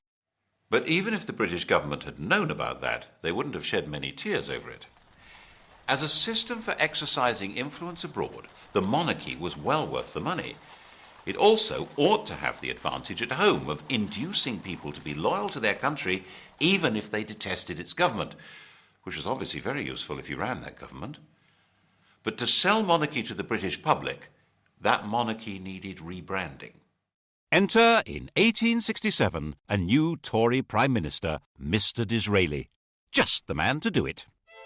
He flattered, flirted, and lured Victoria out of mourning and back to public life, creating her Empress of India, turning her into the Queen Empress. Britain was now a world power with an international trade that dwarfed all others. Its navy dominated the oceans, and its empire expanded on the simple principle that trade follows the flag. And if the Union Jack is flying in each remote corner of the globe, then other flags aren't. The problem was for a small country with a very small army to rule ever more of the Earth's surface. That rule couldn't be maintained by force. It required the consent of the governed. And the grand theatricality of Disraeli's Victorian imperialism invited people throughout the empire to take pride in being subjects not of a bunch of industrialists and politicians, but of a prim and matronly great sovereign. Victoria became the logo of the British Empire, Her portrait spread all over the world, thanks especially to the introduction of postage stamps. Her statue would appear in virtually every ambitious town and city of the British Empire. And where there was no statue, there would certainly be a Victoria Street, or Victoria Park, or Victoria something. The whole process came to a glorious climax in her Golden Jubilee of 1887. The great processions in London of representatives of her dominions were followed by an eruption of ugly public halls, clock towers, fountains and statues, disfiguring public spaces over about a quarter of the planet. By the time Victoria died, hardly anyone even remembered that her throne had once seemed endangered. And she'd reigned so long, 64 years, that hardly anyone could even remember any other sovereign. Her death in 1901, 22 days into the new century, seemed portentous. She'd become synonymous with Britain and its empire, and now Britons would leave the 19th century without the security of the great mother hen.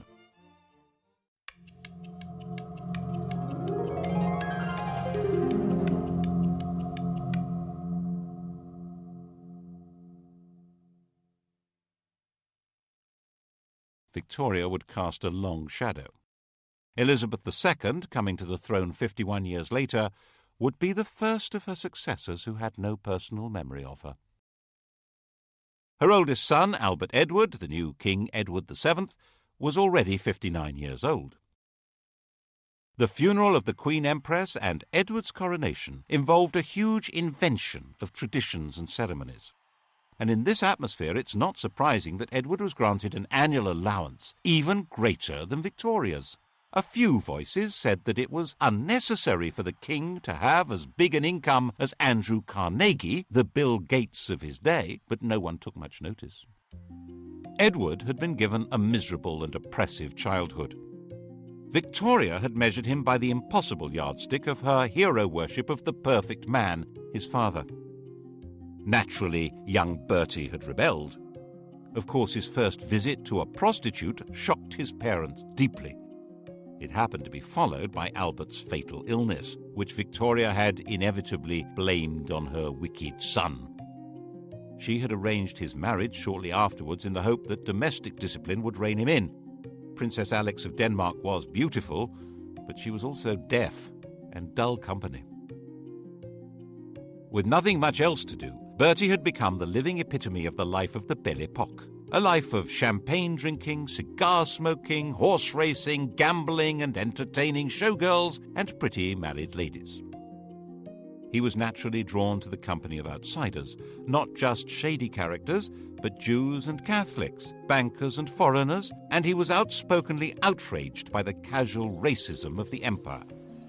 Because a man has a black face and a different religion than our own, there is no reason why he should be treated as a brute. He sat on a commission on working-class housing and even invited a member of the working class to stay at Sandringham. Admittedly, the man in question was an MP and a fellow member of the commission, and he had to eat in his bedroom because he didn't have the right clothes to come down to dinner. But still... By the time Edward came to the throne, he was a big, fat old man with a social conscience and a comforting mistress, Alice Keppel, who understood him perfectly.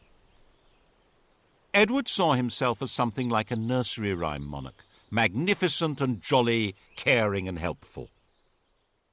In 1903, completely ignoring his government, he went to France and started negotiations for a treaty that would become the Entente Cordiale, isolating Germany. He detested his nephew, the Kaiser. He persuaded the press and then the government to back a treaty which guaranteed that if Germany attacked France, Britain would go to war. So that's what happened in 1914. He determinedly resisted any increase in democracy in Britain and was a firm opponent of votes for women. The crunch over his reactionary views came when Lloyd George planned to introduce old age pensions in 1909. To raise the cash, there would have to be new taxes on income. The Tory majority in the House of Lords voted down what was called the People's Budget, and when the Liberal government drew up legislation to take that power away from the Lords, they voted that down too. obviously. So the Prime Minister told the King he needed to create about 250 new peers to swing the vote.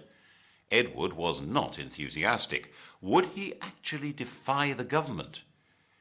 In May 1910, in the middle of the battle, he died.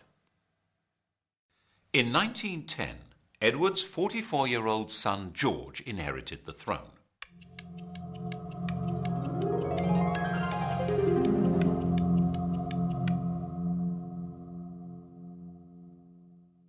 He was the late King's second son. He'd worked as a commander in the Navy, to which he was deeply attached. But in 1892, his elder brother Clarence had died, and he'd unexpectedly become heir. To step into his brother's shoes, he'd left his job and married the woman who'd been betrothed to Clarence, a relative called Princess Mary of Teck. He now inherited a fortune worth around 140 million in today's prices, and a political crisis. As part of the deal with the government to pass the budget and cut the powers of the House of Lords, it was agreed that the Crown could stop paying any income tax. In return, the King would pay for his own trips abroad. The new constitutional deal drew the teeth of the House of Lords. Whatever the elected government in the Commons decided to do, it now could do. The only possible break on its power was now the King, and the question was, of course, whether he would ever exercise it, and what would happen if he tried. At first, the Crown was too weak to try. When war began with Germany in 1914, George was seen, naturally enough, as a German, which he was. He kept a bit quiet about his courtesy titles of Field Marshal General of the Prussian Army and Admiral of the Imperial German Navy.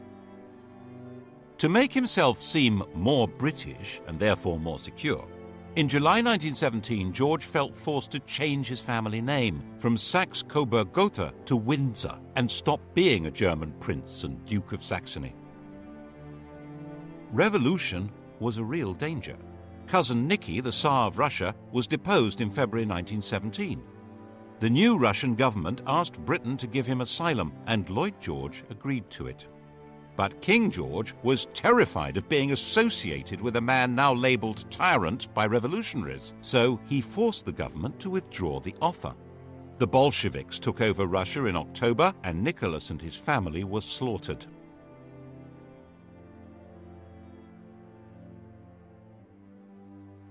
To protect the king's reputation, it was put about that Lloyd George had refused to rescue them, despite the king's pleading. Then in November 1918, a German revolution forced the Kaiser, Cousin Willy, to abdicate, and Germany gave up the war. The whole political landscape had been transformed. There had been 6 emperors when George was crowned. By 1925, he was the only one left, and his world was not exactly safe. Most of the Southern Irish were committed Republicans. Attempts to hold that country by force were disastrous, and in 1922 the Irish Free State had come into being. King George had lost a considerable chunk of his kingdom. The wealth of the royal family continued to grow, due largely to Queen Mary's enthusiasm for collecting valuable trinkets at special prices. The Romanovs hadn't been allowed to join the British royals, but a substantial chunk of their jewellery did. People began hiding their treasures if the Queen was coming to call, as she would hint strongly that she expected to be given them, and sometimes take them anyway, so that embarrassed aides had to quietly return them later. In 1924, Ramsay MacDonald became Britain's first Labour Prime Minister. The old political establishment had been given a kicking. No one knew where this might lead. And then came the Wall Street crash of 1929 and financial disaster. The government needed huge loans, which were conditional on cuts in unemployment benefit and the pay of public servants and the armed forces. The Labour cabinet wouldn't do it, and MacDonald went to the King to resign. George was pretty sure this was a decisive moment. If these harsh policies were forced through by Conservatives, class war would probably break out. Everything, including himself, might very well be swept away. so he refused to accept the resignation. He persuaded Ramsay MacDonald that it was his patriotic duty to stay on as the leader of a new coalition government to force through the cuts. That way, they were more likely to be accepted. This was an extraordinary exercise of royal power, and it wasn't over yet. When the cuts were announced in September 1931, the entire Atlantic Fleet went on strike. This was the most powerful military force in the world, and it was gathered at Invergordon. There was total panic in the Admiralty. Mutiny! The intelligence services warned that it was a communist plot and that the sailors were going to march to London, rallying all the disaffected, including the police, on the way. The financial markets went into a tailspin, and the Bank of England was forced to stop exchanging pounds for gold, going off the gold standard. The Admiralty drew up plans to bombard the mutinous fleet from the land and sink its own ships. And the king decided he had to save the navy and the country. He knew sailors. They weren't revolutionaries. They just needed to be spoken to in the right way.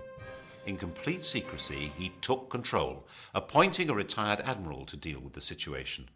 Admiral John Kelly was not appointed by the government or the Admiralty and was instructed not to report to them, but directly to King George. He offered the sailors a deal. If they sailed back to their home ports, the king would see to it that their grievances were taken seriously and they would not be punished. It was a sensible approach, and it worked. But all evidence of the king's role and Kelly's appointment was hidden. We're not supposed to know what power royalty can wield. Of course, the bit about mutineers not being punished was a lie. Once the danger was past, the leaders were identified and quietly removed. The following year, 1932, King George gave the first Christmas radio message. He was now a presence in homes throughout his empire. The empire had changed its form, of course, and in 1931 the dominions, the white bits of the empire, Canada, Australia and so on, had become legally independent of Westminster. They were the Commonwealth, and the sovereign was its institutional core. As part of his programme to make the monarchy seem British, and so he hoped more secure, he decreed that his children need not marry partners of royal descent. This would indeed transform the position of the monarchy, but not in the way he expected. In 1936, when George was 70 and dying, his doctor, Lord Dawson, decided to ensure that the death would not be reported first in the vulgar evening papers. You've heard of Lord Dawson of Penn. He's killed any number of men, and that's why we sing, "Oh God, save the King," from Bertrand, Lord Dawson of Penn. Lord Dawson met the Times' deadline by giving the king a fatal injection, called a whiz-bang. George was told he would soon be convalescing in Bognor. His last words were, "Bugger Bognor." The Times was told he'd said, "How is the Empire?"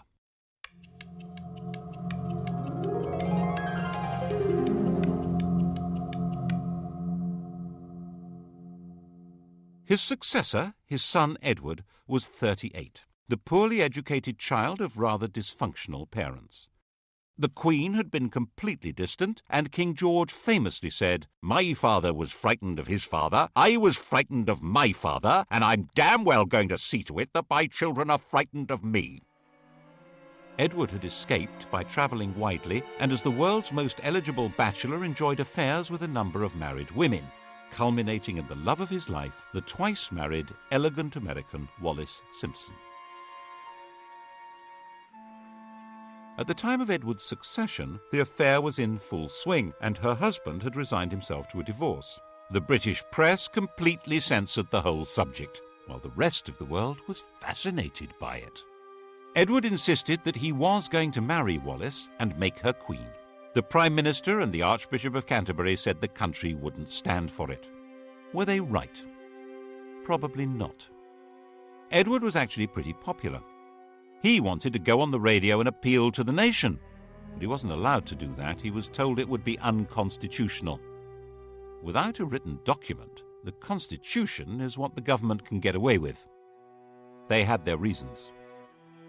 These went beyond the court gossip that Wallis was said to be a lesbian or a man engaged in a sadomasochistic relationship with Edward.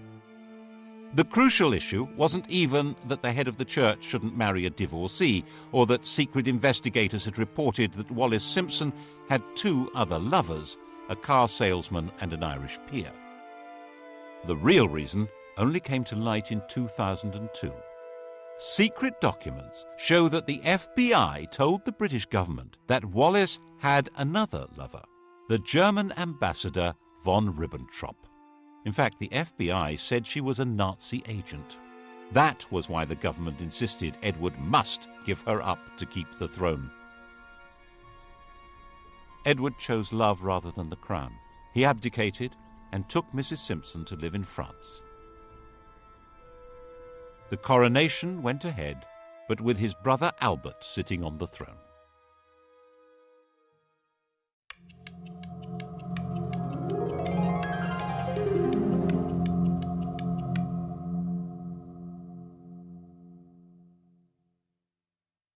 Albert was crowned as King George VI. He was 18 months younger than Edward and completely lacked his brother's social grace. He stammered, he was shy, but at least he was safely married to Elizabeth Bowes-Lyon, the daughter of a minor Scottish aristocrat, the first royal to legally marry a commoner since Henry VIII.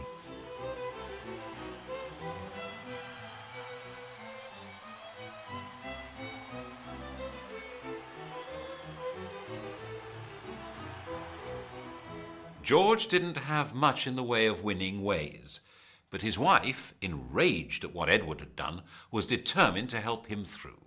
She arranged speech therapy to cure his stutter. But when war with Germany began in 1939, they were not seen as a rallying point for patriotic fervour, especially as they had publicly supported Neville Chamberlain's appeasement of Hitler. When the royal couple visited the first bomb sites, they were booed. George VI and Queen Elizabeth, that's the woman we remember as Elizabeth the Queen Mother, refused to allow themselves any doubt as to the outcome of the Second World War. When Buckingham Palace was bombed, the Queen said she was glad. It meant she could look the East End in the face. At least it meant the royal couple wouldn't be booed anymore when they visited other people's bombed-out homes. Actually, while they spent their days in London, they retreated for the night to Windsor, which was considerably safer. Nevertheless, they did have one really narrow escape. As the war went on, the royal couple became more and more identified with Churchill as the spirit of Britain, dogged in their determination to see Nazism defeated. When the victory celebrations came in 1945, it seemed natural that they should revolve around Buckingham Palace. By the time of his premature death from smoking in 1952, this shy country gentleman and his queen had gone a very long way to restoring the monarchy to its central place in British life. It had vanished virtually everywhere else. There had been 16 monarchies on the continent of Europe when Victoria died. Now there was only Sweden. Monarchs were restored to Belgium, Holland, Norway and Denmark, but as a pale shadow of the old European royalty.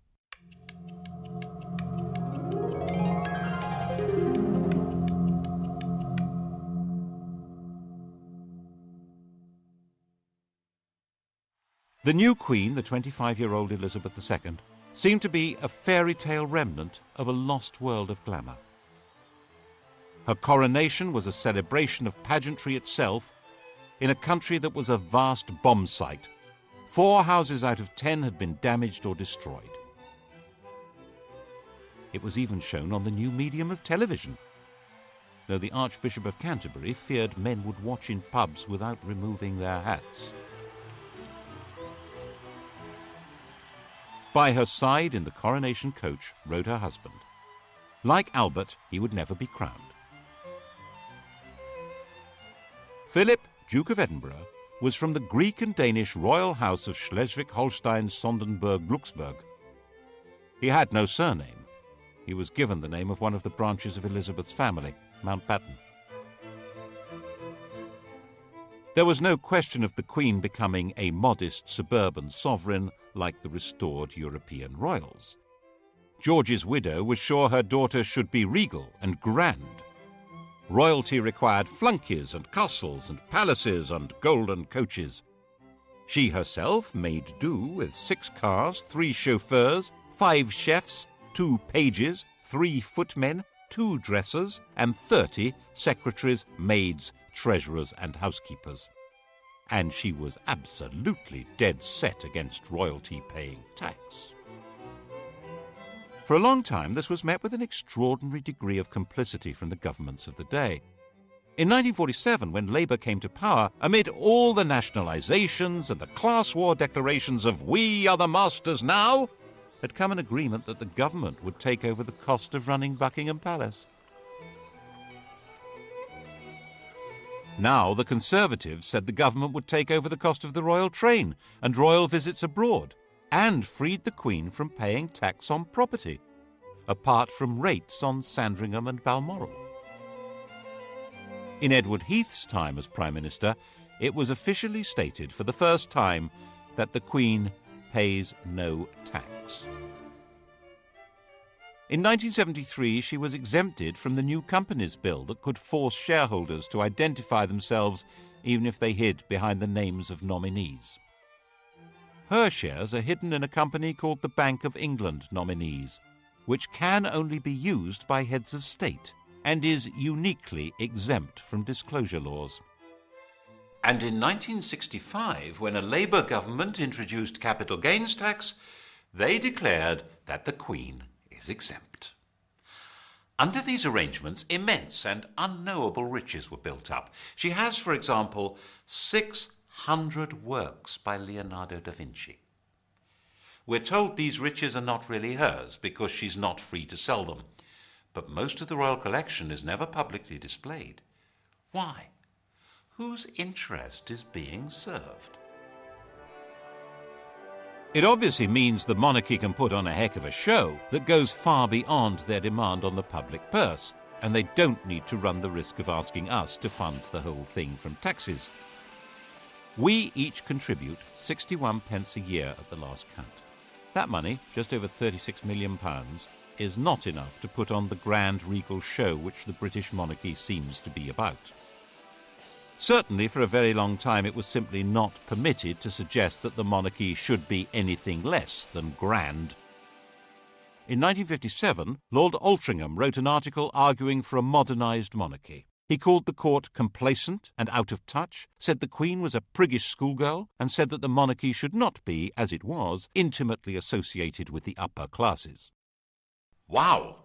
The Duke of Argyll said that he should be hanged, drawn and quartered, and the BBC immediately dropped him from any questions. In fact, Altrincham had got it wrong. Lavish splendour was just what most of the public wanted from their monarchy.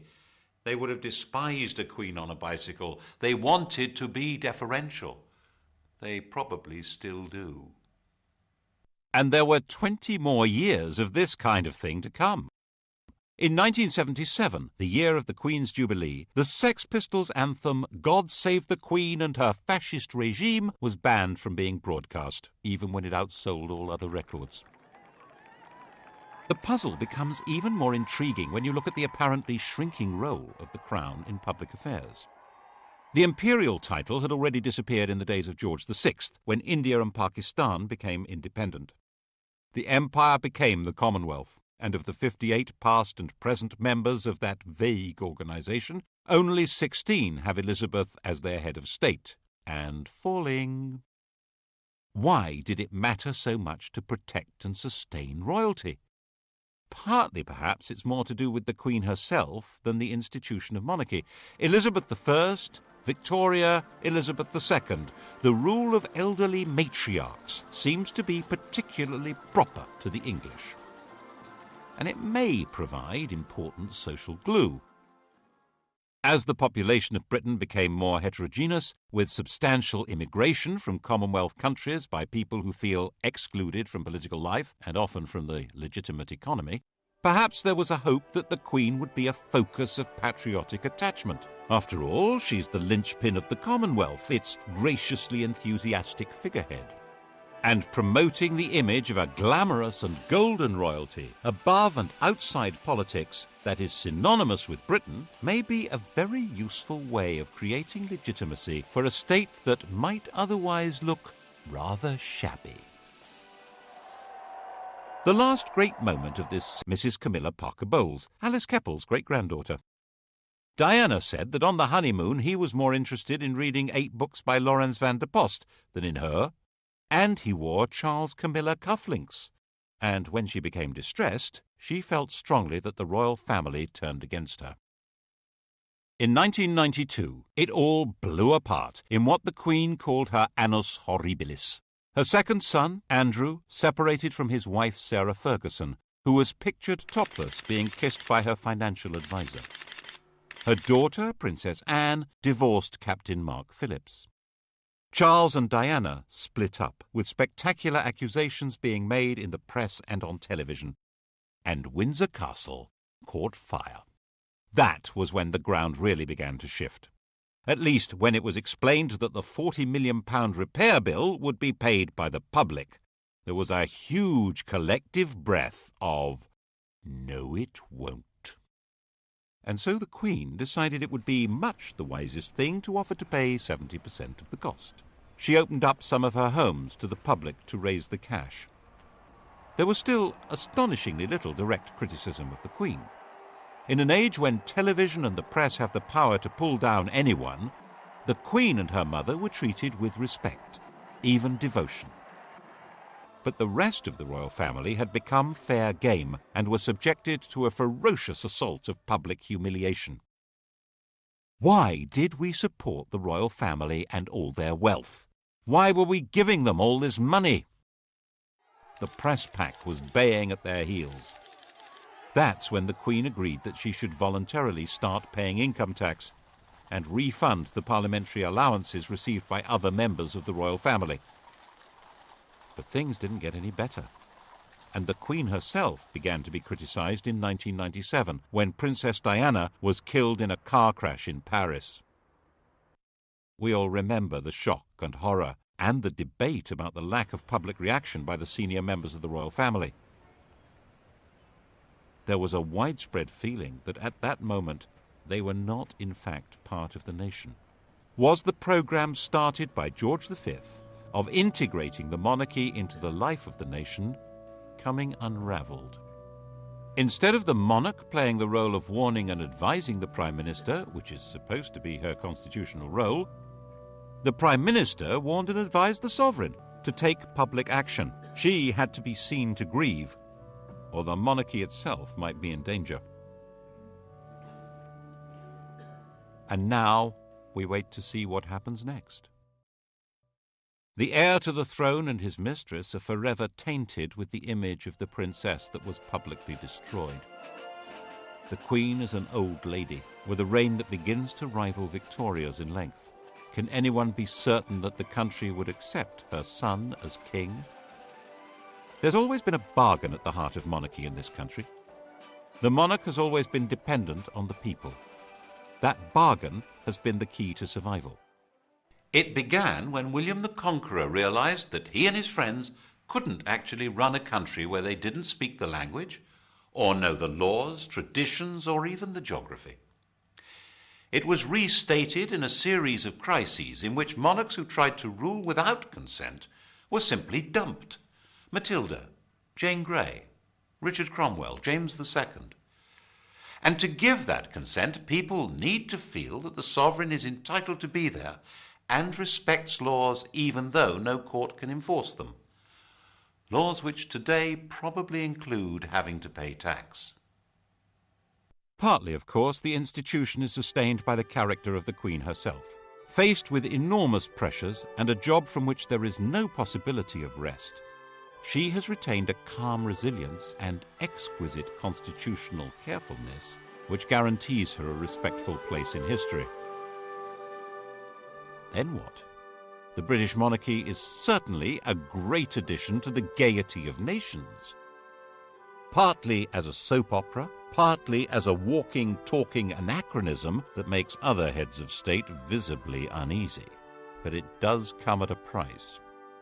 and whether the price is too high for the continued survival of this most extraordinary form of government, well, that, of course, will be the surprise ending.